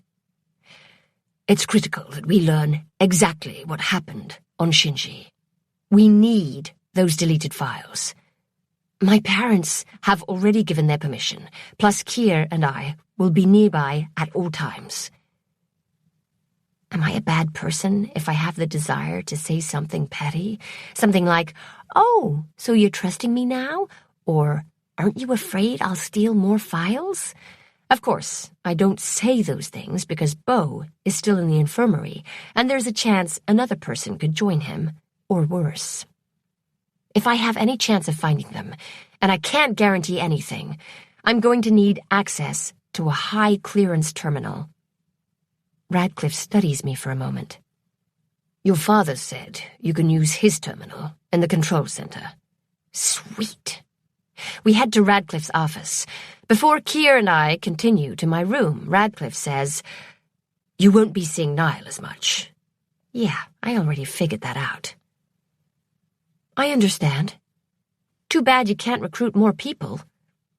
And to think that I once thought 12 officers was excessive. Now, I'd be happy with 100 more. Your mother is lending us her techs. The memory of them panicking and bolting for safety replays in my mind. At least they can help monitor the cameras. I surprise a laugh from Radcliffe. Finally! Yes, their unfortunate behavior was noted in Niall and Keir's report. Good. As I step away, Radcliffe adds, The report also noted your behavior, Lyra. Oh? I turn to look back at him. Am I in trouble? You're credited with saving Officer Dory's life. I am? Stunned, I stammer, But Keir and Menz and Niall all were fighting an invisible opponent. If you hadn't remained calm and aided them, they'd all be dead. Wow. I'd like to think they all would have been okay, but Menz and Keir were rather freaked out. Niall, I know. He's getting a commendation in his record. Keir, her too. Now get some rest. Radcliffe shoos us away and disappears into his office. I walk beside Keir. What about Mans? He carried Beau. He refused recognition. He feels guilty for freezing, which happens to everyone at some point during their career. And is understandable in this situation. I barely held it together, but I wasn't going to let some spoiled lab rat show me up. Amusement quirks her full lips, but then fades. Truthfully, if I hadn't seen Beau lying there bleeding, I might not have believed you. Truthfully, I'd rather those shadows be a symptom of PTSD. Yeah, a couple of sleepovers with yours truly, and you'd have been fine. Too bad no amount of sleepovers will solve this problem. My parents join Radcliffe and me for dinner. I can't believe we've encountered alien life in our lifetime, Mom says. I don't know whether to be excited or terrified. My stomach is battling between awe and nausea, my dad mutters. Remembering the conversation with my dad, I ask, have you notified DES? Of course. Mom stabs her fork into the air for emphasis. I don't care if the looters are listening in. This is light years beyond our authorization. She sets the utensil down with a clatter. We need a better classification for those creatures. Shadow blob not technical enough? I ask, somewhat offended. How about Lyra's Shadow Army? Dad asks. No. I don't want my name attached to them. If they were shadow puppies that licked your face, I might be more inclined to be a part of their discovery. We are calling them hostile life forms, Radcliffe says. Hulfs, for short. Hulfs? I still like shadow blobs better. Has anyone else touched the hearts? Radcliffe asks as I clear the table. Not with bare skin, my mother says, giving me a significant look. Can we access the factory without going through the pits? My father leans back and taps his finger on the table. It extends below the pits. We could dig down in a safe area, then dig over to the factory. The hatch is still open, I say. Radcliffe peers at me with his security officer expression. You said the Hulfs won't go down there. No, I said I didn't see them down there. I speculated that the hearts might scare them, but I have no idea if it's true. And there's no reason to believe that a door or hatch would keep them out, Mom adds. Lovely. My desire for dessert dies.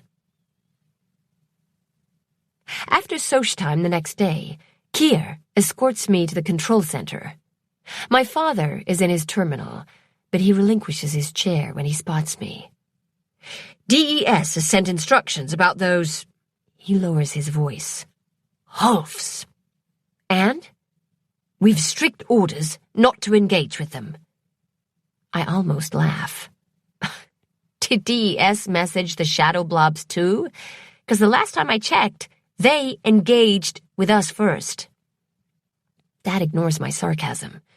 Of course, they tagged all the information about the Hulfs as classified, and when the Protector-class ship arrives, they will handle the situation. Aren't they freaked out by the fact there's hostile aliens out here? I am. It's DES. They're not going to admit to being freaked out. Also, there's a chance they don't believe us.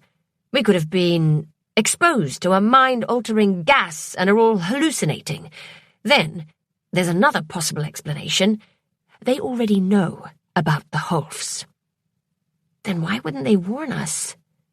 In that case, it would be because DES deemed we didn't need to know. Their communications have been carefully worded lately, probably due to the looters worming into their clusters. But I did see a few more exclamation points in these last few messages. That didn't help. What are we supposed to do in the meantime? I believe we're doing it. Somehow, I'm not reassured. He pats my shoulder as if that will help. I appreciate the gesture and cover his hand with my own for a moment. After he leaves, I sit down in his terminal. Kier stands behind me. I do a little worming to gather some information. I mark the security breaches for Bo to fix once he's better. Then I nose around and find the superwormer's trail. I don't want to alert him, her, to what I'm attempting to do, but I can't help being impressed. Jaren's right.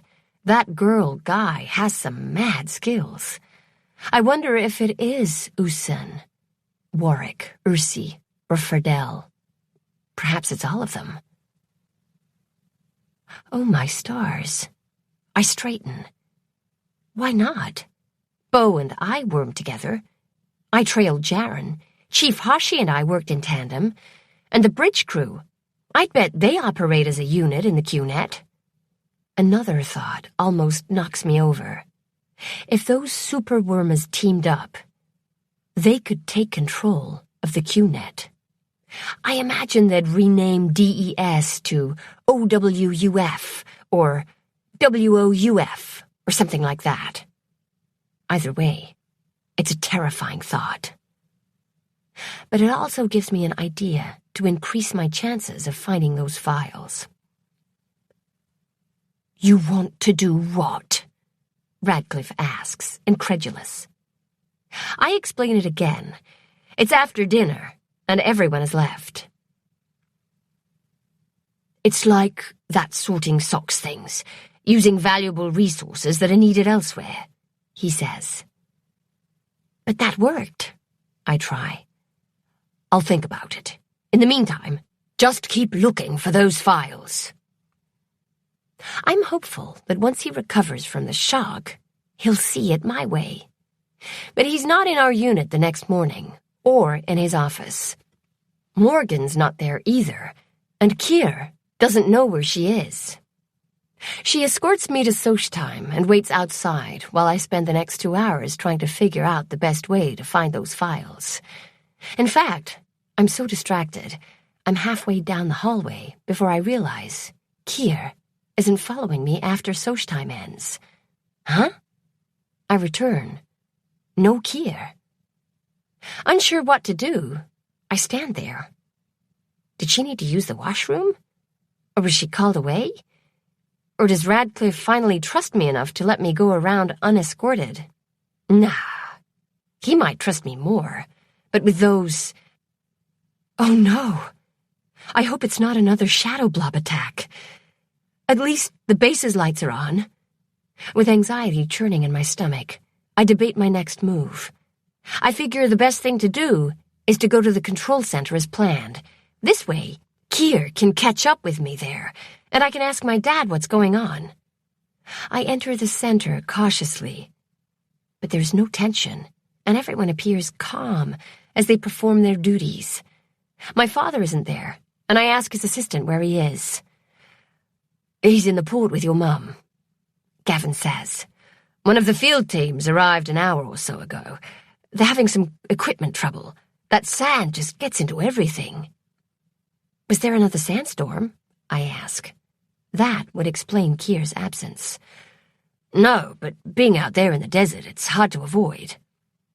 True. I sit at my father's terminal and hesitate. If I use the QNet without supervision, I'll be in violation of my probation. Just coming here on my own was a violation. I ask Gavin if there's been any trouble. Nope. Except for the pits being sealed off, everything else is going well. Then where is Kier? Drawing in a deep breath, I worm into the cameras. If she's in a public area, I should be able to find her. First place I check is the archaeology lab.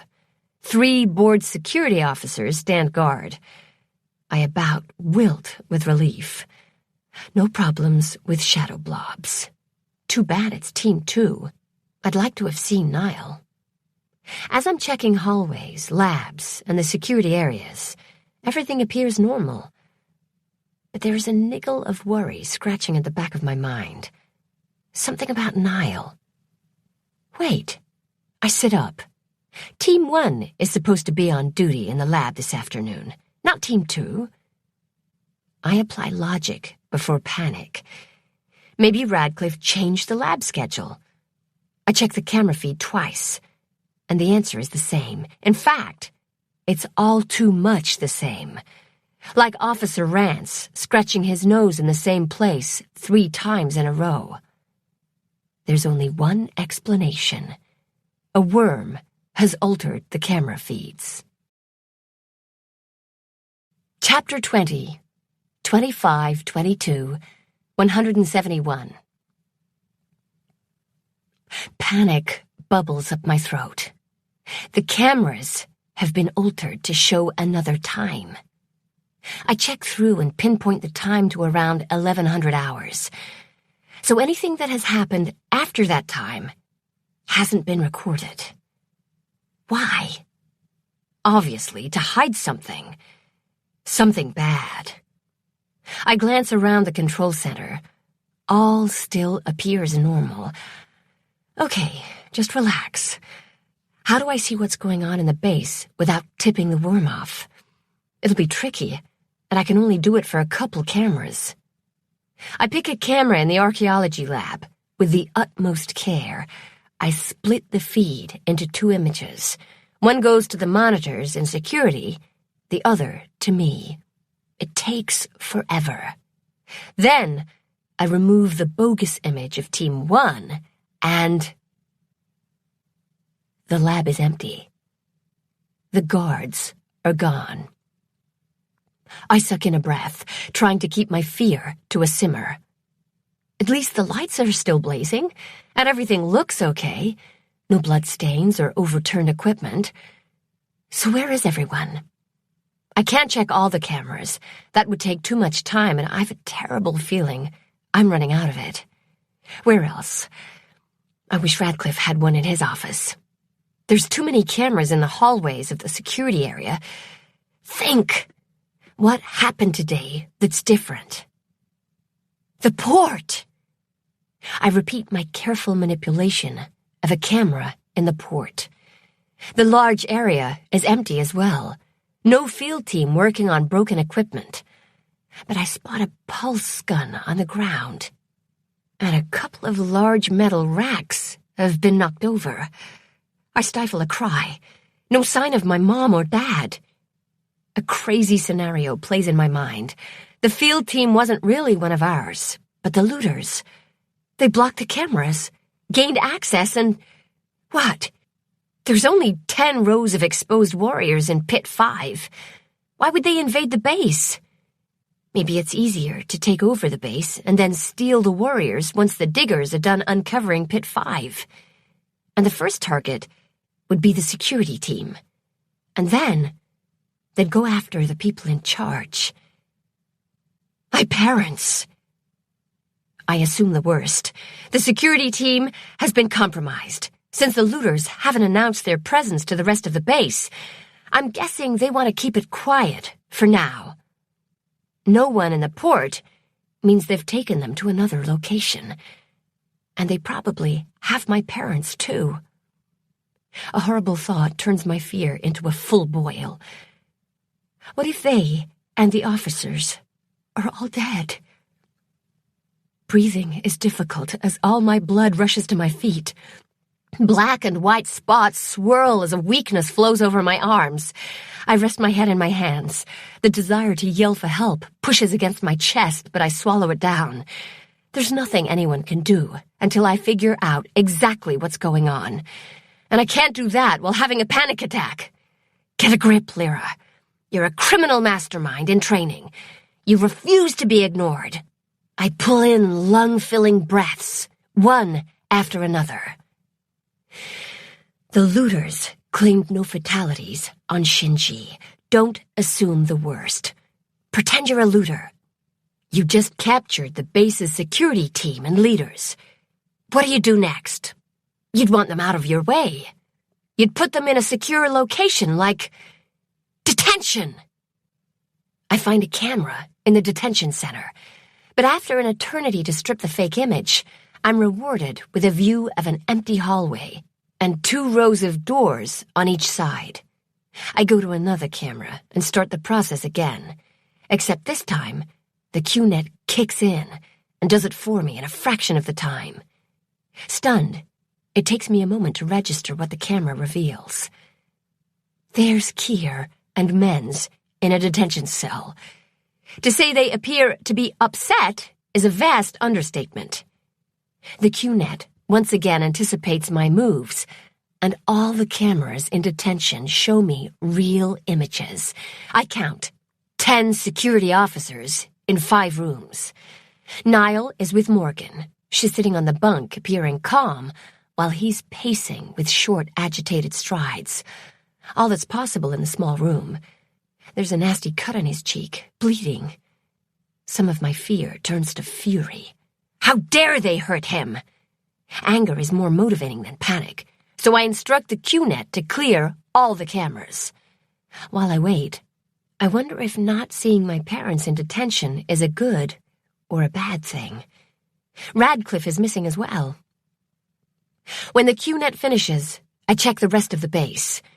Strange figures are in security's halls and in the training room. They're all wearing gray coveralls and masks that are similar to the B-apps. Only their eyes are visible. Looters. Lots of them. I count. 10, 20, 30, 48. Oh boy. Breathe. Just breathe. They're also armed with pulse guns and another weapon that I don't recognize, probably lethal. Breathe. Breathe. Breathe. They're patrolling the hallways in security. A few are playing cards in the officers' rec room. A couple are milling about the training area. What are they waiting for? I need to show this to an adult. Gavin, I say with only a slight tremor. Yeah? Can I borrow your portable? Aren't you on probation or something? This is for Officer Radcliffe. It's very important. Please. Okay, but I snatch it from him. I'll take full responsibility. I transfer the camera feeds to the portable so I can see the looter's location, but I can't go deeper in the QNet on the device. Do you know where Dr. Jeffries or Gage is? I ask Gavin. Gage is usually in her lab at this time. If you hurry, you can catch her before dinner. Jeffries is probably in his office. I bring up a map of the research base. Both are on the opposite side of the base from security. Just my luck. The geology lab is a public place, so I check the camera.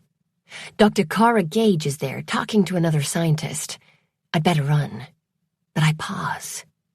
Do the looters have access to the real views? Why not? That worm could have easily done the same thing as I did. Plus, it makes sense for them to have eyes on the base. They've probably been watching me in the control center.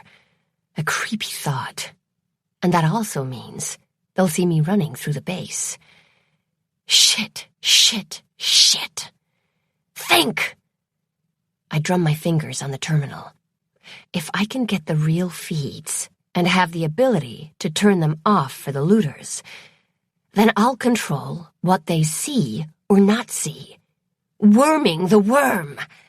I've no idea if it'll work, but I entangle with my strange, perceptive cluster in the QNet and create a bypass for one camera, then another. By the third, the QNet understands what I'm doing and finishes it for the rest of the cameras in seconds. I move all the feeds to the portable. I'm in the process of creating a wormhole so I can control the cameras with the portable when a message pops up for me. It's from Officer Tace Radcliffe. 2522, 171. Hello, little worm. You are in violation of your probation. Please report to my office immediately. Ice flushes through my veins, leaving behind a numb terror. The looters know what I'm doing. I check the portable, but it appears my feeds are still good. Then I take a peek at the camera near Radcliffe's office. Someone leans out the door and waves at a couple people nearby. They disappear. Maybe they don't know the extent of what I'm doing. But now, I don't have time to get to Dr. Gage or Jeffries, although I'm not sure what they could do besides order everyone to hide. That's it! The safest place for everyone is in their units, and the only way to get them there is to... I worm into a different part of the QNet and trigger a base-wide sandstorm alert. The strident siren sounds very sweet to me. Gavin curses, but he follows the procedures. I grab the portable and head for the door. Before opening it, I tap in my route, programming the cameras through the portable to hide me from sight, using the wormhole. Hoping like hell that my actions don't alert the looters, I leave. There's only one person left who will know what to do. I check the portable frequently as I race through the crowded corridors, timing each turn to match the route I programmed. The alarm screeches overhead as I weave through the scientists and techs, heading for their units. I reach the infirmary just in time to see Beau limping from his room. He's buttoning his shirt and arguing with a nurse. I have to help. I'm sure this is another false alarm. Return to your bed before you pass out, the nurse orders. I grab his arm. I'll help Officer Dory back to bed. Beau looks at me. You will? Yes. Radcliffe sent me. He pauses a beat, noting that I'm alone. All right. The nurse huffs. You won't have time to go to your unit, Lyra. You'll have to stay with him and lock the door. Should I be concerned that I'm on a first-name basis with the medical staff? Probably. I will. Beau lets me guide him back inside. I lock the door, as promised. What's going on? He demands. You might want to sit down for this. Lyra. His tone is dangerous. Okay. I explain as fast as possible. The words gush out of me in a torrent. Beau doesn't say anything, but his face pales to an unhealthy color, and he wasn't exactly in peak condition before. When I'm done, he says, You're right.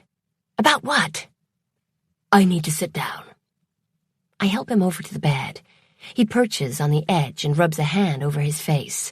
I shift my weight from foot to foot, silently urging him to hurry up and come up with a brilliant plan. Sounding the alarm was a good move, Lyra. We need weapons, and we need to rescue the others. Okay. Where are the weapons? In storage lockers. The looters have probably already confiscated them. He smiles. Radcliffe is smarter than the average criminal. The lockers are at various locations throughout the base, not just in security. That's sneaky. Color me impressed. He can be. And as long as the looters haven't changed who has access, I can open them. And if they have? There's the master override, but only 3 people have that code. I groan. Let me guess. My mom, my dad, and Radcliffe. Yup. Huh. And they didn't tell me. I can worm into their accounts. It's not in the QNet. It's not written down. They have to memorize it so it can't be stolen. Wonderful. Is the override common knowledge? In other words, would the looters know about it and change it? It should be limited to security personnel and the upper levels of DES, who have a ton of security holes for worms to wiggle through. We exchange a glance. Yeah, the looters probably know about it. Beau admits. And all I have is a portable, so I can't check for sure. Then let's hope you can still open the weapon lockers. On the map of the base, Beau shows me where the closest arms locker is, and we plot a course. I set the cameras to hide us as we travel at a much slower speed than I'd like, but Beau, while able to stand, is still not fully recovered. The fact that he rests his head on my shoulder for support tells me more about the state of his health than his efforts to mask his pain. The hallways are empty. I hold the portable out so we keep pace with the cameras. The sandstorm alarm stops in mid-shriek, and we freeze. It's a relief to my ears, but another level of anxiety twists my guts. "It's okay," Bo says after a moment. "It's supposed to stop when the storm arrives. As long as the all-clear signal doesn't sound, everyone should remain in their units." We reach the weapons locker after 101 years. I hold my breath as Bo presses his palm to the scanner. My heart is hammering against my chest. Probably trying to escape. I don't blame it. I've certainly put the poor thing through its paces. The lock turns green with a click. I about faint with relief. There's a black duffel bag inside, and Bo hands it to me. I hold it open as he fills it with a combination of pulse guns and other nasty stingers.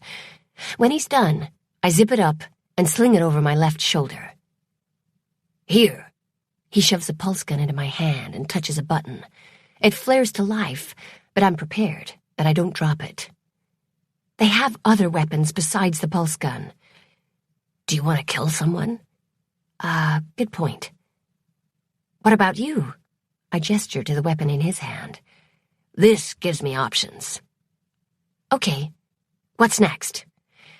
"You need to plan us a route to the detention center that avoids the looters, and then sync up the cameras to hide us. Is that all?" "I didn't say it would be easy." Oh, yes, because everything up to this point has been a breeze. "That's the spirit," Bo says, ignoring my sarcasm. He claps me on the back. I long for a QNet terminal, but I search for a safe route, and I realize we have a problem. I can plan a route based on what I see now, but what happens when the looters move around? I can't anticipate where they'll be 20 minutes from now. "Can you do it in stages? You know, just the next couple of moves first. This way, we don't have to guess that far out."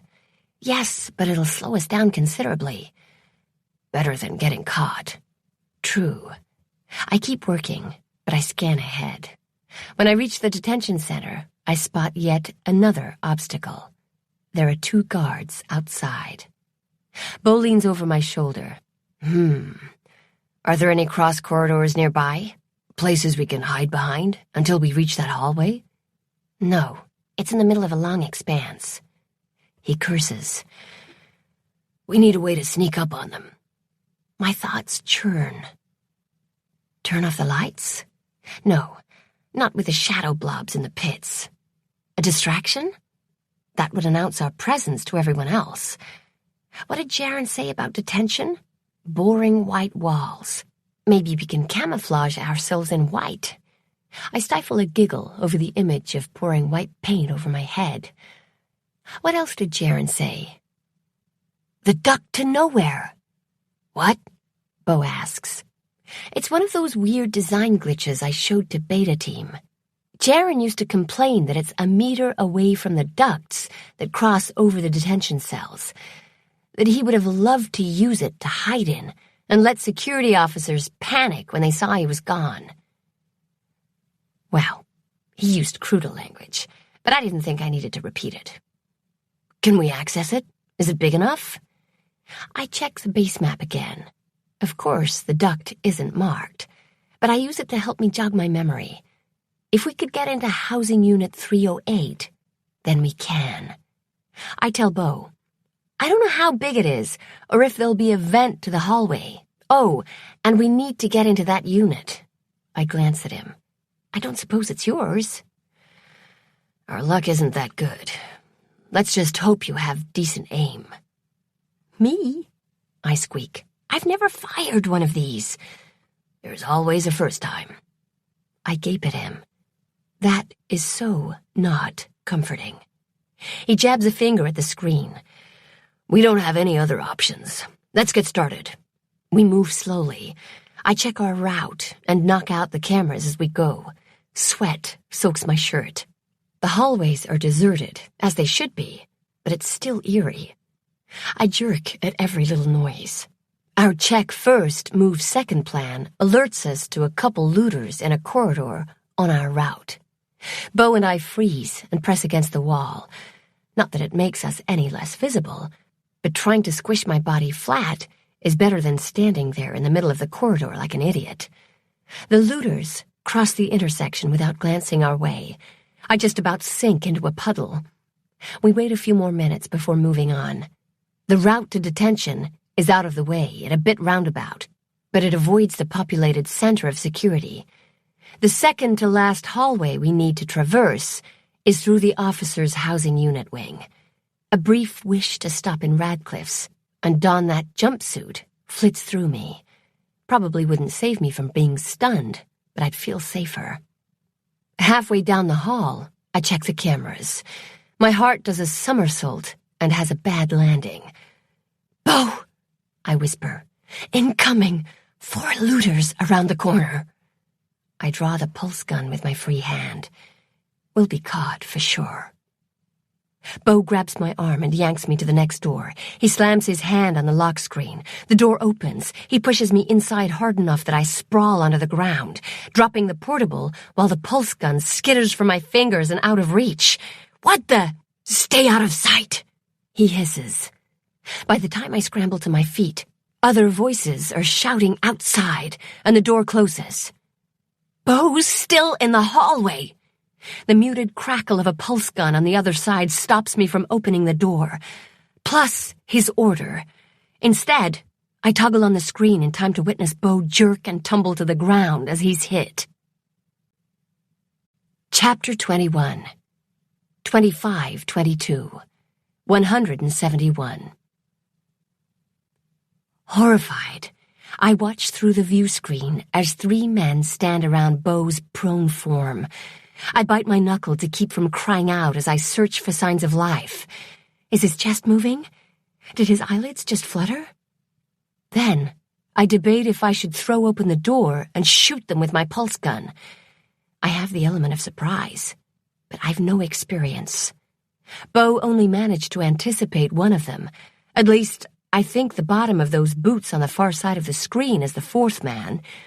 So what are my chances of getting all 3 before they get me? 0. "Where did he come from?" one man asks, towing Bo with his foot. His voice sounds buzzy, as if it is dampened by the mask, but still clear, because he's standing right on the other side of the door. I wrap my arms around my chest. Did they see Bo push me inside? I duck down, even though I know they can't see me through the view screen. "Must be the officer in the infirmary," another male answers. "Guess he wasn't as injured as they let on." "What do we do with him?" a third asks. "Dump him in detention with the others. I'll go tell the boss." "What about Stan?" "Leave him. He'll wake up eventually." There's a rustling noise, and I straighten. 2 of the men haul Bo to his feet and wrap Bo's arms around their necks. They half carry, half drag him down the hall and out of sight. A part of me is relieved that they didn't see me. Another part is cursing me out that I didn't do something to help Bo. I've a duffel bag full of weapons at my feet, for stars' sake. A third part is terrified. Another part recognizes that Bo protected me. Otherwise, I'd have been caught too. After a few shaky breaths, I'm better. Still freaked, but not curled up into a ball, sucking my thumb. Not yet. What do I do now? Should I stick to the plan and try to rescue the team? Could I incapacitate those 2 guards? Probably not. I'm not suddenly going to have perfect aim when I've never shot a pulse gun before. Plus, I can't even get my heart to stop acting like an unruly toddler jacked up on sugar. So what can I do? I can worm. All right. That's a start. I glance around at Bo's unit. It has to be his. He couldn't open anyone else's. It's number 305, and the same size as Niall's. A knot twists in my throat. Best not to think about Niall right now. The living room is neat, with minimal decorations. Blue and navy are the main colors. Gavin's portable is lying on the floor, cracked and broken. If I survive this, I'll probably get into trouble and have to pay for a replacement. Funny how I'm looking forward to that time. I'm sure Bo has a super nice terminal somewhere, and I find it in his bedroom, along with lots of hair care products. It doesn't take me long to worm deep into the QNet. That master override might not be written down or in a file, but there's a part of the system that has to know what it is in order to respond to it. And I'm going to find it. Sometime later, I've no idea what the code is. I groan with frustration. The code slips out of my reach every time I get close. Doesn't the QNet understand this is important? I may have to give up. While I'm this deep, I send a few hidden messages to Doctors Gage and Jeffries that I'm pretty sure won't be spotted by that superworm. I explain what's going on and hope for the best. I'm tempted to reach out to Jaren, but I don't want the looters to go after him. And much to my surprise, I can't reach DES through the normal routes. That superworm has blocked communication from the entire base. We are totally cut off from DES. I'd be more impressed by their skill, but fear is dominating my emotions at the moment. Instead, I descend to the star roads, getting as close as the terminal will allow me. Then search for a navigator. I connect with an interstellar navigator, and am told to get the hell out before she reports me to DES. Go ahead, please do, and please help me. The connection is terminated. I try really hard not to let that affect me. But curling up under Beau's bed is looking more enticing by the minute. Come on, Lyra, think! I need a navigator, so I try again and again and again. Each time, I take a different path until I reach Chief Ritza. At first, she thinks I'm a glitch, and I have seconds to convince her otherwise. 2522-171. Chief Ritza, please look through DES's records. I interned with Chief Hashi. She taught me how to reach this deep. I'm only 17 years old and am desperate. Finally, I receive this message. 2522-171. You're right. Only a person trained by an interstellar navigator could reach me in this particular fashion. What can I do to help? Those last 6 words are pure magic. I ask for the master override code. While I'm explaining why I need it and what's been going on to Chief Ritza, another message pops up. 2522-171. Hello, little worm. You've been busy. Your attempts to reach Jeffries, Gage, and DES have failed, and, no offense, but that's a really stupid move, as none of them can help you. No one on Yulene can. But you can help your parents stay alive. They're sitting here with me in Officer Radcliffe's office. If you don't come here within the hour, unarmed, I'll kill your father. Then you have 1 minute before I kill your mother. Don't be late. The room tilts and spins around me. I dig my nails into the fabric of the chair as nausea burns up my throat. Stumbling to a trash can, I dry heave into it. One benefit from not eating in hours: no chunks.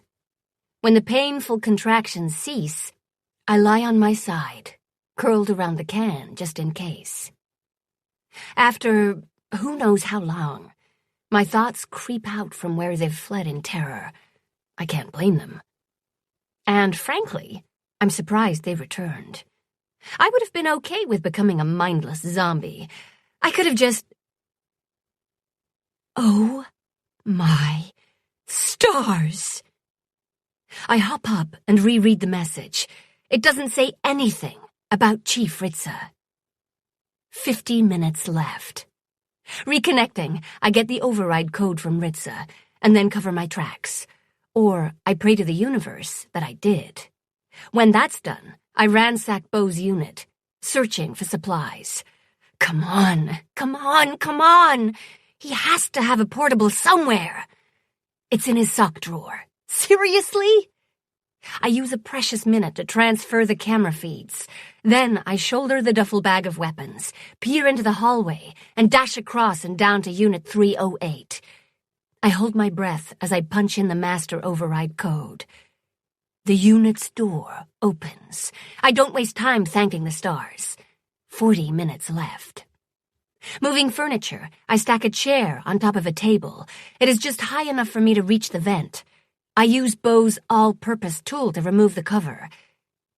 Did you know a duffel bag full of weapons is heavy? Like sweat-popping, muscle-straining, back-hurting heavy? Well, it is. I struggle to get it into the vent and out of the way. Pulling myself up is no easy task either.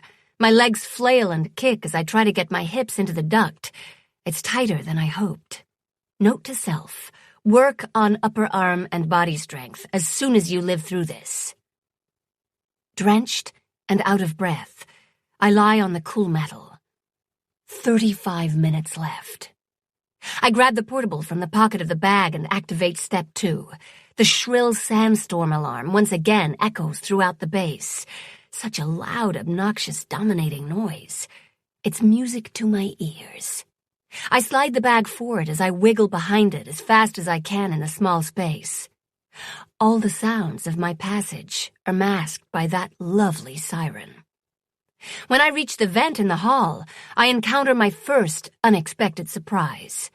The guards are not standing in the hallway, but are inside the detention center. 30 minutes left. Committed to my plan, I keep moving. When I reach the second vent, their shouted voices can just be heard above the din. Still locked! Return! Post! Can't we? Hear? Quieter! Can't see! Boss! Go! 2 dark heads pass under my vent, and I flinch. But they keep going, and the outer door shuts. Able to breathe again, I slide to the next vent, and remove the cover. I tie a sheet to a handle of the bag, and ease it down until it reaches the floor. Too bad there's no one else in the vent to hold onto the sheet to help me. I go out, feet first, and then hips. The idea was to hang from my hands and drop gracefully down, but once the bulk of my body is unsupported, it drags the rest of me with it. Ducts are slippery. I land on my feet, but my right ankle twists painfully and my butt hits the floor. A small shockwave slams up my spine. Whoa, that's intense. 25 minutes left. Checking the portable, I confirm that the guards have returned to their posts. I scan the doors surrounding me and find cell number 3.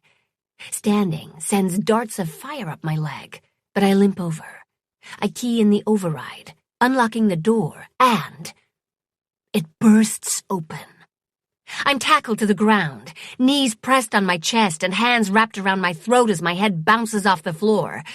Through vision blurred with tears, I gaze up at Niall. He's staring at me in pure astonishment, but his iron grip on my neck eases. Too bad his weight is still suffocating me. I punch his thigh, hard. He gets the hint. As fast as he knocks me down, he picks me up and hugs me. The room spins, so it's a good thing he's holding me. The pain in my head matches my ankle. Morgan is standing behind him. She's grinning and shaking her head in disbelief. "What? How did you?" Niall says. His lips brush my neck. "No time to tell you everything." I break from his hold. I've 8 minutes before the siren stops. Waving Morgan over, I point to the duffel bag. They lean close so I can speak right into their ears as I explain my plan to them and give them the override code. Niall shakes his head no. "We have weapons. The code. We can—" "No! I'm going to be in your dad's office in—" I glance at the portable. "In less than 20 minutes. That's non-negotiable." "You will not endanger yourself anymore," Morgan says. "I'm in charge now, and you're going to stay safe inside detention while—" "Mutant zombies from Planet 9, I say to Niall. He meets my gaze. Within those blue-green depths are a riot of emotions, fear, pain, amazement, and the desire to protect. I caress his cheek, careful not to touch the cut.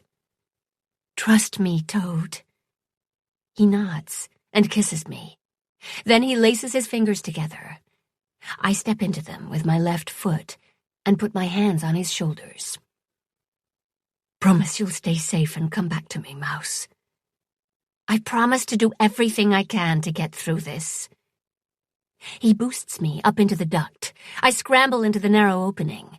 15 minutes left. Sliding and wiggling is much harder to do with an injured ankle, and the beat of pain with every push slows my movements. The siren stops midway. While I try to advance without making noise, I can't avoid the hiss of my clothes rubbing on metal. Each one sounds louder than the last. I peer through the open vent. A sweat-slicked tendril of hair hangs down.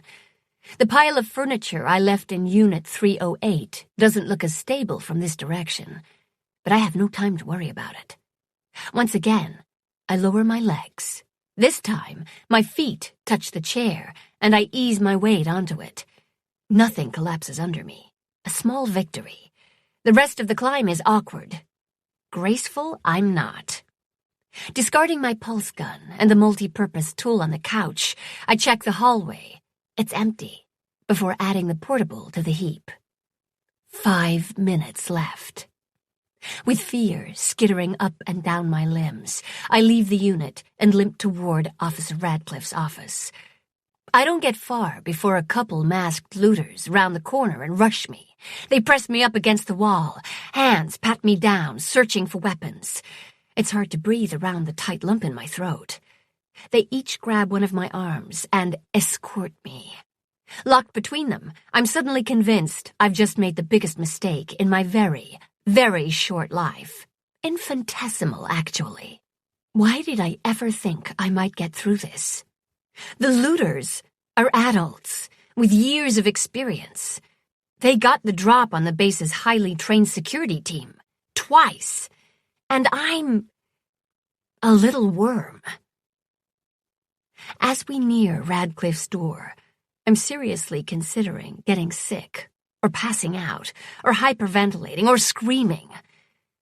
I doubt any of them would help, but it might relieve the immense pressure building up on the inside of my body. The door opens. At that moment, I'd rather face the shadow blobs. Unable to alter my fate, I'm pulled through the threshold. Lyra!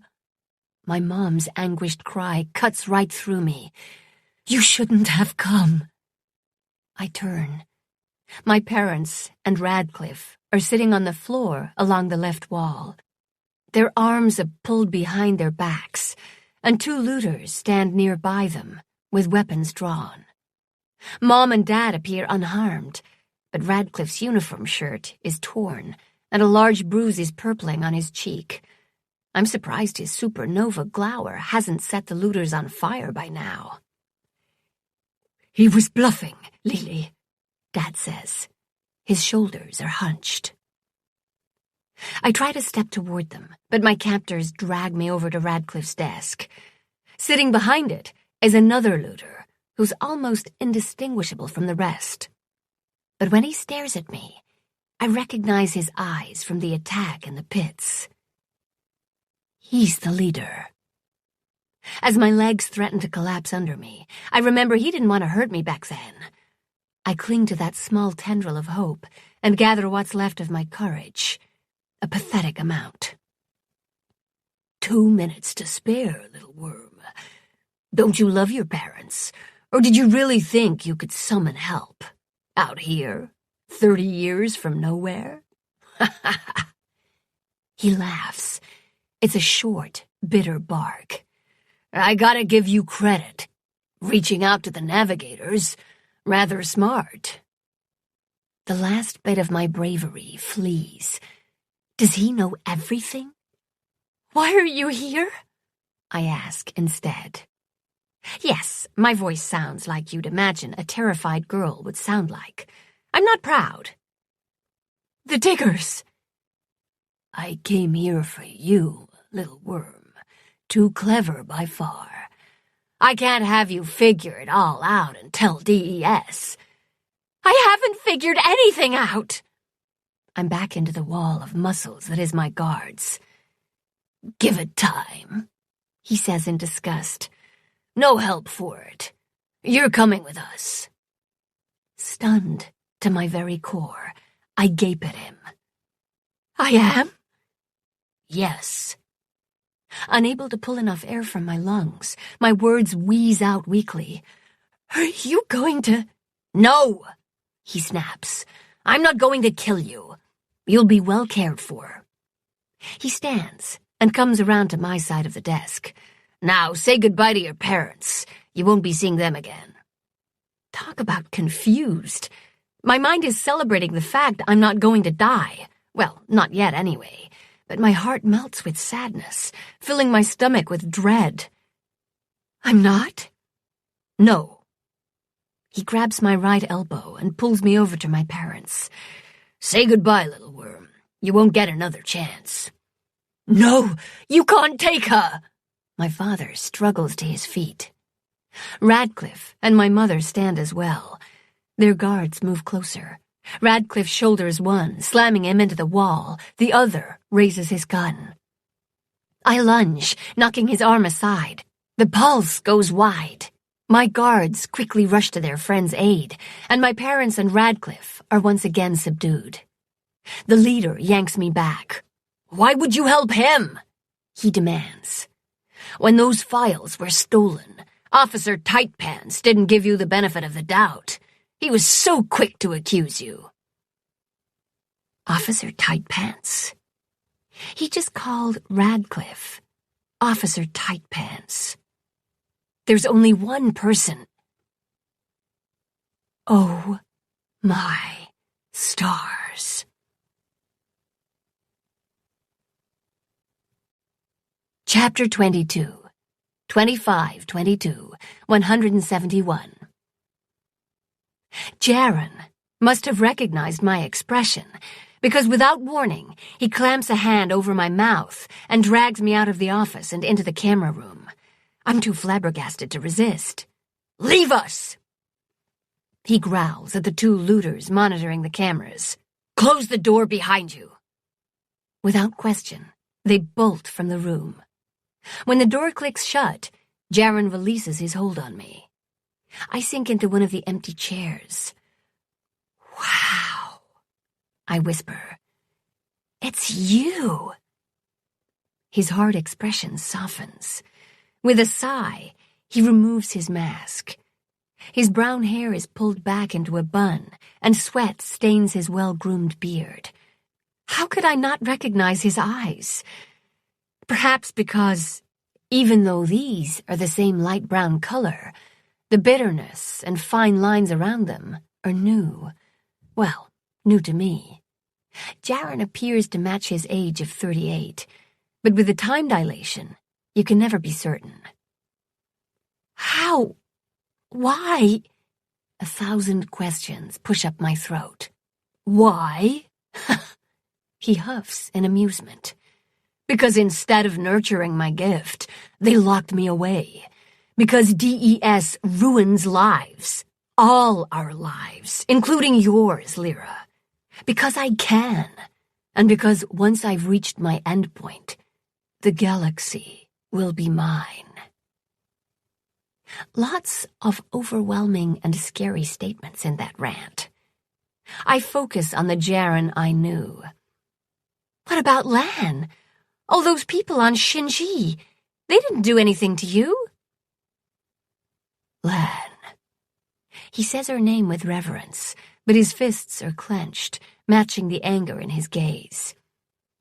Her research unlocked the key, and with her relentlessness, it was just a matter of time before she put it all together. I cover my mouth with a hand. Is that why you killed her? I haven't killed anyone. Neither of my people. We've stolen and destroyed warriors, that's all. But he waits with a half smile. And that's all I need. The answer pops into my head. The shadow blobs! When you take and destroy those warriors, they can no longer protect us. And those creatures come through from wherever they live. They're the ones that killed the people on Shinji. Like I said, too clever by far. It's still your fault. If you purposely— I didn't know about those. What did you call them? Shadow blobs? That's a rather accurate name, considering no one can see them.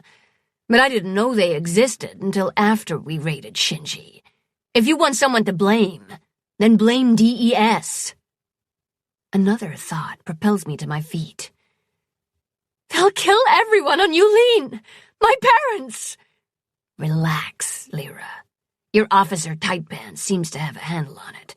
They might survive until the protectorship arrives. He's not mine.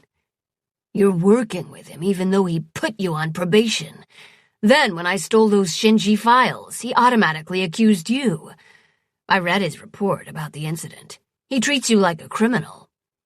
He's nurturing my gift, you idiot! The truth of that statement makes me pause. Huh? Who knew? I taught you how to worm. He steps closer to me. Look, you're coming with me regardless, but I'd rather not force you and have to lock you up for the rest of your life. If you promise to cooperate, I'll explain everything to you. You'll be astounded. It's fantastic. And when it's all said and done, we'll be heroes. That's actually rather tempting, but also so very wrong. Behind Jaren, the images in a couple cameras flicker. His focus is on me, so I hope he didn't notice. I need to prolong this as long as possible. All right, Jaren. I promise to cooperate with you. I'd rather help out than be confined. He grins. Just like old times. I've a couple requests. The smile vanishes and he stiffens. Go on. I want to be able to communicate with my parents on a regular basis. I hold up a hand, stopping his protest. I didn't include Niall because I'm reluctant for Jaren to know about our relationship. I sense that would upset Jaren. You can read all my messages. I won't reveal any of your secrets or tell them where I am. Promise. All right. And? You send Officer Radcliffe all the information you have on those shadow blobs so he can figure out how best to fight them. I don't have much, but I'll do it. Anything else? You release my parents so we can have a proper hug goodbye, and you allow me to pack a bag to take along. When he hesitates, I add, my unit is just down the hall, and that will eat up more time. Bonus. Okay, but you are not allowed to tell anyone my name, not even my men. Interesting. Why not? I'll tell you later, along with everything else. Shoot. Fine, I won't say your name. What should I call you? He flashes me his cocky grin. In that moment, he is my Jaren, the one who was my prank-pulling partner. The boss. At least he hasn't named himself King of the Universe. Not yet.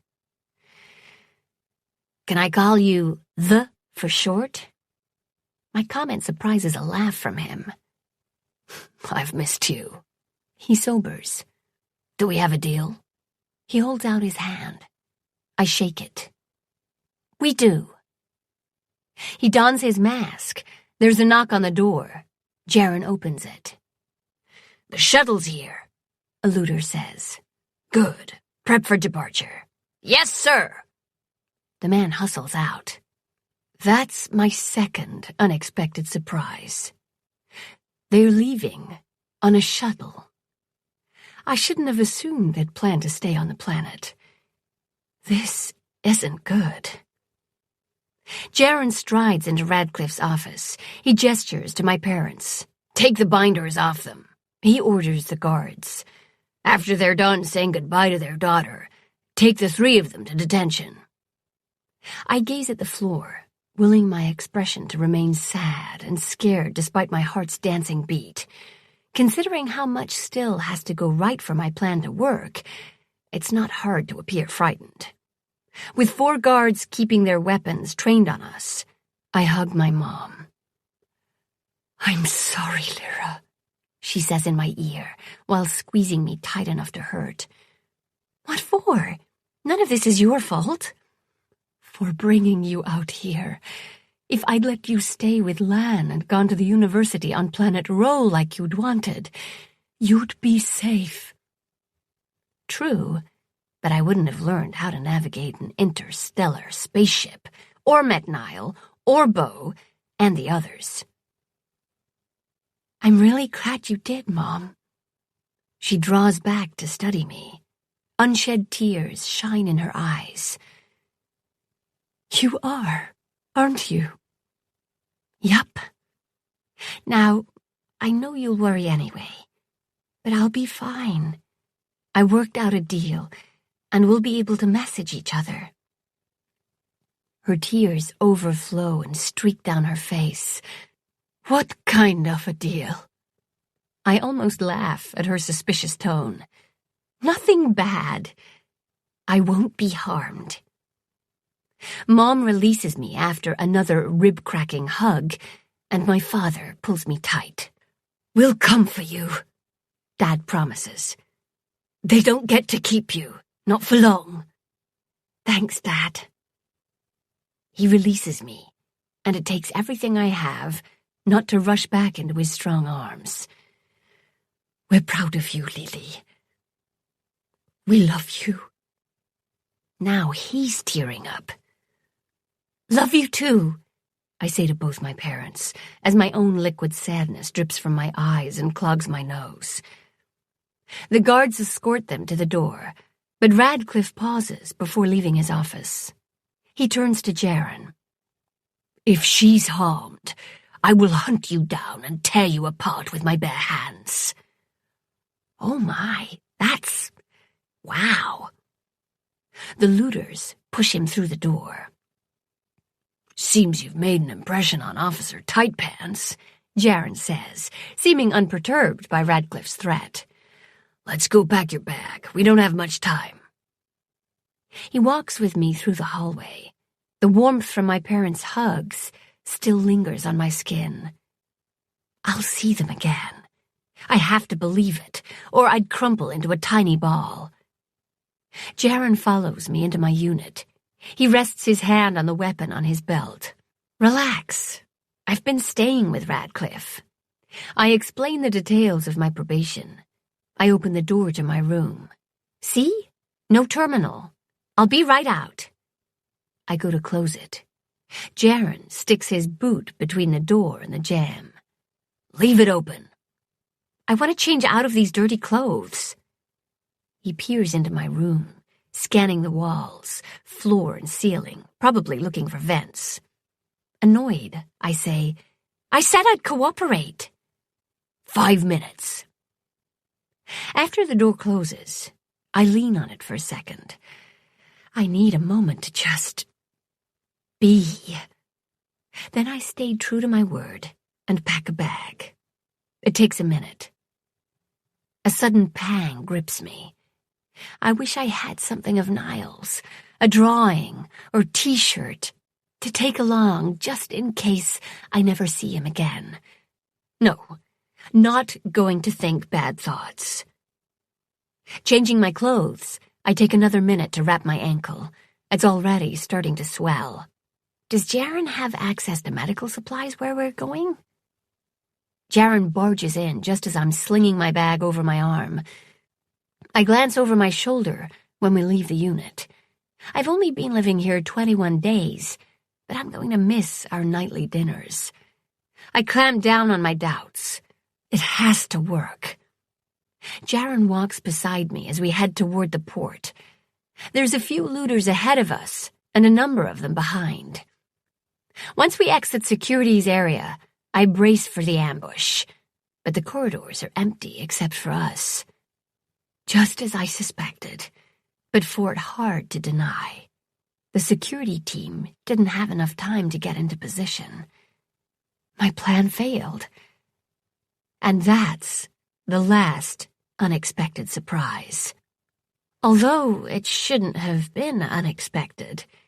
Jaren did see my communications with the navigator. My denial just made it possible for me to function this last hour by delaying my terror.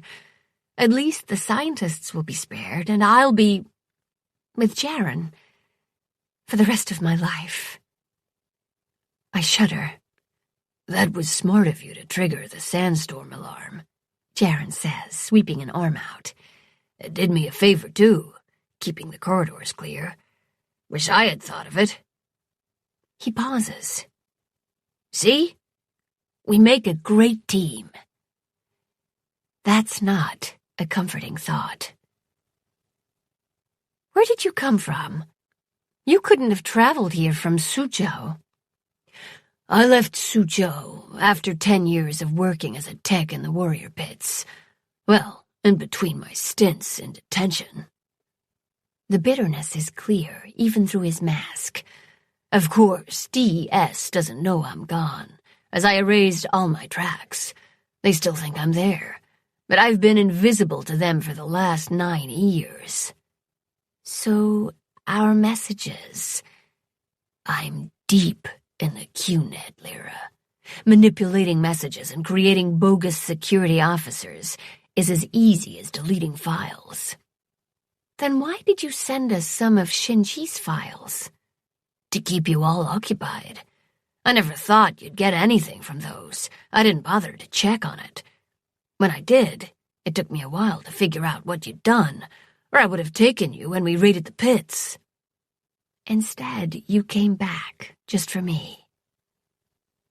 Why don't I feel special? Why didn't you send your men to get me right after Soch time? That was the original plan. But the security officers were harder to subdue than anticipated. By the time we had them secured, you were already in the control center. You left soon after I sent you that message, but then you disappeared from the cameras. What tipped you off? The fact that Officer Kier wasn't outside the Soch area? No reason to lie. Officer Radcliffe would never have left me unprotected. Did he suspect we would return? I think so. Plus, he was worried about those shadow blobs escaping the pits. Ah. When we reach the port, I slow. A large shuttle sits in the middle. The roof of the port is already opened, revealing the yellow sky streaked with sunset colors. The strong peppery scent of Yulin fills the air. This can't be happening. But there are more looters around the shuttle, and not a single security officer in sight. Jaren grabs my elbow and pulls me along. Sand crunches under our boots. You're not having a change of heart and thinking of doing something stupid, are you? He asks. Yes, I am. I've changed my mind. I don't want to leave my parents and Niall. I didn't get a chance to say goodbye to him. But there's nothing I can do. I'm surrounded with no way to escape. Plus, I gave my word. I consider. Does a promise under duress still count? And I'm not 18A years either. Wouldn't my parents have to agree as well? I fixate on the legal issues, better than thinking about my new future. Open the door and load up. Jaren orders his men near the shuttle. Start the engines. They turn toward us. Their weapons are drawn. One word pops into my head. Mutiny. Right before the sizzle of a pulse gun streaks by me. Cries and chaos erupt around us. Jaren curses. He yanks me in front of him. Now I curse as he uses me as a shield. Good thing no one is aiming at us. Yet.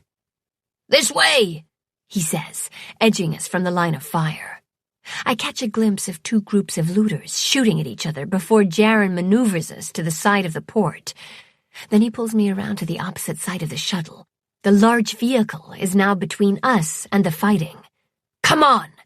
He enters a code, and a ramp of steps opens, peeling down from the side of the shuttle. When the tip settles on the ground, he pushes me up them. My stomach twists into a knot. We're in the shuttle. It's empty. He closes the hatch and secures it. This is happening. This is really happening. Oh, my stars. Lightheaded, I grab the top of one of the seats. "No time for dramatics," he says, propelling me toward the front. He shoves me into a seat right behind the cockpit. "Stay here." Through the narrow doorway, I watch Jaren claim the pilot's seat. His hands fly over the controls, and soon the hum of the engines rattles to life. I clutch the armrests with a death grip. 4793 was the code he entered. If I hurry, I could... The faint rustle of fabric draws my attention. Behind me, a looter. No, Niall, wearing the gray coverall of the looters, rolls out from underneath the seats and stands without making a sound. I bite down on my cry of joy as he puts his finger to his lips, signaling me to be quiet. His demeanor is focused, confident. Drawing a pulse gun, Niall creeps up to the cockpit. Frozen in place, I hold my breath. Niall aims through the doorway, but Jaren surges up and knocks him to the side. The gun clatters to the cockpit floor. Without thought, I dive out of the way as they wrestle. The desire to help presses on me, but Niall is between me and Jaren, and I can't reach the gun. What else can I do? I yank on my scattered thoughts, pulling them into a logical line. The security team must be dressed as looters, which means there's more help outside. Breaking my word, but not caring in the least, I race to the hatch and key in the code. With a hiss of air, the metal steps descend agonizingly slow, millimeter by tiny millimeter. Didn't it move faster before? A loud thump precedes a groan. I turn just as Jaren yanks his pulse gun from the holster and shoots Niall in the chest. He jerks, then slumps to the floor. "Niall!" Jaren's gaze meets mine. The door is halfway down. Jaren steps over Niall, aiming his weapon at me. "Don't make me stun you. Remember your promise." I hesitate. There's movement behind Jaren, but I don't dare look. Then Jaren is knocked to the ground, face first with Niall on top. The gun skitters under the seats. "She promised me first," Niall says, banging Jaren's head on the floor. Hard. Jaren goes limp. I step toward Niall, but he waves me off. "Go! Get out of here!" The ramp is open, but I refuse. "Not without you!" The door on the other side of the shuttle, the one facing the fighting, hisses open. "The rest of the security team?" I ask hopefully. "They don't know the code." He scrambles to his feet. "That's our cue to go." We hurry down the ramp. There's still no one on this side. Shouts and pulse blasts sound nearby. Niall automatically reaches for his weapon, but it was lost in the shuttle. "Shit!" He points to an overturned metal container that is about 2 meters tall. "Cover!" Tucking me behind him, he backs us away from the shuttle. He blocks my view. We crouch behind the container, even though it's tall enough to protect us. Niall peeks around the side. "They're retreating. Can't we stop them? There's still too many of them left." Sure enough, the shuttle roars, sending a blast of air as it rises through the open roof. Once the noise dies, Niall straightens and pulls me to my feet. Hugging me tight, he says, "That was too close, Mouse. We almost lost you." "You saved me. Thank you." The enormity of everything that happened crashes into me. I bury my face in his shoulder as shudders ripple through my body. "I thought..." Deep breaths. "You're safe now." So why was I falling apart? I managed to keep it together all during... My parents should be around here somewhere. That snaps me out of it. I pull back. "Really?" "We needed all the help we could get." "That's what happens when you don't follow my plan," I tease. "There wasn't enough time, so we had to improvise." "Well, I'll admit disguising yourselves as the looters was a pretty neat trick." "Thanks," he says dryly. "It's not like we do this for a living or anything." "Exactly." "Can I interrupt?" Radcliffe's rough voice makes it sound more like an order than a question. He's holding a pulse gun, but it's pointed to the ground. His overalls are ripped and bloody. "Why didn't you answer?" he asks Niall, tapping his ear. "We thought you were both taken." Ah, that explains the extra gruffness. I'm starting to figure him out, sort of. The grumpier he is, the more he cares about you. Niall releases me, but keeps his hand on my arm to steady me. "My communicator was fired by a point-blank pulse." That reminds me. How did you shake off that hit? He pulls down the collar of the coverall, revealing the black jumpsuit underneath. "The fabric neutralizes the energy, but it still stings. How's the team?" he asks his father. "Intact." "Come on. Lyra's parents are frantic with worry." Oh, right. We emerge from our cover, and within 2 steps, I'm squished inside, a parent sandwich. I soak in the love, letting their happy words fill me. Once we break apart, well, not quite, as both my parents keep an arm around my waist, I scan the others. They're a ragtag group. Wounds bleed, sweat drips, bruises purple, and stains pepper their coveralls. But wide grins greet my gaze. Kier's curly hair is a wild mane around her head, and Mans is clutching his arm to his chest. Everyone's there, except Beau. I ask about him. "Still sleeping it off," Morgan says. "He's going to be pissed he missed all the fun."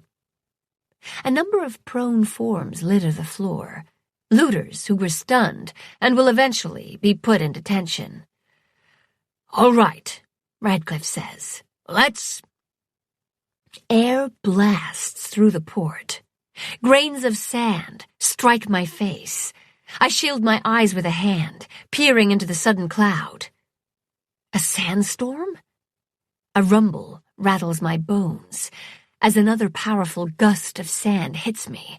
Talk about bad timing. "Get inside," Radcliffe orders. My dad grabs my hand, and my mother is already holding his other hand. The 3 of us head toward the base. A roar reverberates in the air around us. That doesn't sound like a storm.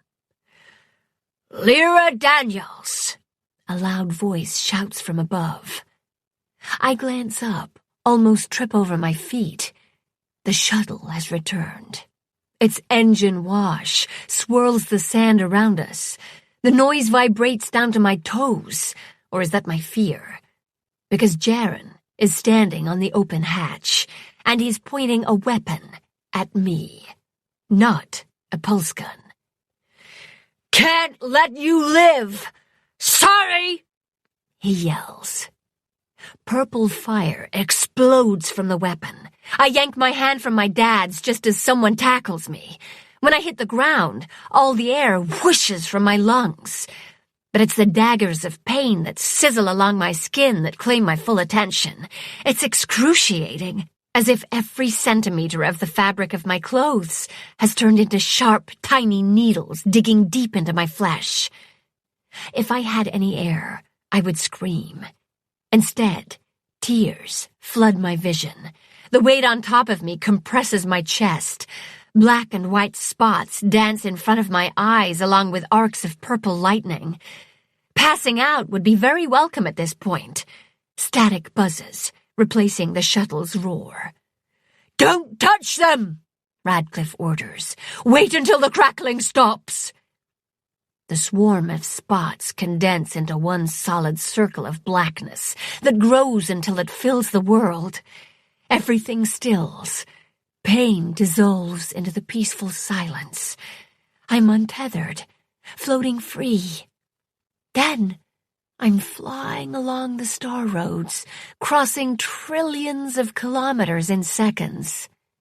It's exhilarating. The universe's infinite tangles twist and swirl and spiral and circle and dip and jump and cross and pulse and zip. a living, breathing organism all around me.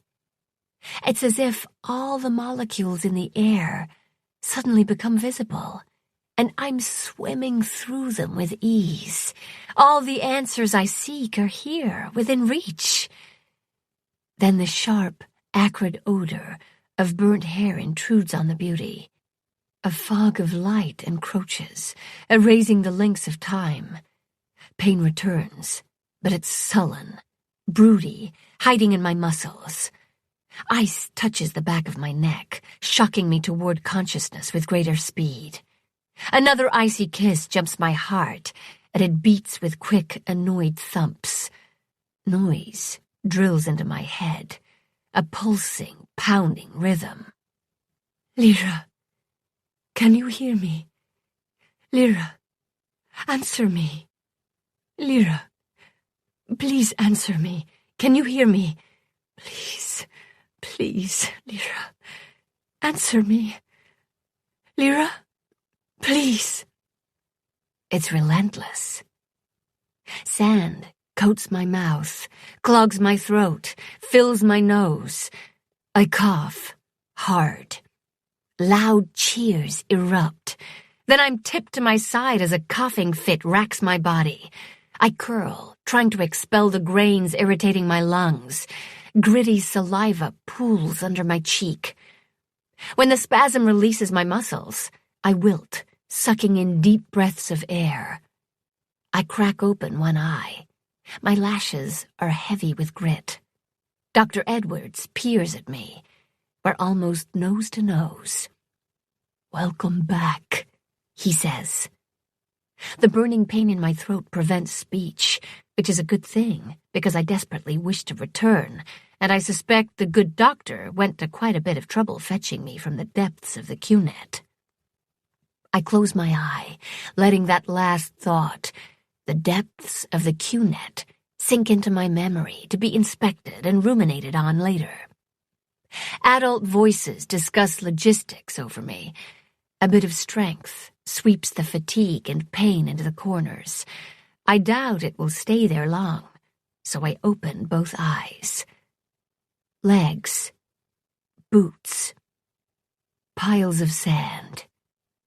Lifting my arm, I reach, fingers intertwine with mine. I recognize the touch. My mother's. No need to see what a lifetime of seeking comfort from her has ingrained in my soul.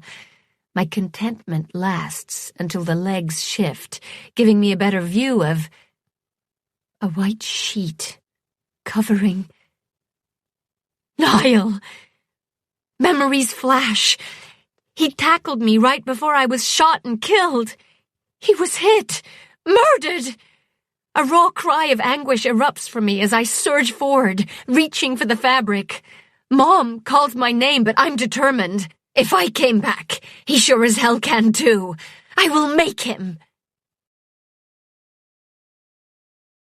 Chapter 23, 25-22, 171. Yanking off the sheet, I freeze. Menz's, not Niall's body, is underneath. His, not Niall's eyes, are flat and lifeless. Two equally strong emotions grip me at once. Menz saved my life. It's not Niall. Menz died because of me. It's not Niall. A man is dead, and it's not Niall. I'm an awful, awful person. Mom pries the sheet from my fingers and recovers Menz. The doctors tried to revive him too, but he'd gotten the brunt of the hit. I glance around. The security officers appear exhausted and sad. However, they smile at me, happy I'm alive despite the fact I caused Menz's death. My gaze snags on Niall. His expression mirrors mine. Pained relief. Wearing that jumpsuit under your clothes saved your life, Mom says to me the next morning. Why did you put it on? Shrugging, I say, I felt safer. I'm in the infirmary again, waiting for Dr. Edwards to release me from his care. This time, I'm in no hurry. Lying here doing nothing suits me just fine. According to DES and 90% of the people in the base, I'm officially dead. Being dead means no schoolwork, no required soc time, no access to the QNet, avoiding the cameras, all preventative measures in case Jaren is searching for me. I'm no longer on probation, but I'm still going to stay with Radcliffe for protection. I'm not dead, but I might as well be. Jaren has neutralized me as effectively as if he killed me permanently. According to Edwards, my heart stopped beating at one point. If I just kept my word, once Niall was clear of the shuttle, I should have returned and gone with Jaren. Mans would still be alive. Listening to me? Mom asks. Huh? That's all right. We can talk later. Get some rest. She kisses my forehead and leaves.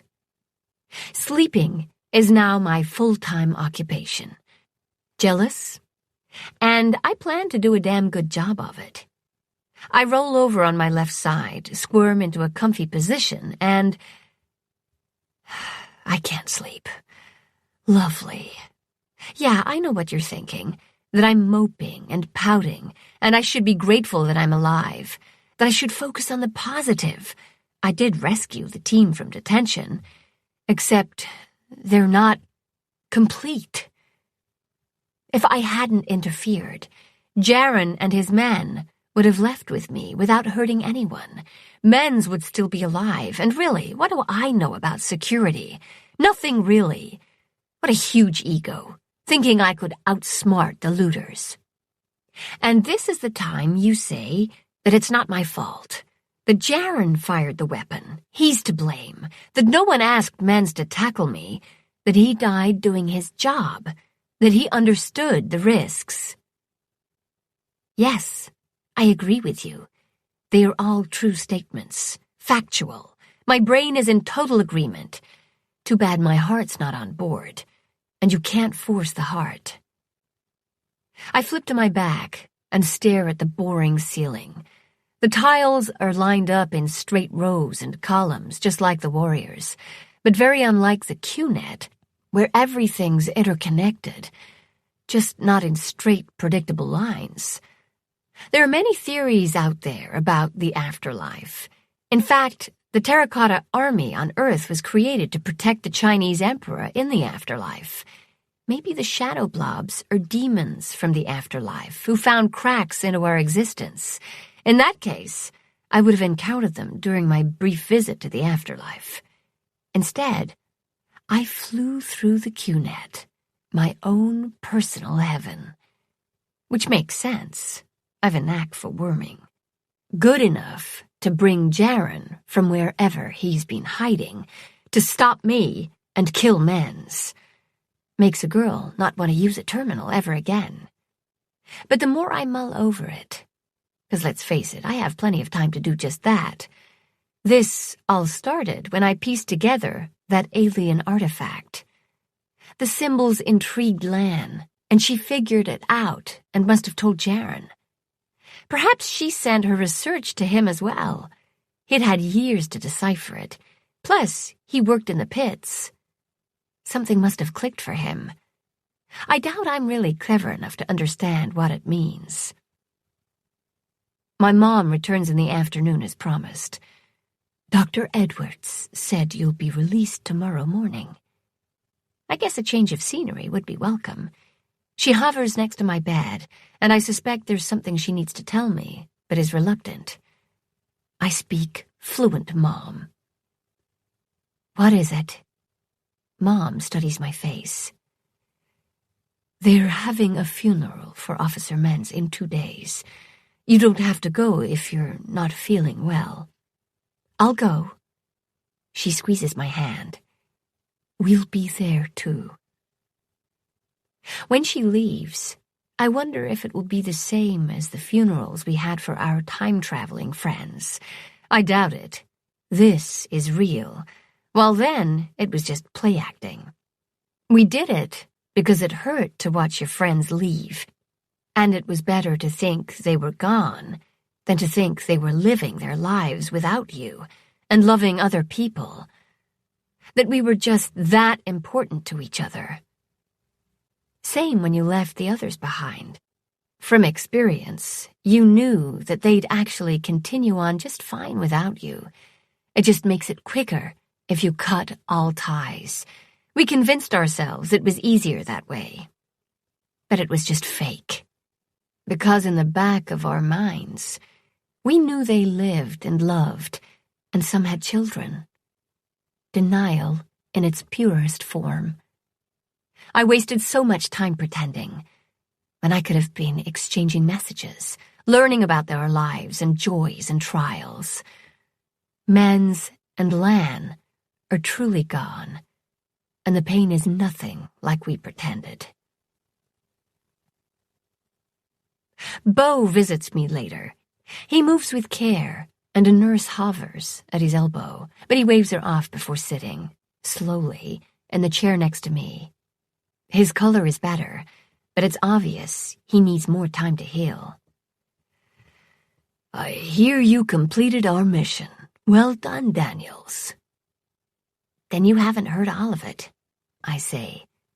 Jaren escaped. It was an utter failure. I have to disagree with you. Our mission was to rescue our team members from detention, and that is exactly what you did. Which wouldn't have been possible without your gallant sacrifice. Ooh, gallant. I like that. Despite myself, I grin. You would. Is that your way of thanking me? Yes, thank you. He remains quiet for a while, but then laughs. What?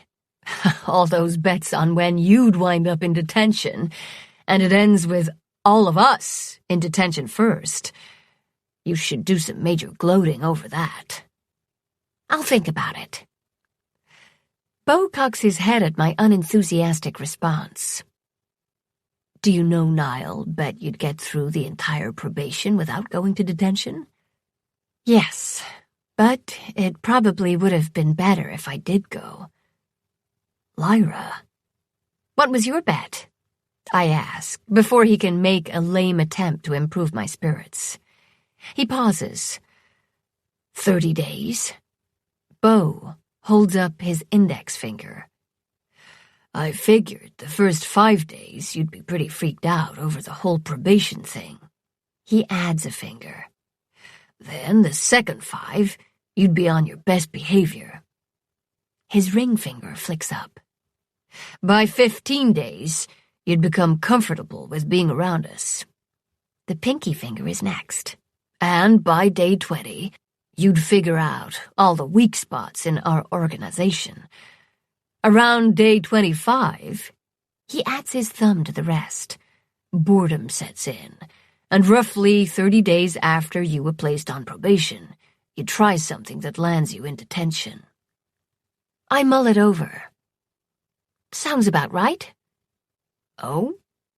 No bragging that you wouldn't have been caught worming that soon? I shrug.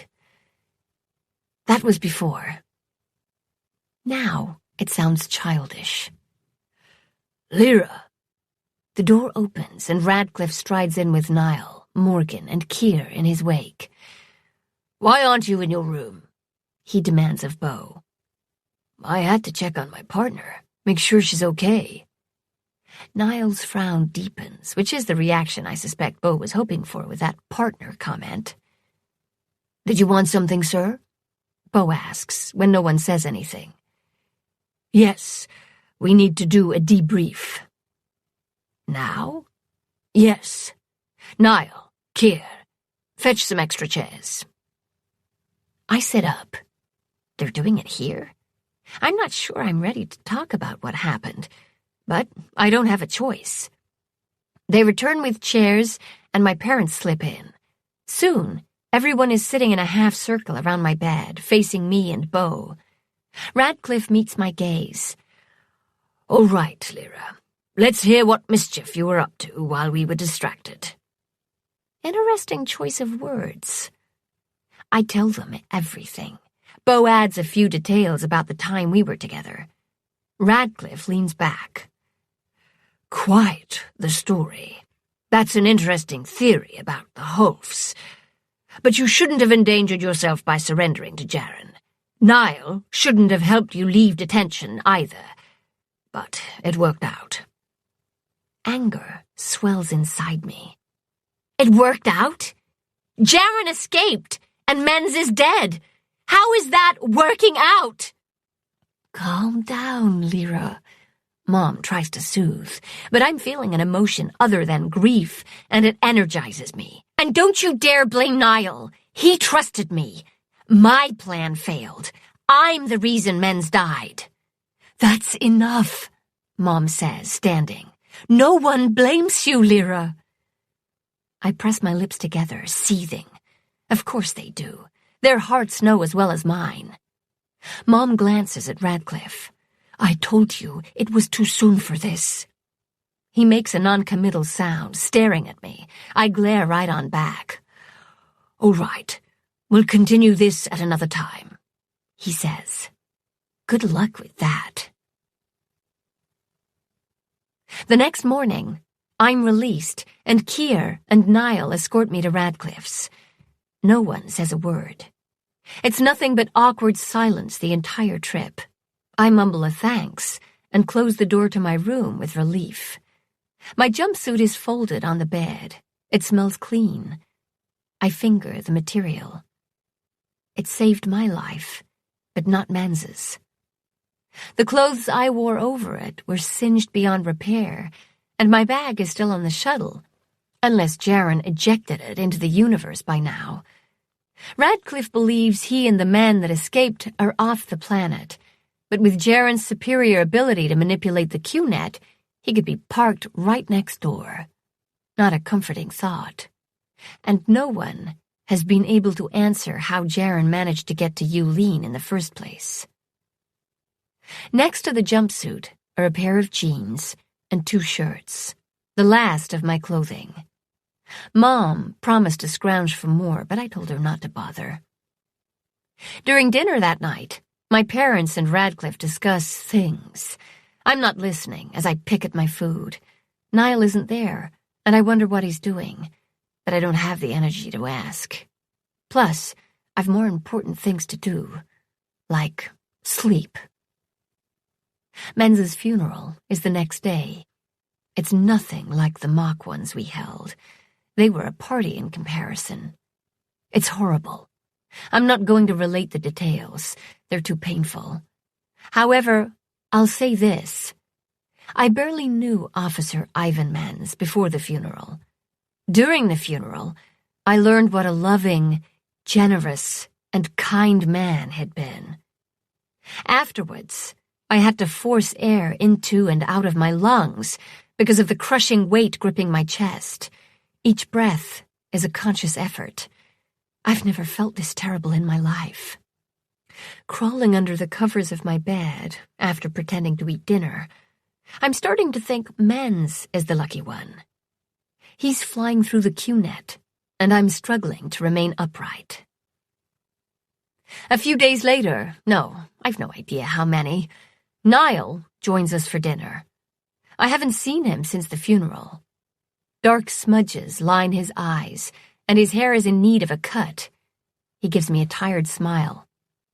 After we finish eating, and the adults all leave, Niall and I sit together on the couch. He tucks me close and drapes an arm around my shoulders. I soak in his clean scent of sage. His warmth eases grief's hold on me, just a fraction, enough to say more than one word at a time. Can you draw a picture for me? I ask him. He glances at me. Sure. What do you want me to draw? Your choice, but make it small so I can keep it with me. But I think about it. Paper doesn't hold up very well. Then I remember Beau's tattoos. Does anyone in security do tattoos? You could draw one for me, and it'll be with me forever. That'd be perfect.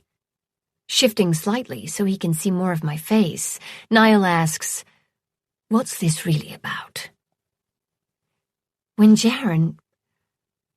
I packed my bag, I didn't have anything of yours to take with me.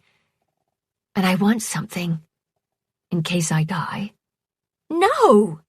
I jerk away, horrified by the thought. He takes my hands. It could have been me, he says in a quiet tone. But Men's was faster, even with a broken arm. Nothing I could do but watch you both die. Remembered anguish flares in his eyes. I'm not the only one suffering. Are you glad it wasn't you, though? I ask. Yeah, of course. Part of me feels guilty about it, too. But I can't change anything.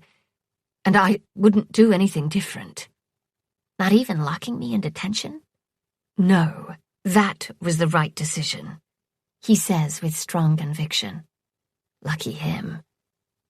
Radcliffe returns and orders Niall to get some rest before his shift in detention. There are 16 looters occupying the 10 cells where they will remain until the Protector-class ship arrives. I assume Radcliffe interrogated them, but I don't care. I return to my room for another marathon sleeping session. It's another couple nights before Niall and I have some more alone time. Once again on the couch, since I can't be seen by the scientists, he pulls me against him. As I snuggle in, I realize I'm finally curious as to what happened after I rescued the team from detention. I ask Niall. Morgan yelled at me for letting you escape, but her heart wasn't in it. We released everyone and waited for the cameras to go dark. Then we ambushed the guards. He pauses. It was Morgan's idea to disguise ourselves as the looters. The 4 guards escorting my dad and your parents were quite surprised when they showed up at detention. I know how they felt. Probably as shocked as I was when I realized I was choking you instead of one of the looters. I'm glad the bruises are gone. Niall's fingers brush along my neck, sending a tingle down my spine. Since I haven't been able to look at myself in the mirror, I didn't even know I had bruises. Was your dad surprised? Not that we were free. In fact, he grumped at us for taking so long. He took the news about you in stride, almost as if he expected you to go and do something like that. Of course, he reprimanded me for letting you go as well. But when I think back, there was no way we could have gotten enough looters without you surrendering. That's new. What do you mean? Once Jaren had you, they prepped for departure. The small groups in the halls made it easier for us to neutralize them to get to the port before them. And there wasn't a lot of chatter between them, so they didn't realize some of their men were missing. If you didn't show up, they would have searched the base for you. That would have been more organized, and it would have resulted in us being discovered. Plus, if they went out into the base, that would have put more people in danger. Of course, my father disagrees. He thinks that despite being outnumbered 4-1, we would have won in the end. Of course. Did he assign you to hide in the shuttle? Yeah. We had orders not to shoot you and Jaren, hoping he'd take you into the shuttle and leave his men behind. The disgust in Niall's voice is clear. Too bad he spotted me right away. I was hoping he'd be too preoccupied with the controls. Niall rubs a hand over his face. Good thing he didn't shoot me in the head, or I'd have been stunned for sure. And we'd have been Jaren's guests. But Men's would be alive. Would Jaren have killed Niall? I doubt it, as he seemed reluctant to kill until the very end when he thought he had no choice. However, he didn't appear to care that the shadow blobs might wipe everyone out. The bright lights at the entrance to the pits are keeping them from accessing the base. But for how long? I shake my head. Not my problem. Not anymore. A few days later, in the morning, afternoon, evening, hard to tell since I keep my room dark, Radcliffe comes in without knocking. He flips on the lights. The brightness hurts my eyes, so I pull the blanket over my head. Radcliffe yanks it off the bed. I squawk in protest. "All right, Lyra. You've had enough time to recover. No more moping. Time to get up." He is unaffected by my supernova glare. "Here." Tossing clothes out of the bed, he says, "Get dressed. You have 5 minutes." "And if I'm not ready?" "Then you'll go in your pajamas." I know it's not an empty threat. "Huh? Go where?" "To your funeral." Chapter 24. 2522, 182. My what? Did he just say my funeral? Radcliffe leaves my room before I can ask him for more details. He shuts the door behind him. I stare at my blanket on the floor, not really seeing it. Am I leaving Yulin? Has the protector ship arrived? It isn't due for another year at least. Have I really been moping that long? A scary thought. And how did he find out about those funerals? Guess I'd better get up and get dressed so I can find out. I freeze in shock when I recognize the clothes Radcliffe threw onto my bed. It's a security uniform, gray shirt, black tactical pants with a weapon belt. There's no name on the shirt and no pulse gun. Is this a joke? I doubt Radcliffe has that sick sense of humor, or a sense of humor at all. So I change into the uniform. It fits. I pull on my boots and comb my hair. Feeling like a fraud, I go out into the main area. Radcliffe's waiting for me. He nods at my appearance, then yanks open the door. "After you." "Where?" I ask. "I told you. But come on, you don't want to be late." He hurries me through the hallways until we reach the officers' rec room. It's the same place they held Menz's funeral. I hesitate outside the door, but Radcliffe puts a hand on my shoulder and propels me inside. Just like last time. The pool table, game system, couches, and ping-pong table are pushed to the sides, and there are 4 rows of chairs lined up in the middle facing a podium. All the security officers are there. Beau's hair is once again spiked. Along with my parents, Gavin, Dr. Gage, and Dr. Jeffries. Niall sits in the front row next to my parents. He's trying to look sad, but I recognize the spark of humor in his blue-green eyes. Everyone is staring at me. The desire to duck behind Radcliffe and hide flushes through me, leaving me hot and sweaty, and if I'm truthful, a little queasy as well. Radcliffe directs me to the armchair next to the podium.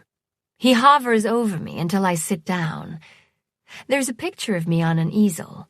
I'm smiling, but there's a bit of a snark to my smile, and a mischievous glint in my eyes. It's hand-drawn in pencil. It's lovely. I glance at Niall. He winks at me. Radcliffe stands at the podium, and the slight buzz of conversation ceases. "We are gathered here today to remember Lyra Daniels. She was a good friend, a loving daughter, and a colleague, although in the beginning she was a very reluctant colleague." A smattering of chuckles erupt over that comment. I'm not amused. "When I first met her, I pegged her for a troublemaker and thought she'd be in the brig by the time we reached Yulin. And I know many of you shared my assessment, even when she made it to Yulin. Those who bet she wouldn't make it through probation need to pay Niall." My father hands something to Niall, and there's another round of laughter. Still not amused. But Lyra never once hesitated to help, even when she was pissed off. And let me tell you, she was angry at me quite a bit over the short time we've known each other. More laughter. I will admit, I did deserve her ire the time I accused her of illegally worming when she was on probation, and I never had a chance to apologize for that. I shoot a glare at Radcliffe. Is that an apology? Ignoring me, he continues on with my eulogy and lists all the stuff I did to assist the security team.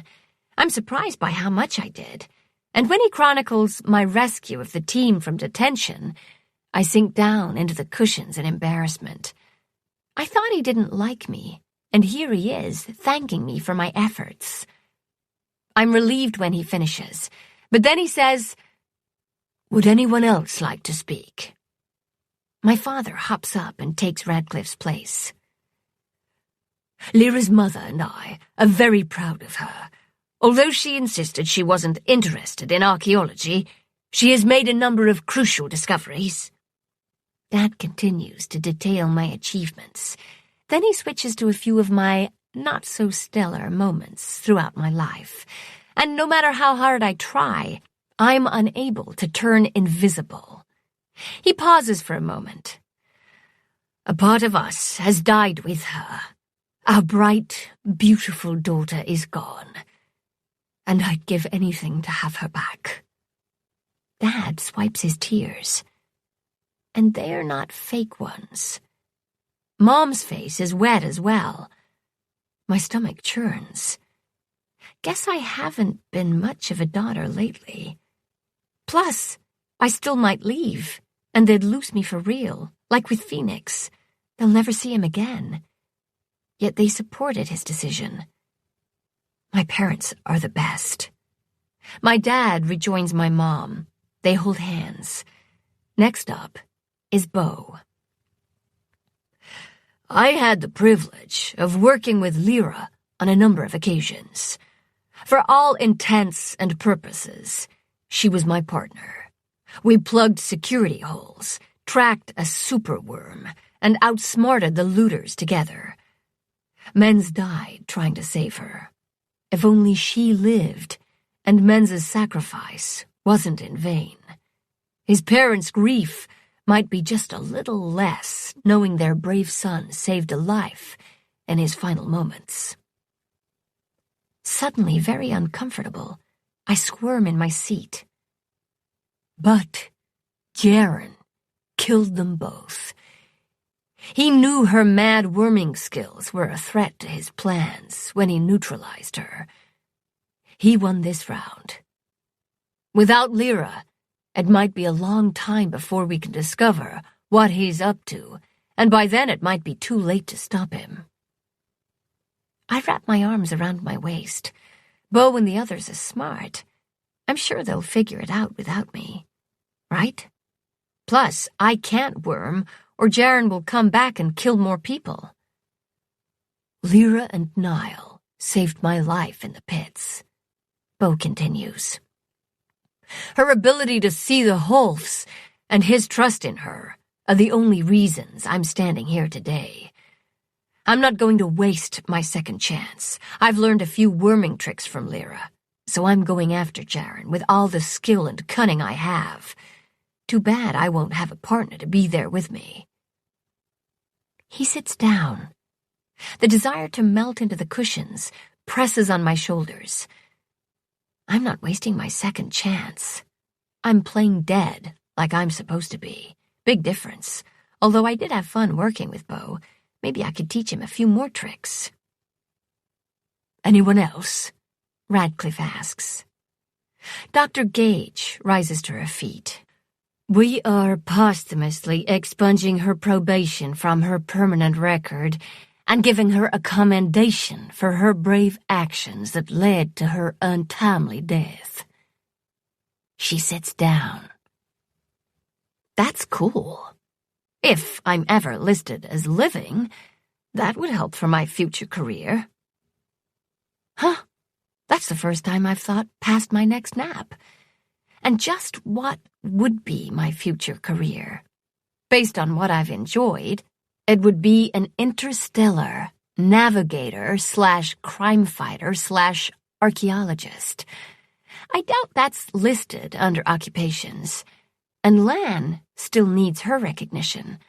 Perhaps I could add cryptologist to that job description. No one else volunteers to speak. Radcliffe ends the service. Lyra Daniels, may you rest in peace. There's a moment of silence. I don't have a will. I've nothing to give them. Is this like the kids' funerals? Am I supposed to leave without saying goodbye? Cut all ties? I find the thought very alarming. I don't want to leave. I don't want to say goodbye. I blink back tears. I want my family back. All of them. Radcliffe clears his throat. While I have all of you, I'd like to introduce our newest member of our security team. Grateful for the distraction, I scan the faces again, looking for the unfamiliar one that I must have missed. Nope, she must not be here. Radcliffe continues. Since she's not yet 18 years old, she'll be a junior member. If she accepts this commission, she'll be assigned to work with Officer Dory to track down Jaren, and she'll be part of the team dealing with the Hulfs. She has a theory that the Warriors are protecting us from them that needs to be explored. Of course, once she turns 18, she'll have the option to continue working with us or go into another field. Is he talking about me? Radcliffe meets my startled gaze. Yep. I swallow. He says, it's a dangerous job, and everyone will understand if she declines the commission.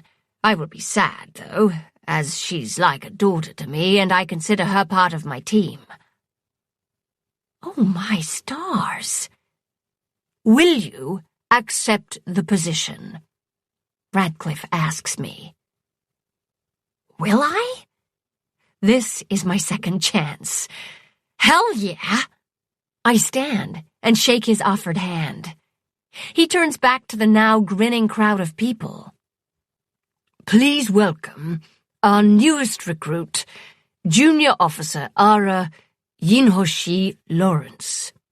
Cheers and claps greet my new name, which is a nice surprise. I'm sure Radcliffe will be able to alter DES's records, and I'll be able to get on the QNet again as long as I'm careful not to attract Jaren's attention. But I am curious. Ara? I ask Radcliffe. Your dad picked your first name. I believe it's a constellation. Your mother chose your middle name. It's Chinese and translates to Milky Way Galaxy. And your parents asked me to select your last name. It was my wife's maiden name. Wow. He meant what he said about being like a daughter to him. Thanks. But that doesn't mean I won't be hard on you, Junior Officer Lawrence. I have high standards for the behavior of my team. Understand? In other words, don't expect special treatment. Yes, sir. My parents pounce on me right after Radcliffe beams with approval. I'm embraced and fussed over, but I stop them. I still feel responsible and guilty for Officer Menz. We know, Mom says. You need time to work through it. We understand. But if you start sleeping 20 hours a day again, you're going to have to talk to Dr. Jeffries. Why him? He has some experience in that area, both personal and professional. I glance at him. He's talking to Kier. Okay, I say. Mom clutches her chest in mock surprise. That was too easy. I grin. Well, I am a different person now. Dad laughs, but Mom peers at me with her mom X-ray. Uh-huh. I'll believe when I see it. Come on, Ming, have a little faith, Dad says. Are you willing to bet on it? She asks. And that reminds me. Dad, about that— Oh, look at the time, he says. We have to get back to work. See you at dinner. Dad pecks me on the cheek and pulls my mother away. Don't think I'm going to forget, I yell after him. Forget what? Bo asks me. My dad betting on when I'd end up in detention. Yeah, I thought he shouldn't be able to bet, since he has insider knowledge. That's not the point. Are you sure? I huff. He grins. Let me be the first to welcome you to the team. He holds out a hand and I shake it. Nice to have a partner again. After Bo, I end up shaking hands with the other members of the team as they welcome me one by one. Dr. Gage and Jeffries thank me and congratulate me. Morgan squeezes my hand harder than necessary and says, Training starts tomorrow, recruit. Huh? I should have known there was a catch. She laughs at my sour expression, which dissolves when Niall approaches. He's the last one, and I suspect it's on purpose because there's no one else in the room. His hair is trimmed, and he's looking more than fine in his uniform. The clean scent of sage reaches me. My heart jumps into double time when he's within kissing distance. I tilt my head at the picture. Is that for me? No, that's for me. This. He reaches behind the picture, pulls out a smaller piece of paper, and hands it to me. This is for you. It's a drawing of a toad and a mouse, both wearing crowns and fighting mutant zombies together. It's perfect. Thank you. Welcome to the team, he says. I raise an eyebrow. No handshake? I've been strongly reminded about being professional while in uniform. And when isn't a handshake professional? When I know if I touch you, I won't be able to let go. Ah. He gives me a wry grin. And I'm supposed to pass that along to you, Junior Officer Lawrence. While you're in uniform, you need to maintain your professionalism as well. Is that so? He nods. This is going to be fun. Please follow me, Officer Radcliffe. I go to the far left corner of the room. Niall joins me. What? I place my hands on the sides of his face and draw him in for a kiss, a deep, passionate, curl-your-toes type. I know my toes are curling. After his initial surprise, he moans and responds in kind. I tangle my fingers in his hair. The rest of my body ignites. My new uniform feels tight and hot, the material abrasive against my skin. Niall breaks away, panting. We're going to get into trouble. No, we're not. He waits. This is a blind spot, Officer Radcliffe. The cameras can't see us. A wide grin lights his face. Welcome back, Mouse. Acknowledgements. From the moment I sparked on the idea of space explorers finding Terra Cotta Warriors on other planets, this book has been quite the departure from my usual fantasy novels. As with most new things, it was a scary prospect. However, I had several people to help me along this journey and make it not so scary, at least until the reviews come in. When I told this idea to my agent, Robert McCoy, he was super excited about it and has been my staunchest champion for the project. Thanks, Bob, for being my cheerleader and for all the hard work you do on my behalf. This project also had a number of unique challenges with factoring in the time dilation and keeping track of actual time versus Earth time and all the rest of the math. Ugh. Without access to the QNet, I relied on my chief evil minion, Natalie Begine, to keep the timeline straight with one of her magical Excel spreadsheets. As one of my beta readers, she found all the inconsistencies. Thanks, Natalie. Speaking of beta readers, I also need to thank Lynette Noni, who took time out of her insanely busy schedule to read through my manuscript and provide fabulous feedback. I also want to thank my sensitivity readers, Tien Ha and Ninji Hu, who ensured my depiction of the Terra Cotta Warriors was respectful and accurate. Being accurate is always a priority for me. As part of my research for this series, I attended Launchpad Astronomy Workshop for Writers at the University of Wyoming for a week-long intensive class, and I mean intense. Long days learning about all the wonders of the universe. Thanks to Dr. Mike Brotherton and Christian Reddy for teaching the workshop, and to SFWA for funding the program. This book went through several revisions, each one making the story stronger and better. For that, I have to thank my fantastic editorial team, Rachel Donovan, Julia Knappman, Laurie Ormond, and Annabelle Adair. You ladies make me look good. Next time I'm in town, the first round's on me. As for looking good, I must thank Josh Durham for that gorgeous cover. It's perfect, Josh. Thanks so much. And thanks to Louise Somerton, who drew Lyra's crinkle space graphic. I love that big fat frog. Also, lots of thanks for the efforts of the marketing, publicity, and sales team on my behalf. Joanna Baker, Sarana Behan, Eloise Plant, Amy Fox, Thomas Wilson, and Hilary Albertson. The Australian office rules.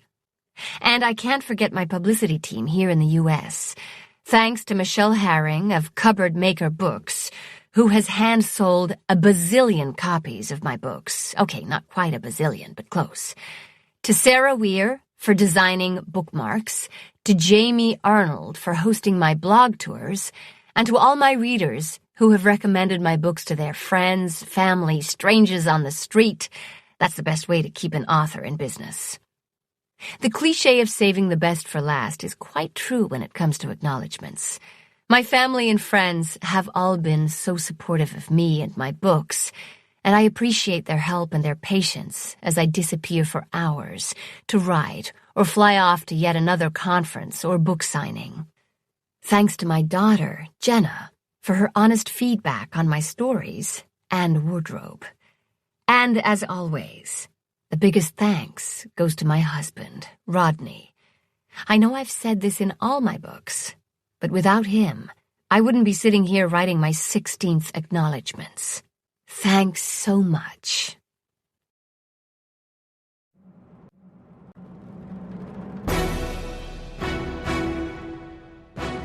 Belinda and Harper Audio Australia hope you enjoyed the reading of Navigating the Stars, Sentinels of the Galaxy, Book 1. Written by Maria V. Snyder and read by Alice Barrington.